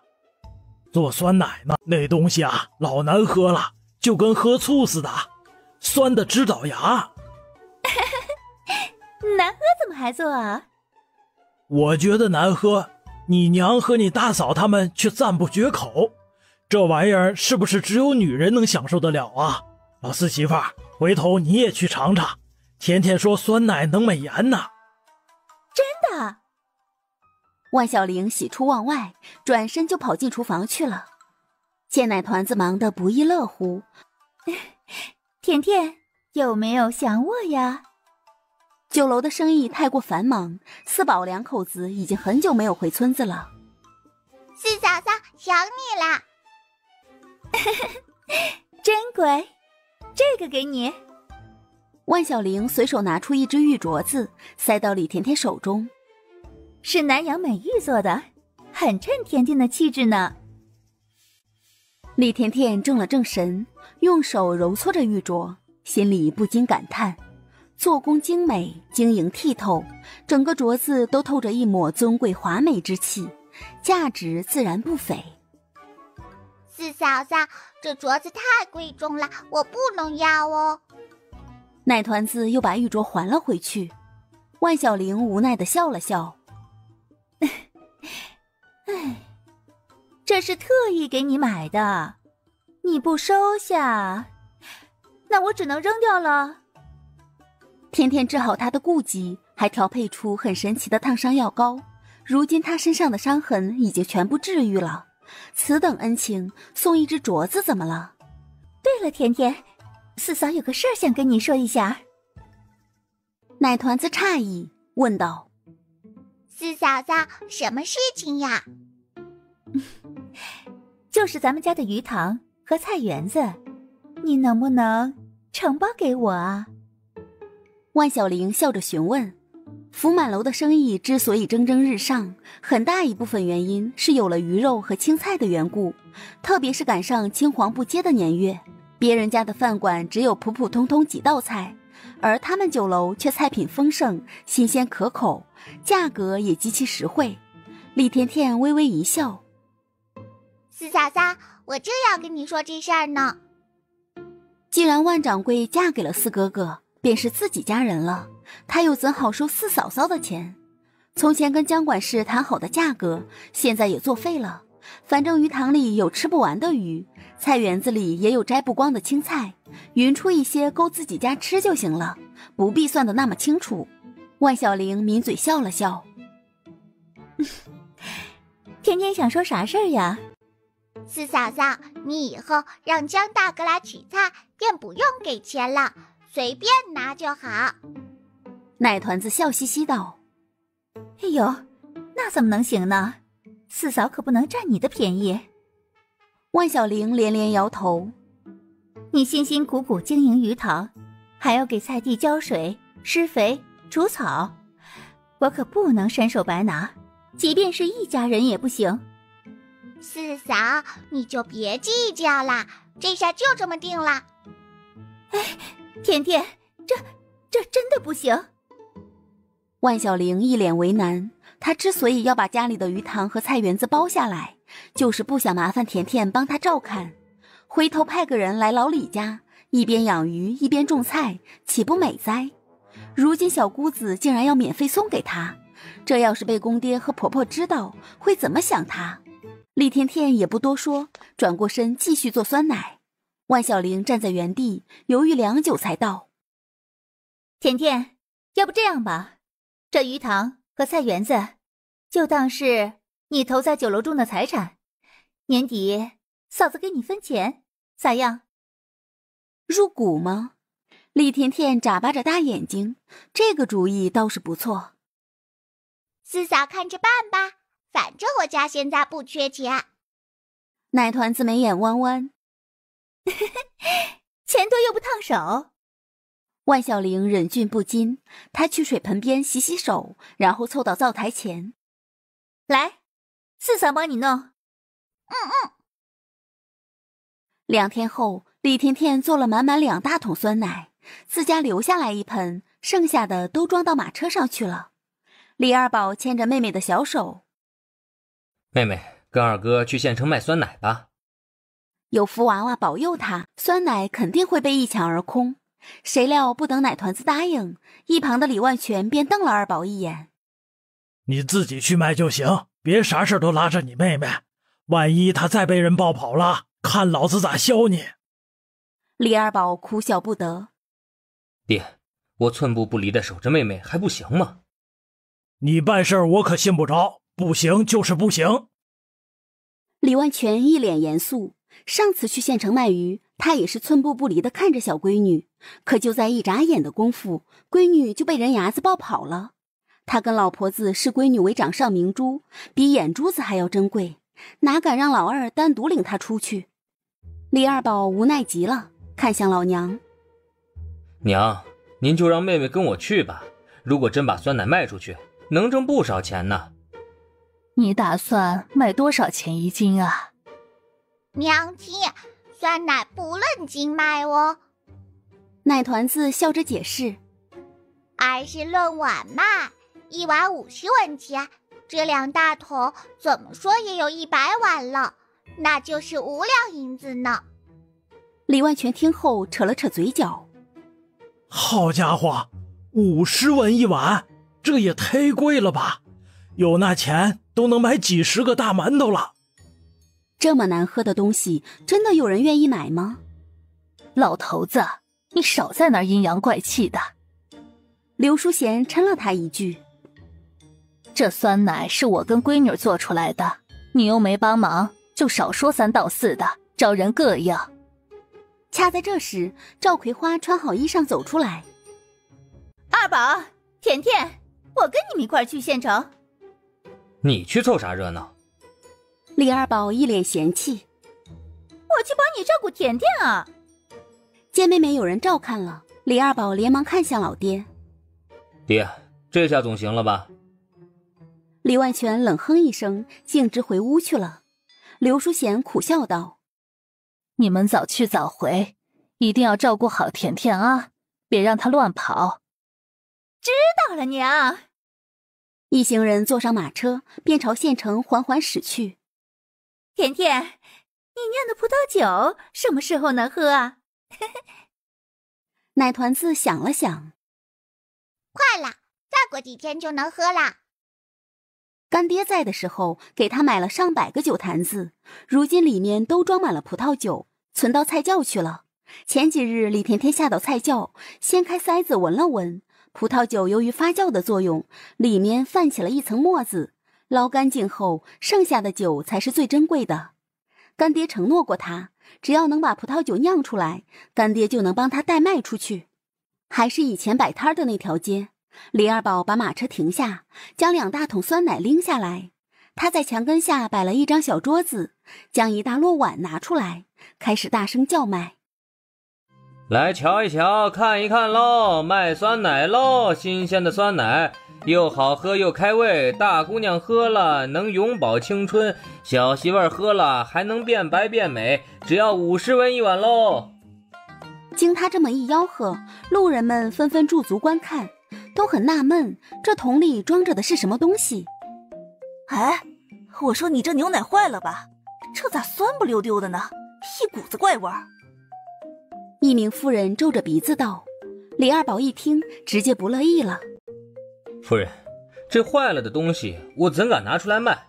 万一中毒了，我可担不起责任。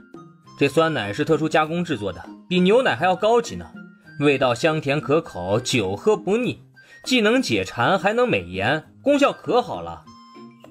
你们瞧，我媳妇儿就是经常喝酸奶才长得白白胖胖的，她以前瘦得跟干巴猴似的，一阵风都能吹跑，如今再看，她像不像高门大院里的贵夫人？赵葵花心里生气，这个死玩意儿居然说她像干巴猴子，谁家母猴子长得这么好看？李甜甜也被逗得咯咯笑了起来，她随手盛了一碗酸奶递给那名女子。夫人，您尝尝看，不要甜。女子抿了抿嘴，接过大碗，犹豫良久才一脸忐忑地喝了下去。然而当那抹酸香的气息充斥在口腔中，带来一种奇妙的香醇感，比直接喝牛奶美味多了。女子没喝够，又要了一碗，边喝边问，这东西多少钱1碗呢？50文钱，不还价哈。那你找个大一点的罐子，我多买一点。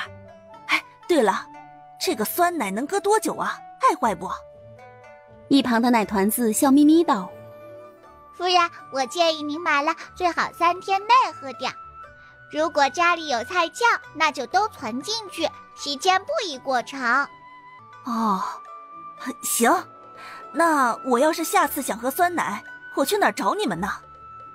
我们会时不时过来摆摊儿，夫人如果找不到我们，就去杏花村老李家买。李二宝乐坏了，一开张就赚了1块银克子，这夫人出手可真大方。哎，夫人您说好，喝，这啥味儿啊？怎么有人爱喝这种东西？我都倒牙了。真好喝，如果再甜一点就好了。老板，你们这酸奶就这一种口味吗？我喜欢吃西瓜，能不能做成西瓜味的呀？我喜欢桃子和苹果，如果加进去的话，有多少我就要多少。老板，我一次多买一点，你能不能便宜点啊？小小的摊位聚满了行人，乌泱泱的，忙得李二宝和赵葵花脚不沾地。李甜甜以为2桶酸奶起码得卖到擦黑，谁料不过半个时辰的功夫，酸奶就被抢购一空。没有买到的人一脸遗憾，想要跟着摊主去家里买。没了，您自己看，这桶都见底了。李二宝乐得合不拢嘴，这比他当年卖野猪肉和干蘑菇时过瘾多了。赵葵花心里同样美滋滋的，她看着口袋里沉甸甸的铜板和碎银子，心里简直乐开了花。田宝宝不仅是福娃娃，还是小财神呢，只要他捣鼓出来的东西就没有卖不出去的。老板，留个地址吧，以后咱们可以长期合作。李二宝看了夫人一眼。夫人，我姓李，家住在杏花村。那敢问这酸奶一天能做多少啊？能保质保量吗？妹妹，咱一天最多能做多少呀？不是很多哦，顶多就1桶半到2桶的量。没办法，家里总共就4头大母牛，即便天天喂它们好吃的，母牛也产不出更多的牛奶。看来他得再买几头牛回来了。夫人听后隐隐有些失望。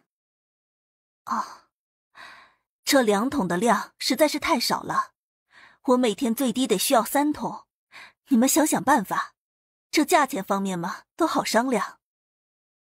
3桶？李二宝瞪大眼睛，心里开始飞速计算，如果1桶酸奶能卖2两5钱，3桶酸奶就是7两5钱，也就是说，只要能跟这位夫人合作，他每天就能赚7两银子，1个月下来就是220多两银子了。他做梦都没想到自己能挣这么多钱。当然，这全要归功于妹妹心灵手巧，如果没有她，别说酸奶了，连酱油她都做不出来。没错，每天最低3桶，你们能提供吗？李甜甜一脸纳闷，深深地看了夫人一眼。她到底是做什么的？每天买这么多酸奶喝得完吗？这东西极其爱坏，不易保存太久。如果赶上天气炎热，酸奶不在密封的环境中，那当天就坏掉了。赵葵花这会儿才算明白，一天3桶，1个月能赚多少钱。葵花，你又不会做酸奶，别乱许诺，这事儿咱得听妹妹的。甜甜，既然一天能做2桶，那3桶应该也没问题吧？李甜甜抿了抿嘴，没说话。二嫂哪都好，就是每次一看到钱就像换了个人。甜甜，赵葵花压低声音，如果牛奶不够，你可以往里面多掺点水啊，怎么着也能凑够3桶。不可以的，二嫂，那样做酸奶就不纯了。他当初做酸奶就是给家人们喝的，并没想过拿出来卖。可既然这东西如此受欢迎，他就不能往里面掺水，砸了自己的招牌不说，回头客也会流失。为了那区几两银子真犯不上，回头再让人骂成是奸商，那多糟心呐。葵花，你别瞎嘚嘚，去马车上待着去。李二宝脸色阴沉，赵葵花撅了撅嘴，把2只空桶拎走了。夫人，我每天暂时只能提供2桶，等以后量大了，我再多做点好吗？行，若是做出来，你们便直接送到香华书院去。香华书院？奶团子正了正神，据他所知，这县城总共就有1家书院，便是大侄子和二侄子就读的杏花书院。这香华书院他还是头一次听说。李二宝也是一脸好奇。夫人，这香华书院在哪儿呀？是新开的女子学堂，我是书院的院长，姓王，你们呢叫我王院长便好了。王院长笑容温婉。哈！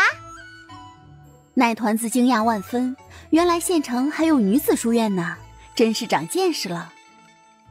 王院长见小奶团子长得清秀水灵，像个小仙女似的，心里便生出几分好感。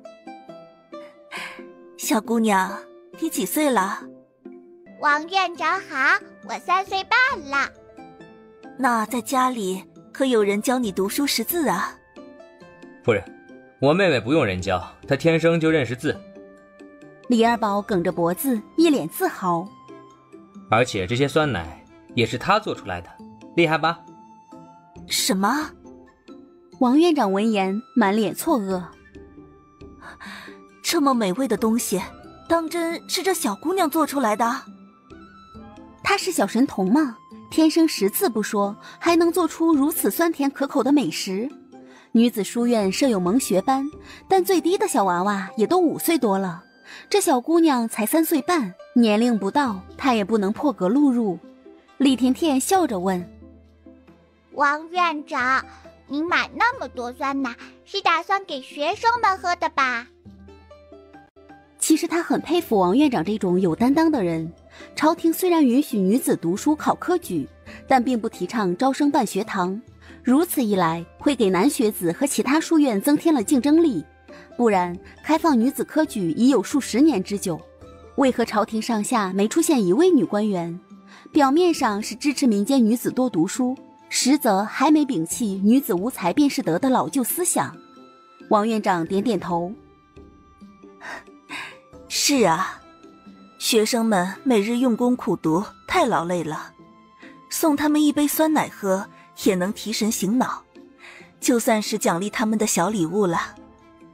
是免费送给他们的吗？是啊，免费的，不要钱。那您可真有钱。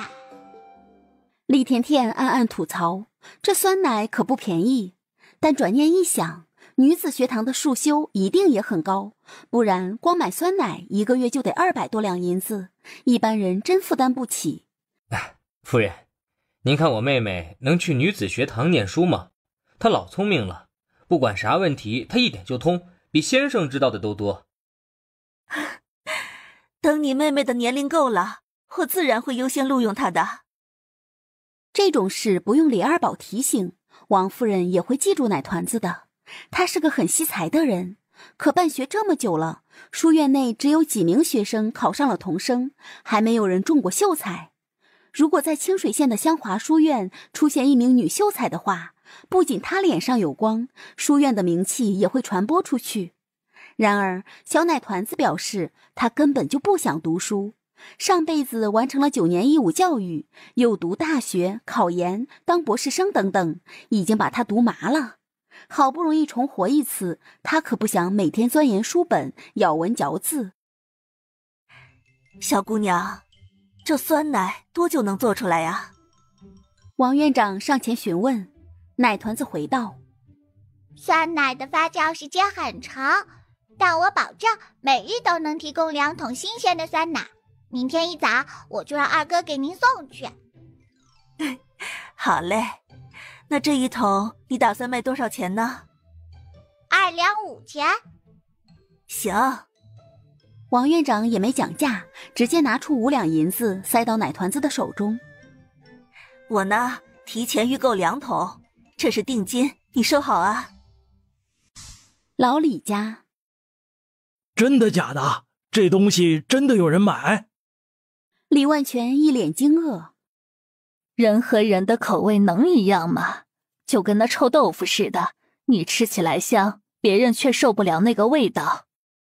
闺女儿啊，跟娘说说，你们今天赚了多少钱银子呀？娘亲，我赚了10两银子，那给您，剩下的钱都在二嫂手里。刘淑贤听了，看了赵葵花一眼。这钱怎么还分家了呢？老二媳妇儿为何得了5两银子？赵葵花摇了摇嘴唇，拿着抹布佯装擦桌子，不敢跟婆婆对视。奶团子眨巴着大眼睛，在老娘和二嫂脸上扫视片刻，察觉到一丝奇妙的感觉。在回来的路上，李二宝多次要求赵葵花把钱还给妹妹，可她扭扭捏捏，支支吾吾，就是不肯。老二媳妇儿，你在家里可喂过一次牛？刘淑贤突然问道。没有，二宝不让我喂。那你可放过一次牛？也没有。这酸奶可是你做出来的。赵葵花心里有点不服气，婆婆这是什么意思呀？她今天不也帮着去卖酸奶了吗？没有功劳还有苦劳呢吧？既然你啥都没干，那凭啥拿甜甜的钱呢？娘，二宝他天天照顾母牛，又是挤奶，又是遛弯的，他挣的钱不就是我的钱吗？赵葵花心里郁闷极了，早知这样，她还不如跟大嫂去捏小泥人呢，何苦惹一肚子气？把钱还给妹妹。我不，你天天起早贪黑的照顾母牛，凭啥一个铜板都不给你？凭啥？她就是觉得这事儿太不公平了。二宝经管母牛也不是她自愿的，是公爹吩咐她做的。如今赚了钱，二老却想私吞，感情啥便宜都让他们占了。归根结底，家里的每一分钱都是人家甜甜挣来的，到底怎么分都得听她的。娘，二嫂，你们别吵了。二嫂，等会儿我就教你和二哥怎么做酸奶，所以往后赚了钱，你们就自个儿收着好啦。她本来也没想把卖酸奶当成主业，是阴差阳错间才觉得这东西很畅销的。妹妹，你把钱拿回去，别给他。李二宝皱紧眉头。二哥、二嫂，有你们帮我照顾母牛，我很放心。制作酸奶也很简单，走，我现在就教你们。奶团子说着，便溜溜达达朝厨房走去。李二宝无奈极了，只好看向爹娘。见老娘点了点头，便是默许了妹妹的决定，他才拽着赵葵花往厨房走。老婆子，这老二媳妇真不像话，她怎么连闺女的钱都昧呢？李万全气得不行，刘淑贤嗔了他一眼。葵花说的也不无道理，人家二宝起早贪黑照顾母牛，他总不能白干吧？况且酸奶是甜甜做出来的，牛也是他买的，挣了钱人家爱咋分就咋分，咱俩跟着瞎掺和啥呀？我没瞎掺和，我就是看不惯老二媳妇儿那见钱眼开的样子。他终归是没有坏心眼儿的。哎，吴老三家修房子缺帮手，等会儿你领着大宝过去帮帮工啥的。行。李万全点点头，突然想到顾公子的事情，便问道：老婆子，你看这一晃都好几天了，顾公子那边咋还没来信儿呢？他是不是出啥事儿了呀？那就再等等呗。老婆子，这老二媳妇真不像话，她怎么连闺女的钱都昧呢？李万全气得不行，刘淑贤嗔了他一眼。葵花说的也不无道理，人家二宝起早贪黑照顾母牛，他总不能白干吧？况且酸奶是甜甜做出来的，牛也是他买的，挣了钱人家爱咋分就咋分，咱俩跟着瞎掺和啥呀？我没瞎掺和，我就是看不惯老二媳妇儿那见钱眼开的样子。他终归是没有坏心眼儿的。哎，吴老三家修房子缺帮手，等会儿你领着大宝过去帮帮工啥的。行。李万全点点头，突然想到顾公子的事情，便问道：老婆子，你看这一晃都好几天了，顾公子那边咋还没来信儿呢？他是不是出啥事儿了呀？那就再等等呗。刘淑贤不慌不忙，这种事情急不得。顾公子打小在养父养母身边长大，有很深的感情基础，即便认亲成功，他也不可能留在杏花村生活。还有咱家老三是死是活还不知道呢，我这心里啊突突的厉害，都睡不好觉了。李万全愁眉苦脸道。刘淑贤抿着嘴，没有言语。这事儿恐怕还得拜托小11，让他给刘耀成将军写一封信，打听一下三宝的事情。不到万不得已，他真不想跟刘将军取得联系。咋这么繁琐啊？不是发酵就好了吗？厉甜甜哭笑不得。二嫂，发酵是最后一道程序了。你爱学不学，不学回屋去。哼，我学的肯定比你快。一直忙到半夜，奶团子才回屋休息。他在李一仓的哭啼中进入了梦乡。次日上午，一名年纪不大的男孩匆匆来到老李家。李甜甜见过他，他是六哥哥的小徒弟，也是无忌医馆的药童。见他神色慌张，呼哧带喘的模样，李甜甜心里一悸，连忙问道：小贺哥哥，怎么啦？会不会六哥哥出事了？甜甜，不好了！师傅他被吴东升给讹上了。好端端的，吴东升讹我六哥做什么？你也知道，我们老吴掌柜的身体一直都不太好。最近这2个月，他一直吃我师傅开的汤药，虽不见太大的效果，但起码能吊着一条命。可是今天早上，老吴掌柜他突然暴毙身亡，口鼻出血，死得很蹊跷。二掌柜吴东升便说是吃了师傅开的药才死的，便要扭送他去县衙说理呢。什么？李甜甜闻言面色一惊。吴伯伯他居然死了？是啊，师傅他有口难辩，被二掌柜这么一栽赃，恐怕以后连郎中都做不成了。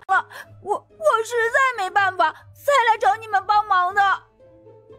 小贺是李六宝亲手带出来的徒弟，为人憨厚老实，手脚勤快，善于学习，所以李甜甜也很信任他。听完讲述，他忙回到正堂，跟爹娘说明了情况，便要跟着小贺哥一起去县城。闺女，爹跟你一块儿去。李万全脸色阴沉，那个吴东升要是缠着小六不放，他就算豁出命去，也得保住小六的名声。当大夫的最忌讳这种把人致死的事情，小六又酷爱学医，如果被吴东升这么一搅和，他的前程恐怕就毁了。刘淑贤也要跟去，被李万全拦住了。县城无忌医馆，李六宝坐在炕沿边上，呆呆地看着已经凉透的老吴掌柜，面色惨白如纸。吴东升站在一旁，骂得嗓子都哑了。李六宝，你咋不说话了呢？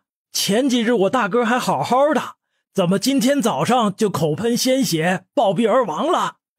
今儿个呀，你若不给我一个说法，咱们就去公堂上走一遭。哼！我说了，吴掌柜是中毒身亡，你大可以请别的大夫来验尸，此事跟我没半点关系。李六宝咬牙切齿，吴东升冷笑一声：哼，跟你没关系才怪呢！你当我是3岁小孩子吗？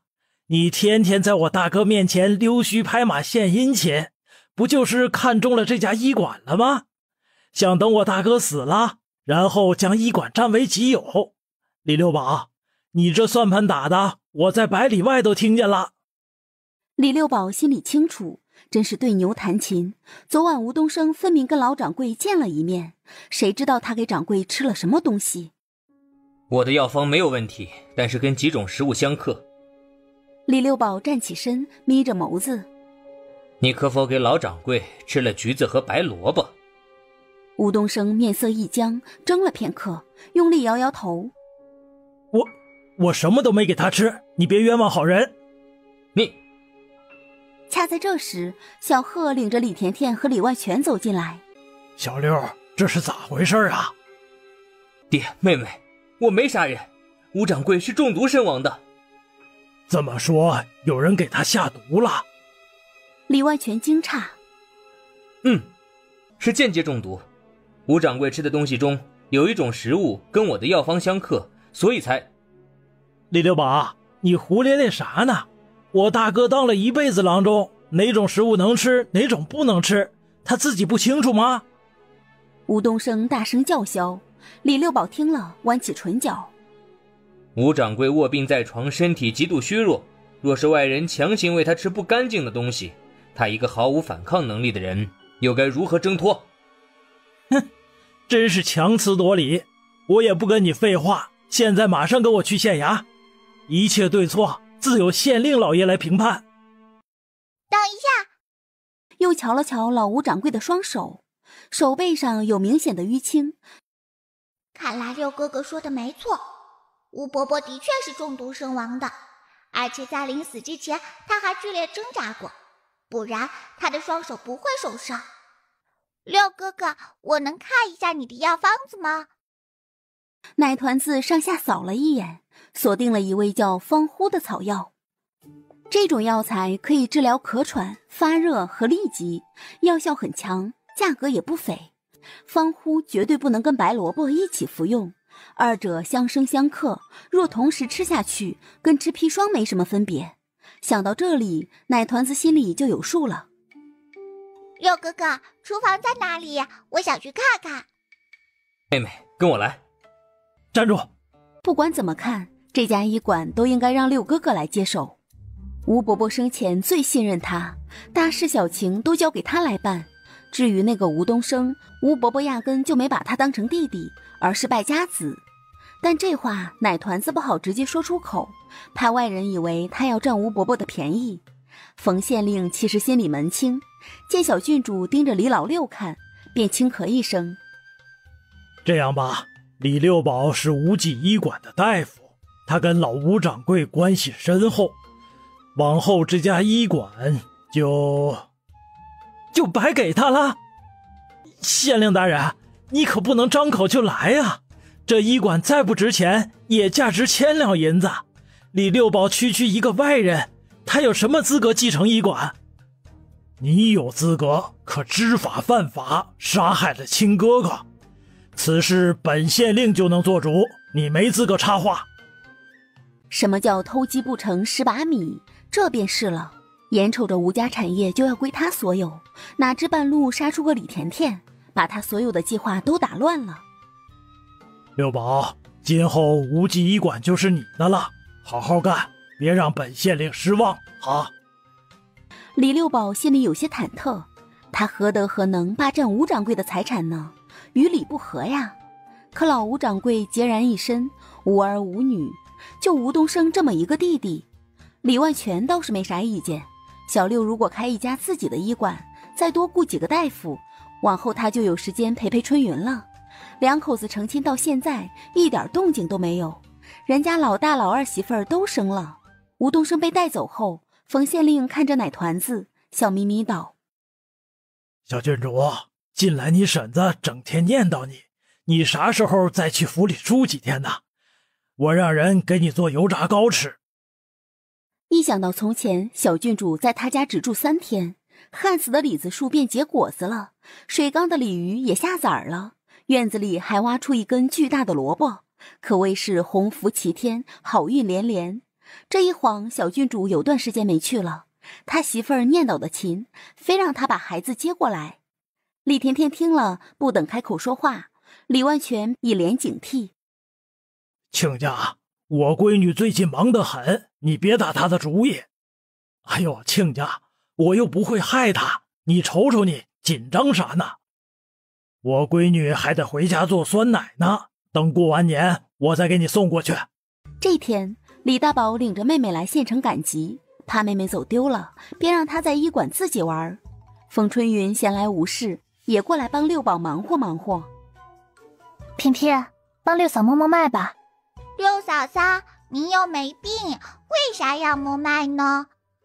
我就是觉得奇怪，这么久了，为何怀不上孩子？是不是身体有什么隐疾啊？六嫂，我六哥哥就是大夫，你有什么隐疾，他肯定能察觉出来的。为了让六嫂放心，奶团子还是帮她摸了摸脉，没有喜象，没有疾患，很健康。你们两个做什么呢？是不是在说我坏话呀？六哥，六嫂嫂在夸你呢。他说你勤劳憨厚，没有坏心眼子。风春云忍俊不禁，这小丫头难怪那么多人喜欢她，这小嘴儿就跟抹了蜜似的。李六宝憋不住笑，正想说什么时，门外忽然走进来一名老者。哈，这不是季哥，季爷爷吗？没错，来者不是别人，正是2次来给李甜甜送圣旨的宫中大内总管季公公。他怎么突然跑到这里来了？季公公一见到奶团子，连忙上前行了一礼。李郡主好。季爷爷，你这次过来又来办公差吗？实不相瞒，我这次来到清水县是带一位友人来看病的，见这家医馆招牌较大，便进来碰碰运气，谁料却遇见李郡主了。友人？李甜甜眨了眨大眼睛，能跟宫中的大内总管当朋友的人，应该来头不小吧？季爷爷，那你算是来对地方啦。我六哥哥他医术精湛，妙手回春，什么疑难杂症都能治呢。那这就是我六哥哥，也是这家医馆的掌柜。季公公自然是认识李六宝的，既然是小郡主的亲兄，他也信得过。既然这样，那我便把患者带进来，劳烦李大夫帮忙瞧瞧。若能救治，赏钱自然是少不了你的。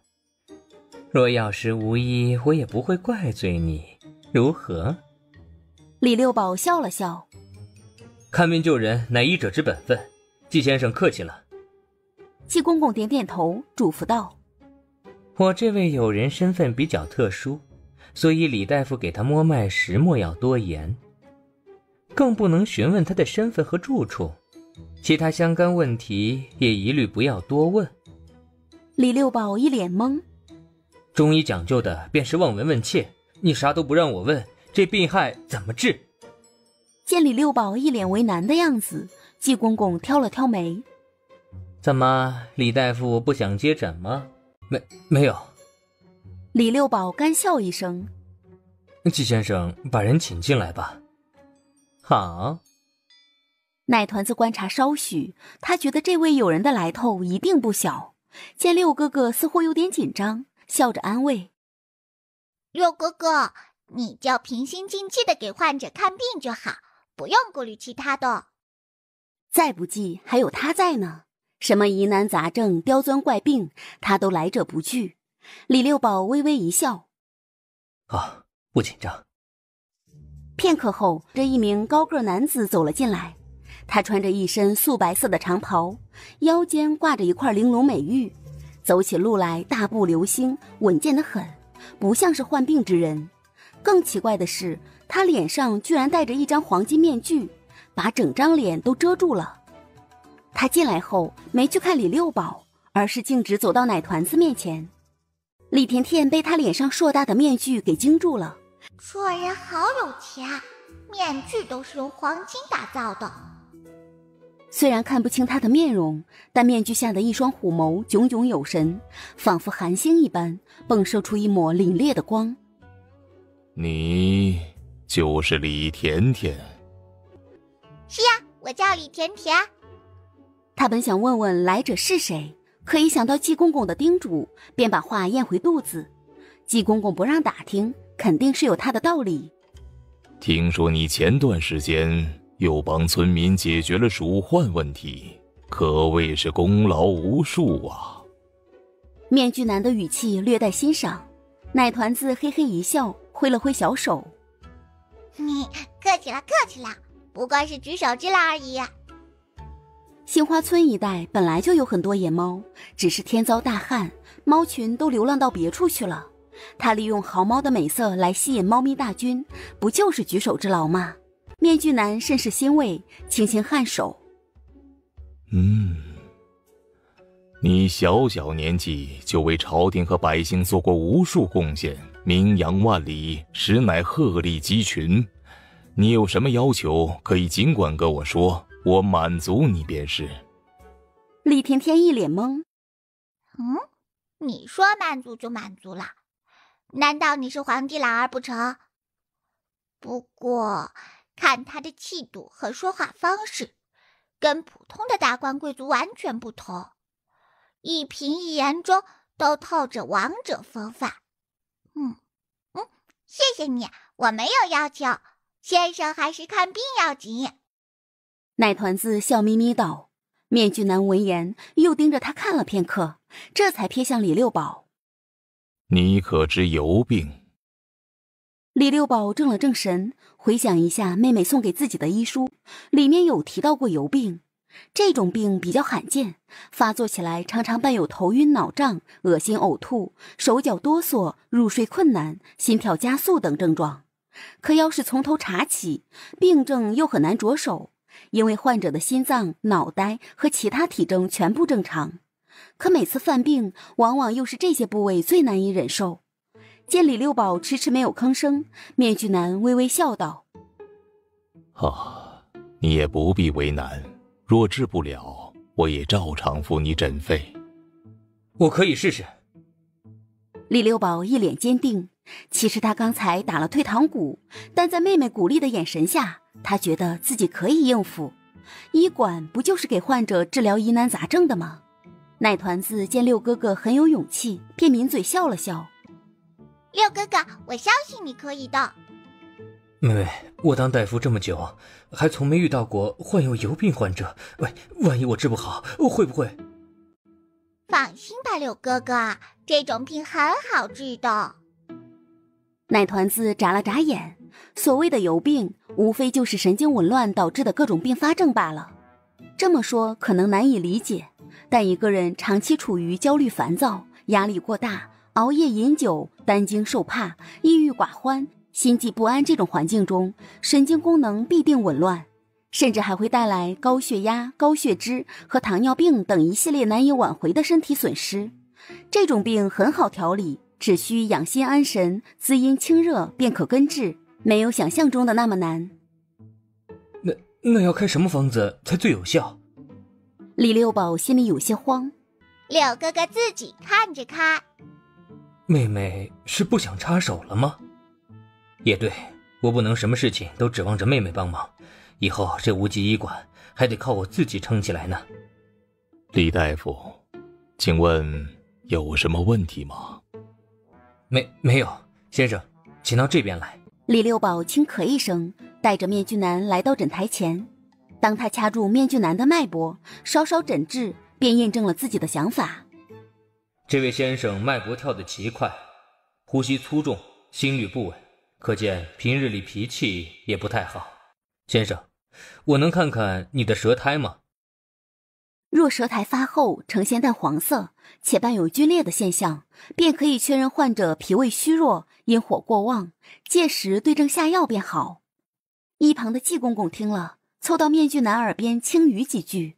片刻后，季公公看向李六宝：麻烦李大夫和小郡主暂且回避一下。这人看病可真麻烦，不就伸一下舌头吗？弄得好像要杀了他似的。无奈下，李六宝只好领着妹妹去里屋了。先生，奴才斗胆多说一句，宫中的太医都看不好的病，您何必来民间求医呢？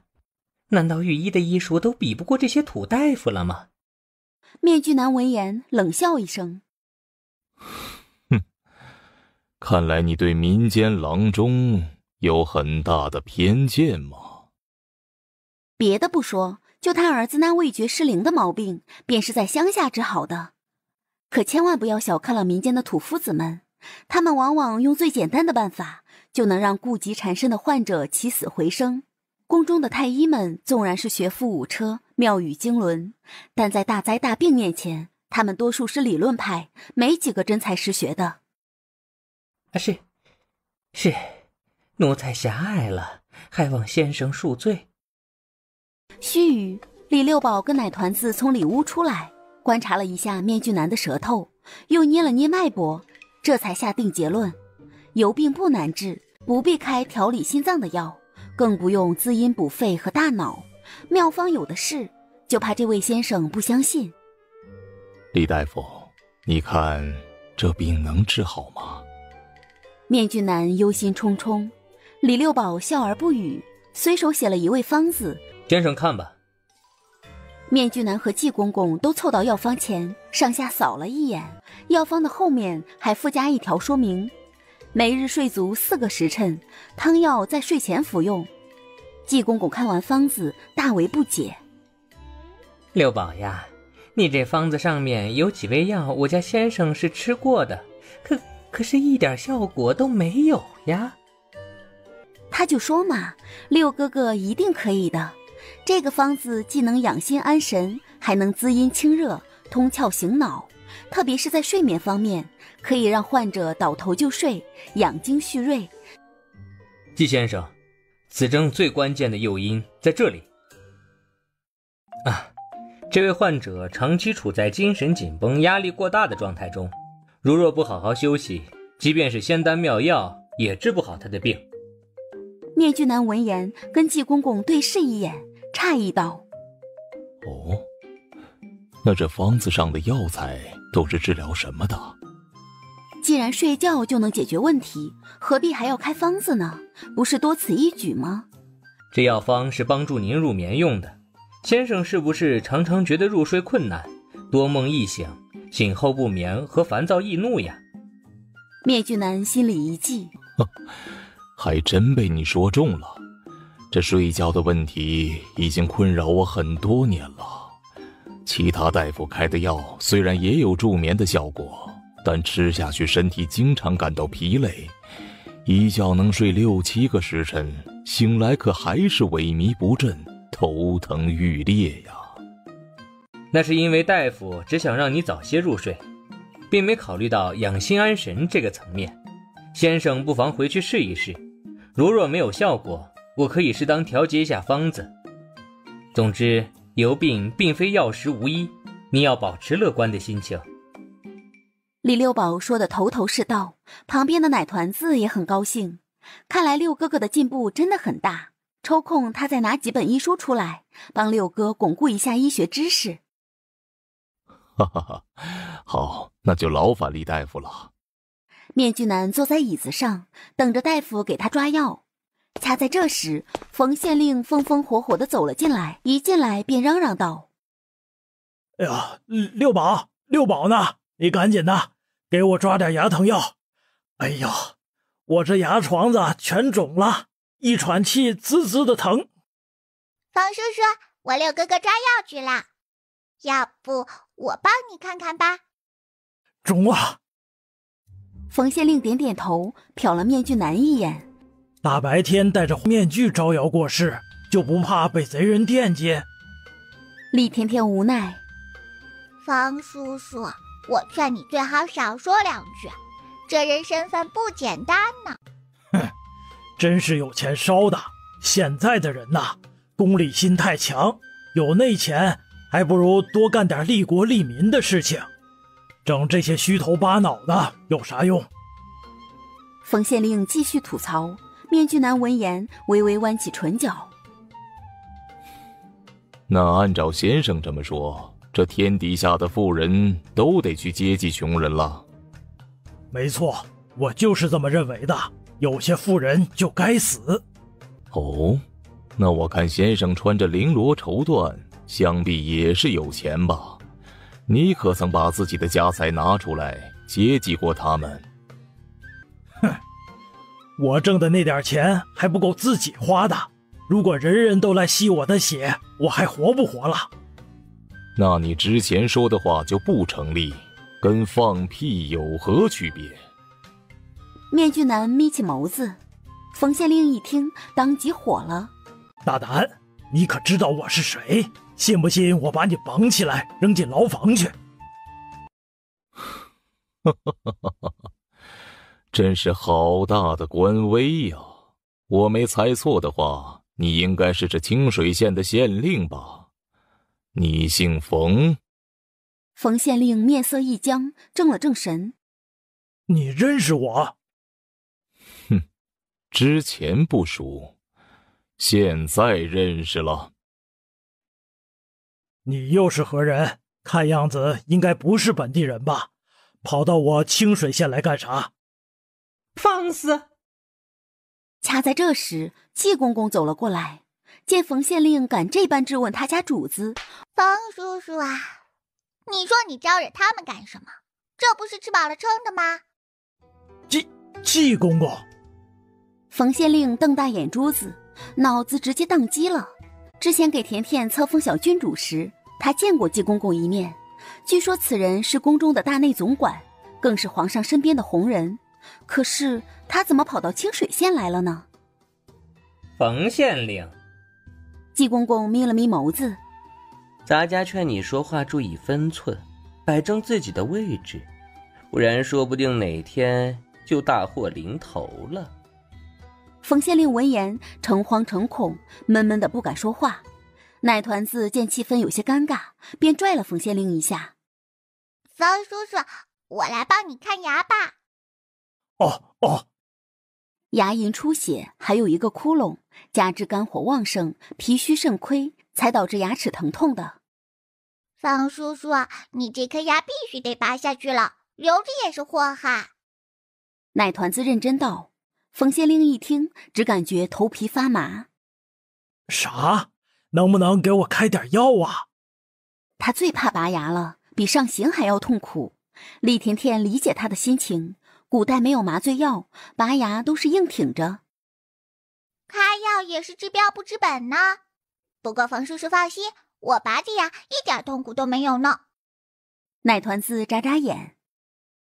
真的？冯县令半信半疑，面具男听了也是一脸诧异，这世上哪有拔牙不痛苦的？宫中的妃嫔们每次拔牙就跟杀猪似的，嗷呜喊叫，哭声震天。如若真能找到止疼的办法，那也可以少遭点罪。奶团子重重点头，很肯定。真的不疼，要不再试试？于是一脸忐忑的冯县令躺在床上，张开嘴，然后就看见奶团子拿出一样东西，在他嘴里分别扎了2下。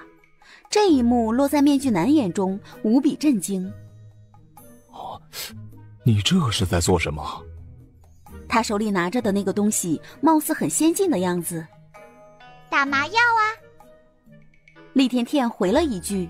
麻醉剂与血液融合，很快就让冯县令变成了面瘫。他用舌头舔了舔红肿的牙床子，居然一点感觉都没有，就很神奇。甜甜，我整张脸都木木的，是不是要死了？冯县令口齿不清道。方叔叔，现在可以拔牙了。拔牙可是个力气活儿，小郡主真的行吗？郡主呀，用不用老奴帮您呀？不用的，这玩意儿使劲一呛，嘎嘣一下就出来了。奶团子一脸平淡，冯县令无语。听着咋这么瘆得慌呢？在面具男和季公公的围观下，奶团子双手并用，几下就把冯县令的坏牙给拔了出来。漱一下口哈，全都是他捣的鬼。面具男惊骇不已，深深地看了奶团子一眼，心里暗叹一口气。小然说的不错，这小娃娃当真是无所不能，厉害得很呐！居然还会给人拔牙，而且还是毫无痛苦的情况下完成的。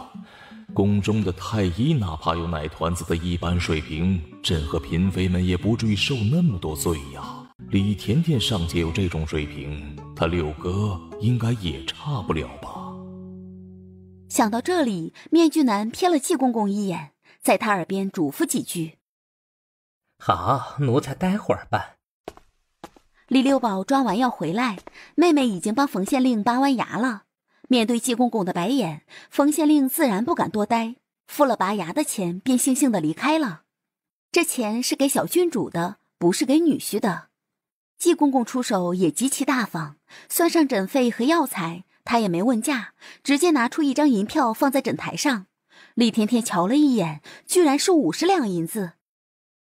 哇，给了这么多钱呀！奶团子大喜过望。若此药能立竿见影，后续还会有更多的赏钱。季先生，这钱太多了，您快拿回去吧。李六宝受宠若惊。给你就拿着，另外还有一件事，我家先生想问问李大夫有没有去宫里当太医的打算。太医？李六宝满脸错愕，以为自己听错了。那太医院可不是什么人都能去的，不仅后台要硬，还得有功名在身。比如去年金科甲榜上的探花郎，祖辈便是学医的，殿试通过后才有资格去太医院做大夫。而他尚且连秀才的功名都没有，如何能进入太医院那种神仙宝地？厉甜甜转了转大眼睛，他觉得六哥哥要时来运转了。在县城开一家医馆，虽然可以赚点小钱，但跟宫中的御医相比，这根本就不够看的。大梁国的医者总共分为4个阶层，太医为首，辅医为2，医馆的大夫排在第3，赤脚医生和江湖郎中并列。可见六哥哥的身份地位很低，即便赚到了钱，也会被人看不起。开医馆便是行商之举，跟李有钱一样，即便成了府城首富，可还是人微言轻。见李六宝迟迟不肯回复，季公公便笑了笑。李大夫这机会可是难得的，错过了可就再也回不来了。你好好考虑一下，不用急着回复。若是想通了，就给咱家写一封书信，届时直接来京城寻我便是。好，多谢季先生抬举。李六宝拱了拱手，这事儿他得跟春云和爹娘好好商量一下，不能擅自做主。况且他刚接手无极医馆，哪能舍近求远，去一个自己不熟悉的地方重新开始呢？临走前，面具男把奶团子拉到外面，笑着问：哈哈哈，甜甜呐，你那花生还有没有啊？奶团子歪着小脑袋，一脸不解。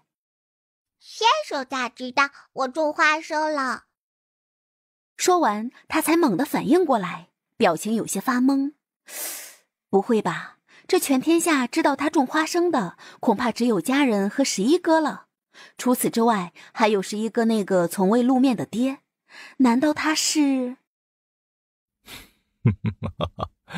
想知道，自然能打听到。面具男随手摘下面具，笑容温婉和煦。哇，帅大叔啊！厉甜甜惊叹不已，呆呆地看着某人的爹。他剑眉入鬓，气质如华，五官立体俊美，周身都透着一抹冷傲和金贵之色。季公公大惊失色。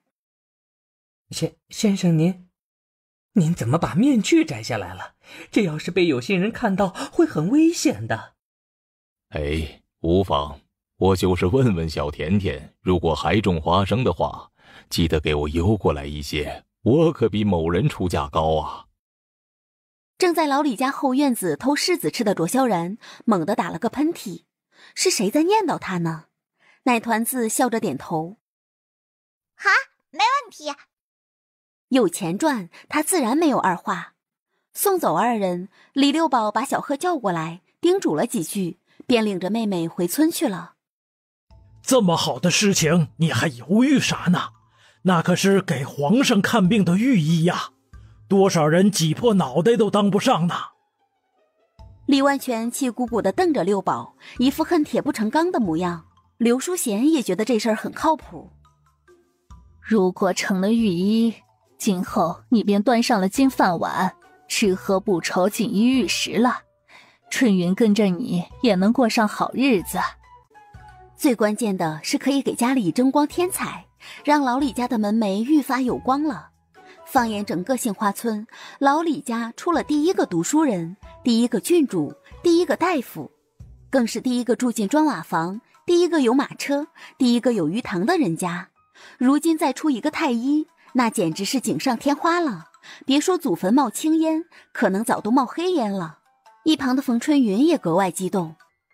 六宝，你就答应季公公吧，咱往后就搬到京城去住，我让我爹给咱买房子。站在门口萧然听后撇了撇嘴。如果六宝哥真的当上太医，这宫中自然会给他安排宅子的。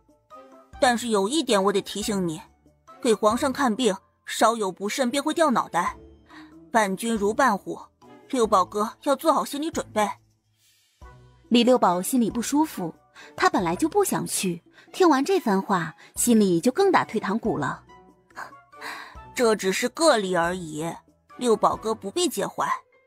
皇上若是天天诛杀御医，那太医院的老大夫们早都死光了。六宝，你那是啥表情啊？这事儿啊，你必须听老子的。明个就给那个季公公写信，说你愿意进宫。李六宝一脸为难。爹，我才接手老吴掌柜的医馆，哪能直接撂挑子呢？我不想去，小富吉安挺好，何必去宫里遭内罪呢？你说啥玩意儿？李万全暴跳如雷。哎呀，老头子，你消停点儿。老婆子，你瞅瞅六宝那个熊样，进宫当太医多好啊，那可是金饭碗。他竟然不愿意去，真是气死我了。他不愿意去，你还能把他绑去呀？净说那些没用的话。刘淑贤吁了口气，看向奶团子。闺女儿啊，你觉得你六哥该不该去呀？娘亲，这事让六哥哥自己选哈。他如果不想去，您和爹爹劝了也没用。自己开医馆，时间相对更自由一些，无拘无束，乐个逍遥自在。可一旦进宫，各种条条框框和复杂的规矩便把人圈住了。听妹妹这么说，李六宝满脸感激，冯春云倒是有些失望。六宝，常言道人往高处走，水往低处流，你咋一点进取心都没有呢？整天屈居在这小破县城中，你将来能有啥大出息呀？我这叫淡泊名利。什么淡泊名利？你少往自己脸上贴金了。李万全敲了敲桌子。淡泊名利这4个字用在你身上不合适，你顶多啊就是个清贫郎中，一辈子也碰不到天上掉馅饼的好事儿。如今机会摆在面前，你搁那儿装什么清高啊？爹，李六宝一脸无奈。您再给我点时间好不好？等我医馆经营不下去了，我再……等你医馆黄了，那机会啊早就被人抢走了，还轮得到你？哎呀，老头子，行了行了，这事儿就先放一放吧。晚上做点疙瘩汤喝吧，正好早上红红娘送来了一把宽叶荨麻，开锅记得撒进去。哎，知道了，大娘。杏花村一连下了好几天的雨，干燥的土地终于被浇透了。村头巷尾的野菜和野草如春笋般疯长，特别是宽叶荨麻和蒲公英之类的，从前走上2里地也见不到几个，如今田间地头绿油油一片，到处都是他们的影子。刘淑贤想这几天闲下来，就领着小闺女上山一趟，看看有没有猴头、木耳和蕨菜，采回来晾干，留着冬天下饭吃。李六宝去当太医的事情暂时泡汤了。哟，这小郡主在家呢。高宝莲眉眼含笑，一见到奶团子更是乐出一脸褶子。这段时间他一直没出来作妖，家里不缺水喝了，采点山货做些杂活也能勉强糊口。李甜甜眨了眨大眼睛，看向高宝莲身旁的姑娘，这女孩长得不丑，不是本村的人。有事吗？哎呀，我这没事儿就不能来看看呢。小郡主啊，你去把你二嫂叫出来。干啥？我这当娘的跟自己闺女说2句都不行了。哎呀，你去叫她，就说我有急事儿。李甜甜一看她就没安什么好心，关上院门后便回屋去了。赵葵花在厨房忙着烧火，还要盯着锅里牛奶的粘稠度，听到小姑子喊她：“哎，我出去瞅瞅。”你娘找你准没好事儿，你最好别搭理她。万一有要紧事儿呢？我去就回。赵葵花随手把围裙摘下来，快步走了出去。哎呀，你这个死丫头，娘现在见你一面，咋就这么费劲呢？这日子过好了，真把娘给忘到脑后去了。赵葵花一出来，高宝莲便怨声载道，狠狠剜了她几眼。有啥事儿快说。赵葵花有些不耐烦，瞟了女孩一眼，不禁诧异：月河，你咋来了？这个江月河是高宝莲妹子家的丫头，住在外村，算是赵葵花的表妹，只是两家这些年鲜少来往。江月河冷不丁跑到杏花村来，让赵葵花颇为意外。表姐，好久不见了。江月河垂下眸子，一副我见犹怜的娇弱模样。高宝莲把赵葵花拉到一旁，压低声音：葵花，你帮娘一个忙呗。帮不了，我忙得很，你少来烦我。赵葵花一口回绝，她现在对自己的这个娘亲失望透顶。从前因为偷粮食，她险些被老李家扫地出门，如今日子总算是过好了，她可不想跟娘纠缠不清，免得惹公爹和婆婆不快。哎呀，你个糟温的玩意儿，娘这话还没说完呢，你先别急着拒绝呀。这月河好歹是你表妹，虽然平日里走动的少，但是咱家在外面也没啥亲戚了，这总不能谁也不搭理，过死门子吧。这眼下呢，月河也到了找婆家的年纪，这老李家又小子过剩，你帮娘问问，说是他家小妾还没有定亲，就把月河给他吧。赵葵花无语：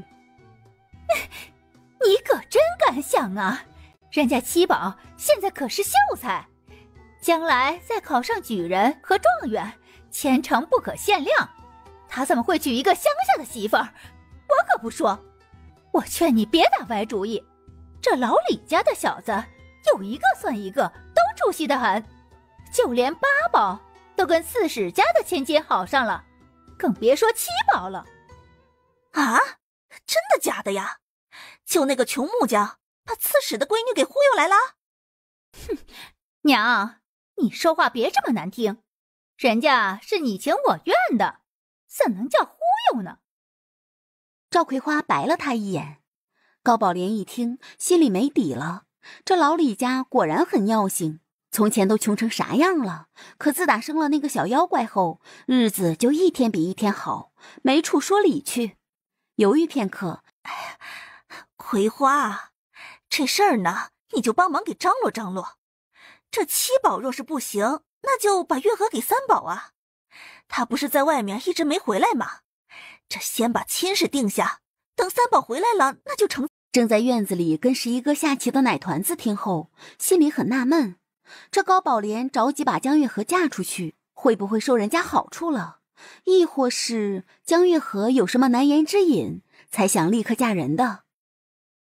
哼，我就帮你提一嘴哈，我婆婆和公爹如果不同意，你别赖我。行，那这事儿如果成了，娘给你包个大红包。哎，月河，还不快谢谢你表姐？谢谢葵花表姐。厨房内，见锅里的牛奶熬冒烟了。哎呀，人都干啥去了？锅里熬着东西也不说看着点儿。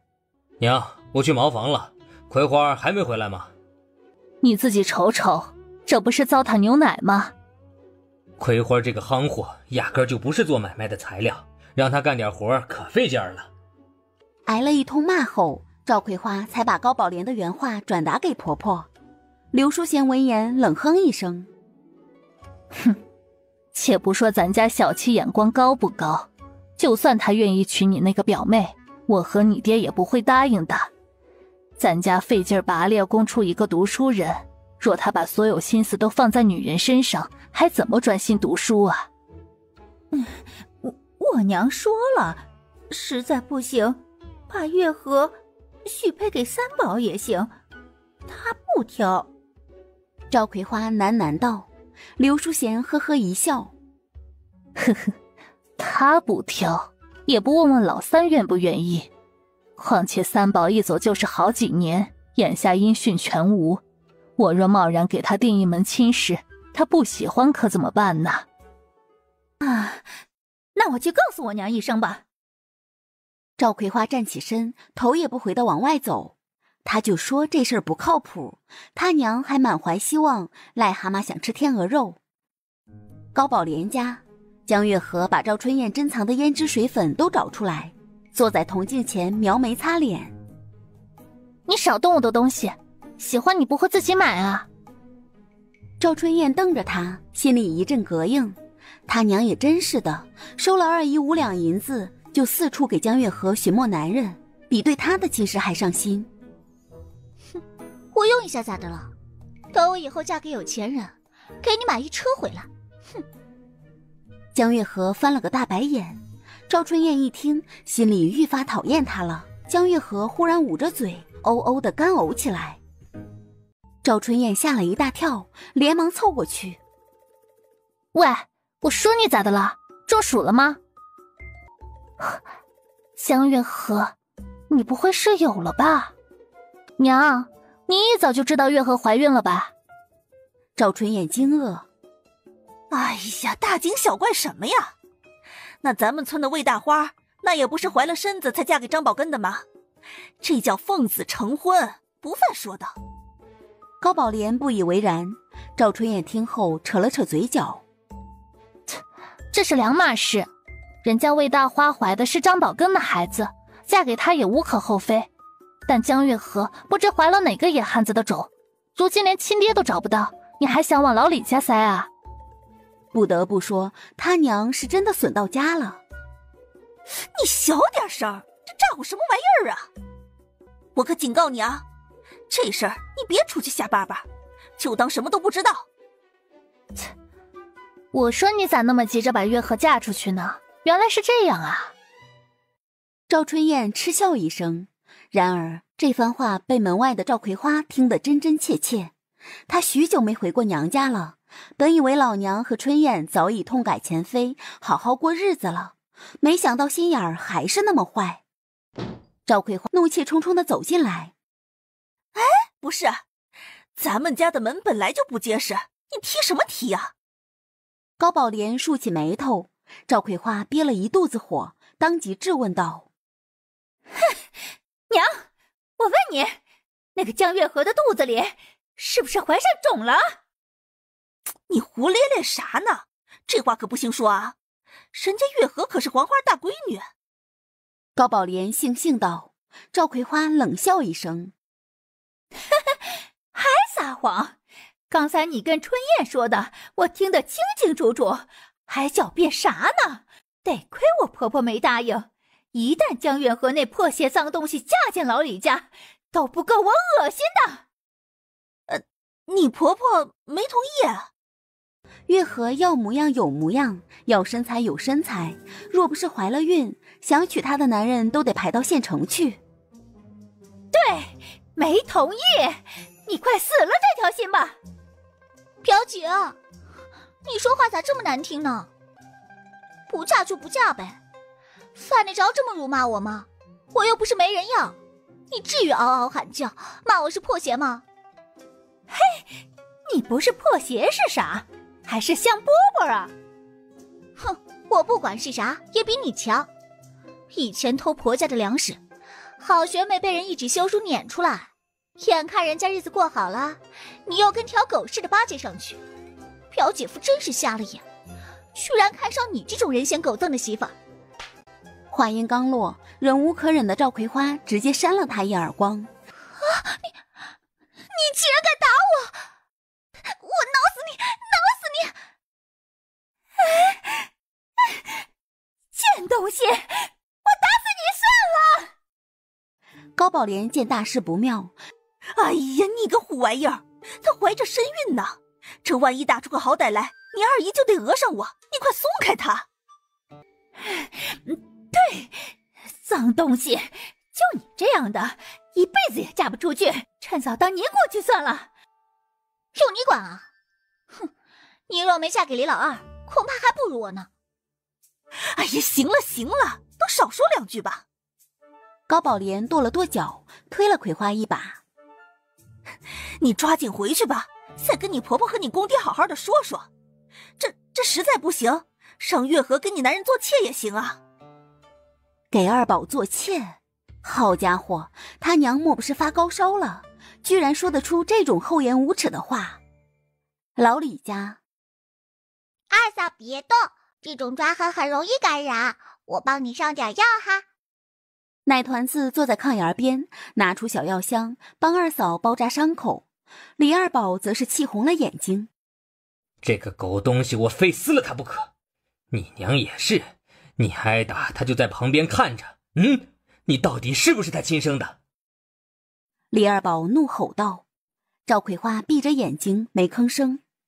如果说他以前对老娘和春燕报以失望，如今是彻底死心了。刘淑贤也气得够呛，啥话没说，转身就往门外走。高宝莲跟他外甥女这般殴打他儿媳妇儿，他不能袖手旁观。金麦芽见状，连忙追了出去。娘，还是我去吧，您呢就在家里等着。还有啊，二宝，你也别去了，省得高宝莲说咱们仗势欺人。大嫂，你刚生完孩子，能打得过高宝莲母女和江月河吗？李二宝一脸忐忑，那可是3个人呐。刘淑贤也不太放心，还是我跟你一起去吧。娘，真的不用，我心里有数。二嫂，大嫂帮你出气去了。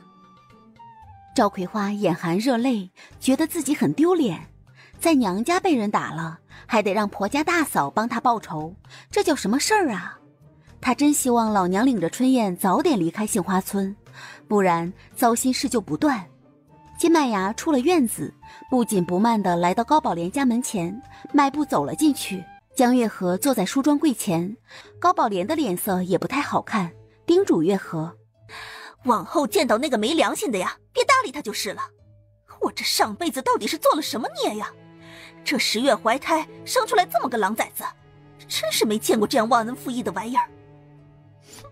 大姨，葵花表姐真敢下死手，你瞅瞅，我这头发都被薅下来一大绺，疼死我了。江月河埋怨道：你也少说2句吧，这一言不合就挠人家的脸，你还有理了？他先打我嘴巴子的，我还不能还手了？那你不说难听的话，葵花会打你啊？我恰在这时，门外闪进来一道身影。哎呦，大宝媳妇儿啊，你咋来了？高宝莲，你也配当娘啊？一个是自己的亲闺女，一个是你外甥女儿，哪头轻哪头重，你分不清啊？这么大的岁数，你白活了。不是，我们自个儿家的事儿，轮得到你来插嘴吗？哼，葵花虽然是你闺女，但那也是我弟妹，她如今嫁到老李家来，关起门来，我们才是一家人。不像你这狼心狗肺的娘，把一个怀了野崽子的外甥女儿往我们家里塞，你那心比那锅底都黑。你说啥？再给我说一遍！脏东西，你也配跟我说话？这江月河不是心狠，而是单纯的坏。我打死你，打死你！哎呦，月河呀，你这是咋的了？大姨，他疼惜我，你快帮我教训他！大宝媳妇儿，你这也太不像话了！那是什么？你给我拿过来！哼，我凭什么给你啊？这可是田宝宝送给他的辣椒水喷雾，专门对付江月河这种渣渣。大宝媳妇儿，我可警告你啊！月河的眼睛要是有个3长2短，你看我咋收拾你！切，就凭你还想收拾我呢？咋的？不行啊！我可是长辈，你还敢打我不成？打你？哼，我都怕脏了自己的手。金麦芽沈笑，说完，他晃了晃手里的喷雾。但是我可以滋你啊！你要干啥啊？赵春燕听到动静，连忙跑进来。麦芽嫂子，你太过分了吧！居然都欺负到家里来了。怎么着？你也想尝尝辣椒水的滋味？我姐不就是被挠了一下吗？你一个当嫂子的出什么头啊？我们家就是这样，往后我挨欺负了，葵花也会站出来给我出头。不像你们姐妹，自个儿的亲姐姐都被人挠了，你还站在旁边看热闹呢。不是，你影射谁啊？我啊！不出意外的，赵春燕也挨喷了。我的眼睛，我的眼睛！娘，你快帮帮我，我眼睛瞎了！赵春燕歇斯底里的大叫，比杀了他还要痛苦。金麦芽工程圆满，这才溜溜达达的回家去了。自一听说大嫂把3个人都撂倒了，眼里闪烁着崇拜的光芒。大嫂，你好厉害啊！居然1挑3，简直是杏花村女战神嘛！是你给我的辣椒水好用，我就那么轻轻的一喷，他们自己就趴下了。那也是大嫂有勇气。你今天帮二嫂出头，她肯定会记下这个人情的。都是一家人，谈什么人情啊？来，大嫂晚上啊，给你包饺子吃。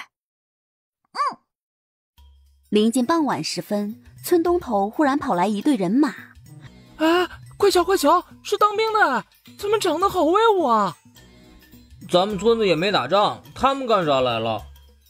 啊，快看，他们朝小郡主家去了。完了完了，郡主家不会犯啥事儿了吧？这些官兵难道是来抓人的？心里隐隐好奇，这群官兵模样的人到底是什么来头？小姑娘，请问这里是老李家吗？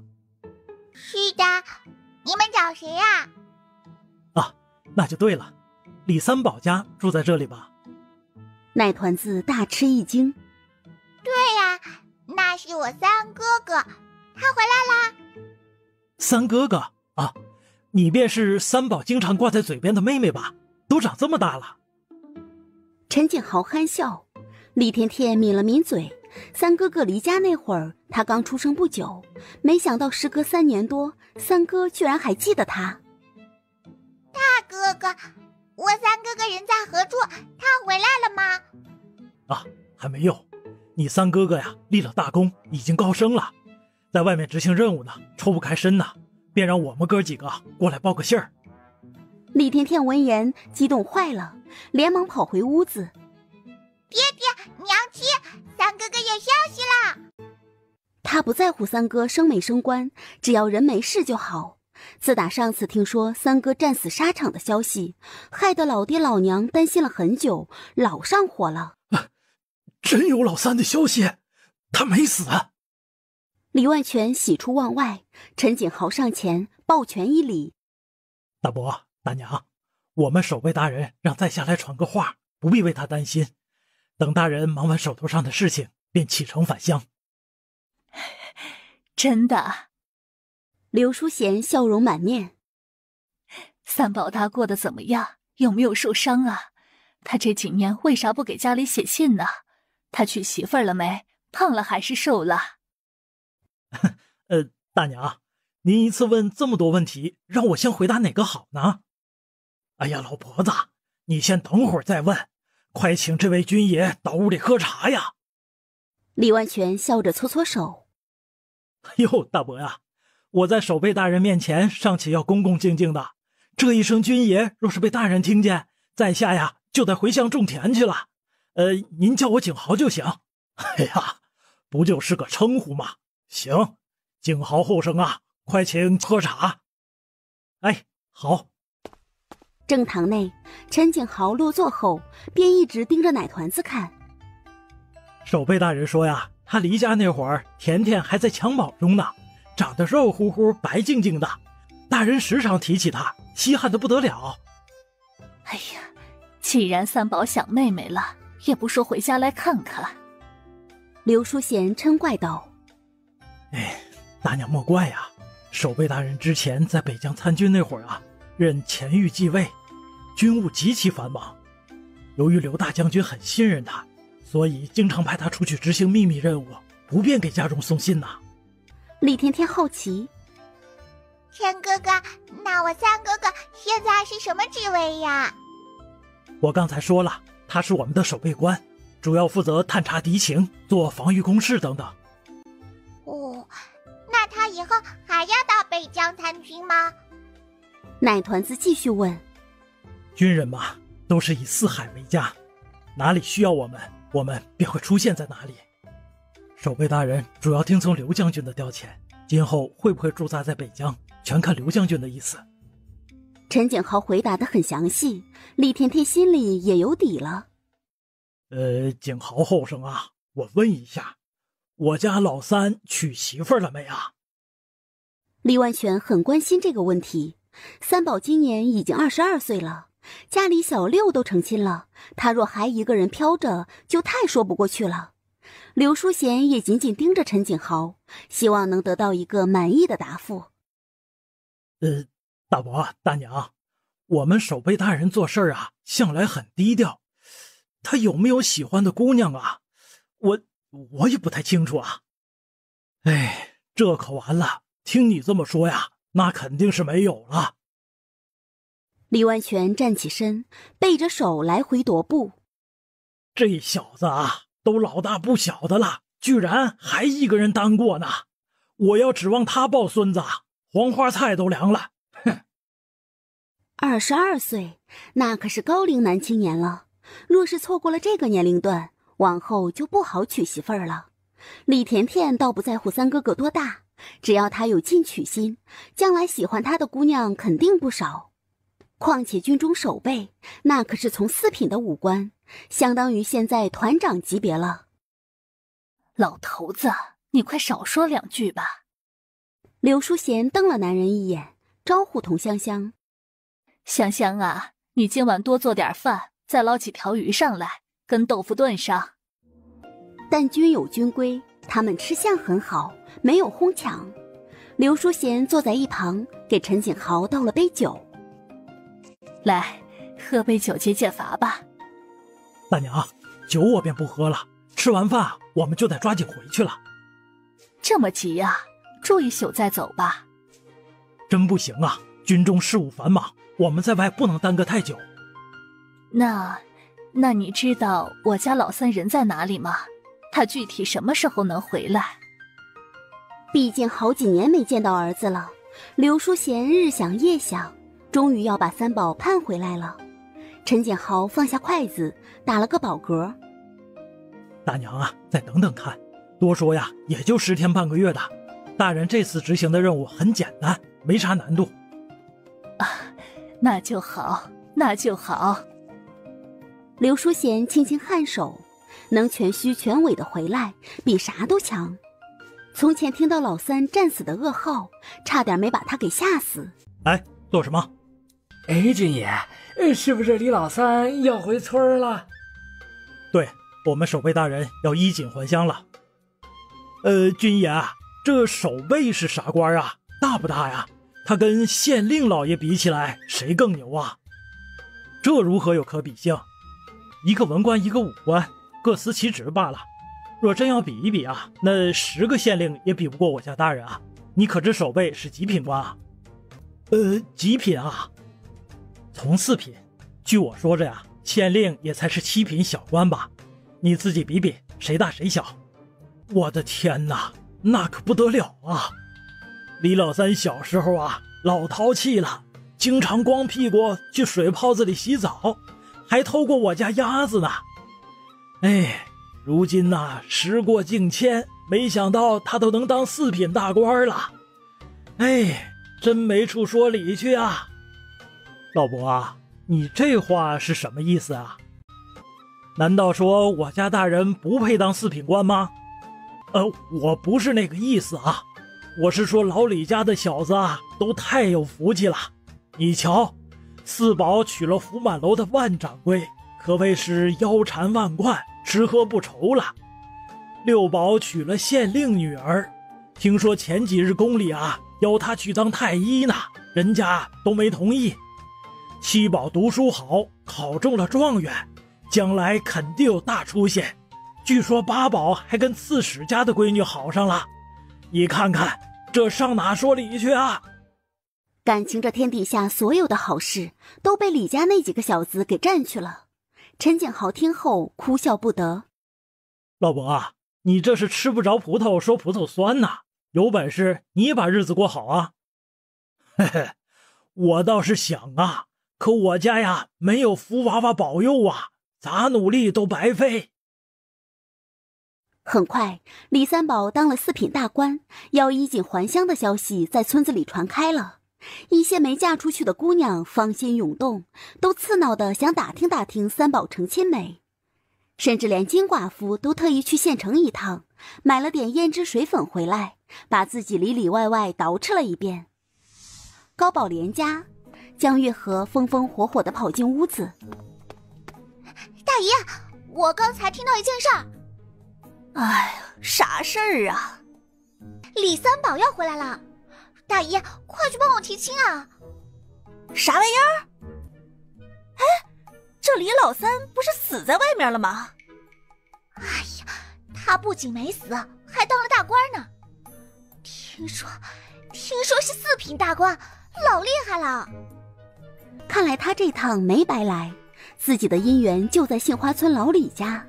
他模样娇俏，五官端正，村长家的儿子都快迷死他了。他就不信那个李老三是个坐怀不乱的正人君子。然而高宝莲听完，心里忽然冒出来一个想法，眼下春燕还没找婆家呢，像李三宝这么好的才俊，让给江月河岂不可惜了？哎呀，月河呀，你这一晃都来我家好几天了，这好郎君呐，也不是一时半会儿就能找到的，所以呀，你还是先回家去吧。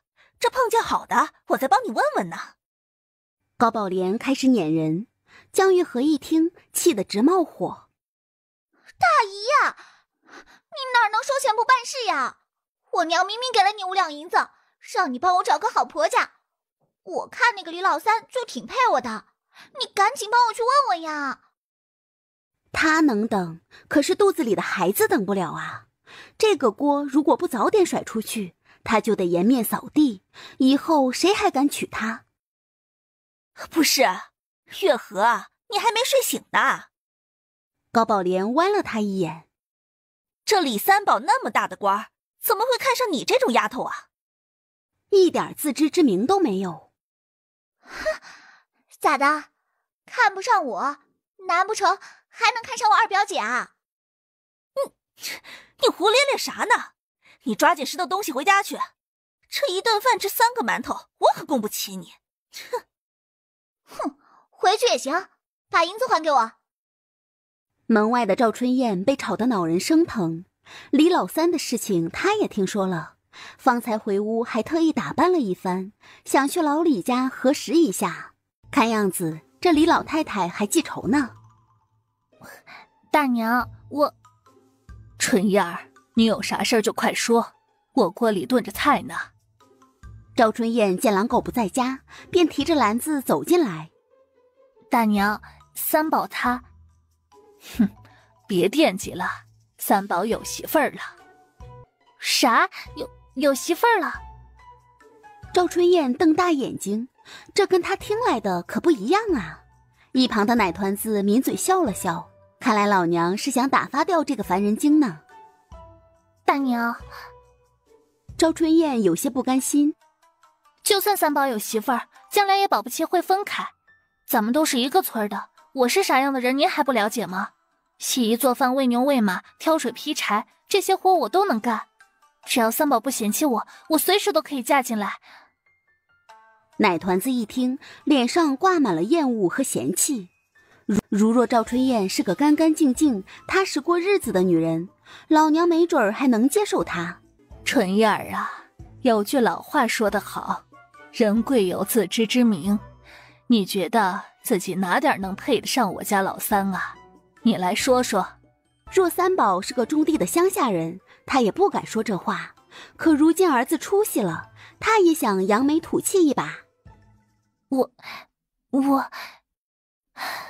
春燕儿，你年纪尚且还年轻，倒不如找个适合你的男人过日子。我看呀，吴老三家的有望就不错，你们俩也算是青梅竹马，一起长大的。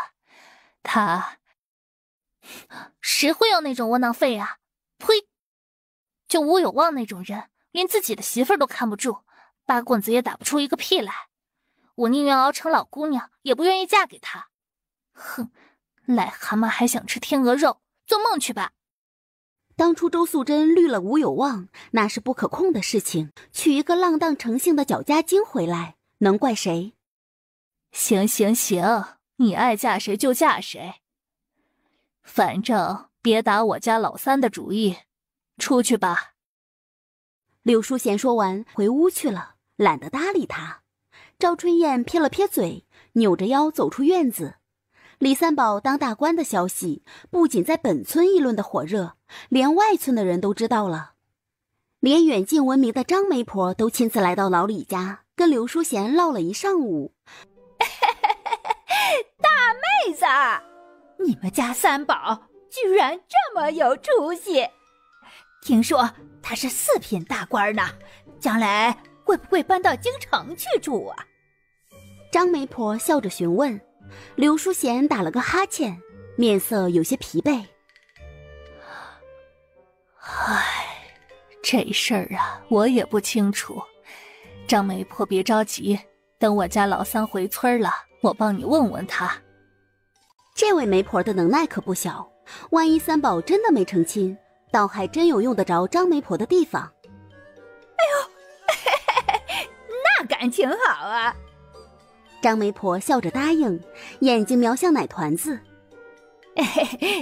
大妹子，我见你们村子盖了郡主庙，想必是来供奉你家小闺女的吧？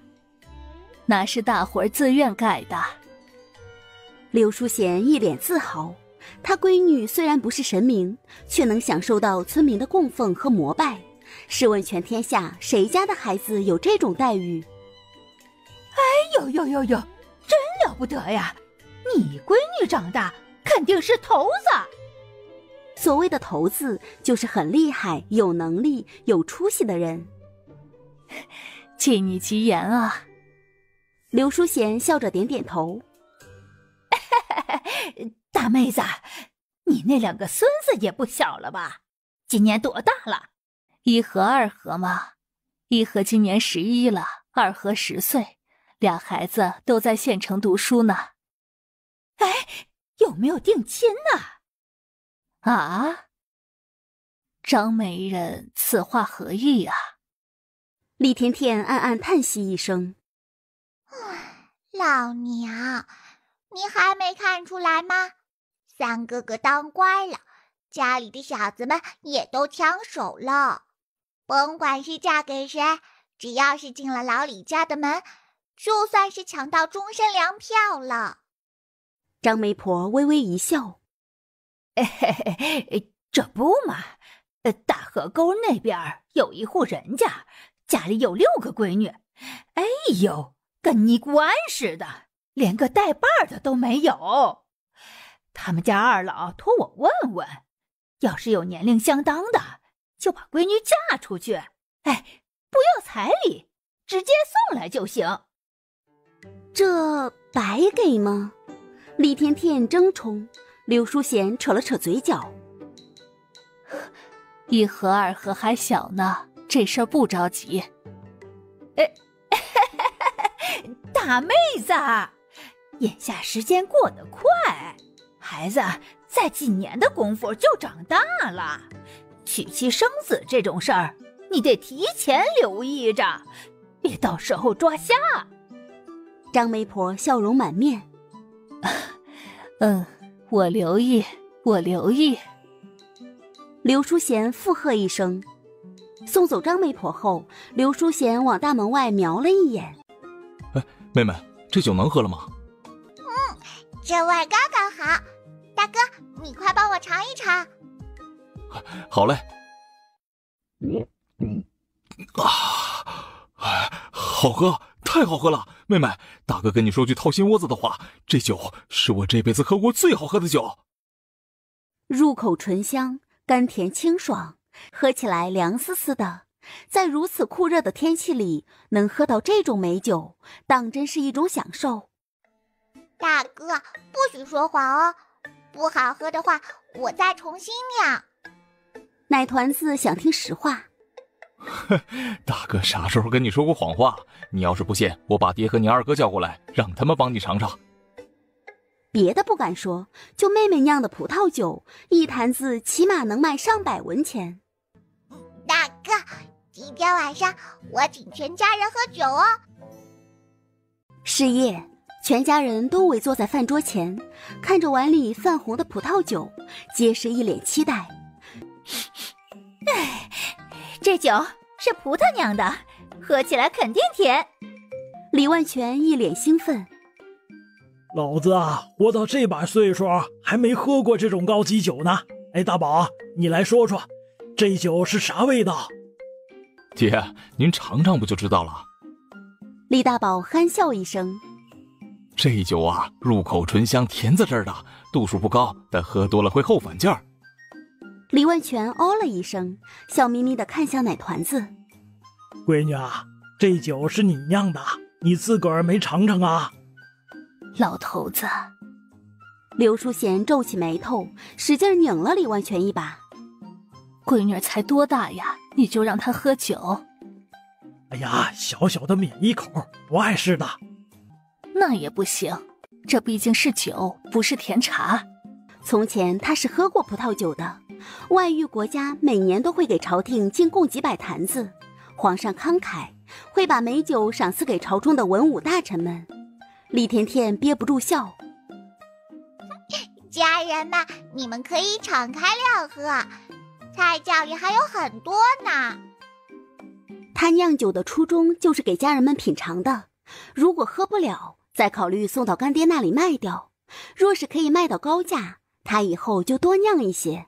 如果无人问津，卖不动，那就留着给爹娘和哥哥们喝吧，反正是零成本，有用不完的葡萄。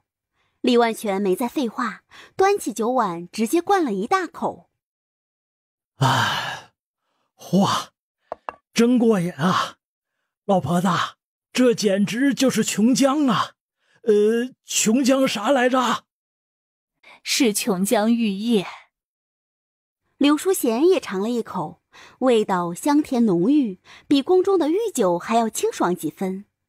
他敢肯定，小闺女酿出来的葡萄酒一定能挣到钱。哎呀，甜甜，二嫂以后帮你酿酒吧。赵葵花又发现了新商机，她觉得酿酒比做酸奶轻松多了，弄来葡萄加工一番后，等着发酵就可以了，不像是酸奶，从挤牛奶到熬牛奶，再到加热、发酵、冷却、装坛等等，需要10几道工序，每天起早贪黑，实在是太操劳了。李二宝一听，不等妹妹回答，就剜了她一眼。吃着碗里的，看着锅里的，感情这天底下所有好事儿都被你一个人占。你把酸奶做好了，比啥都强。哼！李甜甜撇了撇嘴。二嫂，眼下葡萄酒还没卖出去呢，回头我就给干爹写封书信，把酒送到府城去，看看销路如何哈。闺女啊，这酒的味道啊，没得说，又好喝又解渴，拿到府城啊，肯定能大卖的。但愿如此吧。家里人是喝葡萄酒都有赞美包庇之嫌，所以奶团子又把村民们招呼过来，让他们挨个尝一尝。孙瘸子和吴老三在杏花村已经酿酒多年，长着敏感的口舌，总比常人要稍稍专业一些。这不，孙瘸子喝了一碗后，哎呦，有点甜，我估计老爷们不太爱喝这种酒，而且喝多了嘴里发涩，哎呦，甚至还会倒牙。嘿，你快拉倒吧！吴老三横了他一眼。红爹，我问你，你长这么大喝过葡萄酒吗？我咋没喝过？去年邻村王二小子娶媳妇儿，这个席面上就准备了葡萄酒，我喝了3大碗呢。咱们乡下摆席呀，还给你准备葡萄酒，编瞎话你都编不明白。且不说咱们啊，这10里8村，就是在县城啊，你也买不到这么好喝的葡萄酒。你要不信呐，可以把冯县令叫来，问问他喝过葡萄酒吗？你去叫来。难道是我搞错了？三叔叔，您喝的恐怕是甜酒吧？嘿嘿，小郡主，别听你孙叔胡说，婶子觉得这酒好喝极了，等会儿婶子就买2坛子回去。不用啦，送您2坛子也无妨。李甜甜很大方。哎呦，那可不中啊！现在葡萄可贵了，你这酿酒也要成本的，婶子不能白拿。等大伙儿都品尝完了，等来的是铺天盖地的好评。6天后，一辆马车在老李家门外停了下来。请问这里是老李家吧？我来拿酒啊。刘淑贤走出来，上下打量了他一眼。你是哪位？啊，大娘好，在下吕清波，是李老爷派来取酒的。吕清波拱了拱手。原来是甜甜干爹派来的，快进来吧。谢谢。刘淑贤把老头子和大宝、二宝都叫过来，让他们帮着搬一搬。都小心点啊，别磕碎了。闺女啊，你这酒打算卖多少钱1坛子呀？李财主虽然是他干爹，但在卖酒之前还是要讲好价格，这样心里也有数。奶团子眨了眨眼，比划了一个剪刀手。爹爹，1坛子卖200文钱咋样？啊，咋才这么点儿啊？不行不行，1坛子上好的高粱酒还能卖到80、90文呢，这可是葡萄酒啊，一般人喝不到的。奶团子迷茫了。那爹爹觉得卖多少钱合适啊？要不1坛子卖250文咋样啊？涨50文钱，咱不能赔钱卖呀。李甜甜无语。老爹，你还真挺可爱的，一咬牙一跺脚就涨了50文钱。其实连李甜甜自己也没有想到，将来她的葡萄酒有多么受欢迎。250文恐怕连半碗都买不来。吕清波是李有钱的大掌柜，分管府城上下所有的店铺。此人精明强干，一看就是做生意的材料。不多不少，正好100坛子。小郡主，这酒我暂且运到府城去了，等卖出去后，我再把钱给您送过来。谢谢，劳烦吕大哥啦。哎呦，不敢当不敢当，能为郡主殿下做事是小人的荣幸呐。就是不知郡主殿下打算卖多少钱？您报个价，小人回去后也好跟老爷交代。250文钱。这什么？吕清波抽了抽嘴角，瞪大眼睛。小郡主，我没听错吧？这么醇香高档的美酒，他居然才卖250文钱，这简直没天理呀！这跟白送有什么区别？要知道，府城的有钱人多如牛毛，消费水平也高。如果这种美酒1坛子只要250文，恐怕还没进城就被人包圆了。250乘以100，折腾一趟，小郡主也才赚了25两银子而已，太不划算了。况且从杏花村运到府城的车马费用，他都没算在里面。李万全挠了挠脸，好奇道：吕公子啊，你的意思是我闺女要价高了？要不200文1坛子咋样啊？哎呦，您快别降价了，再降就没啥意思了。大伯，小郡主，在下跟在李老爷身边多年，也算是见多识广了。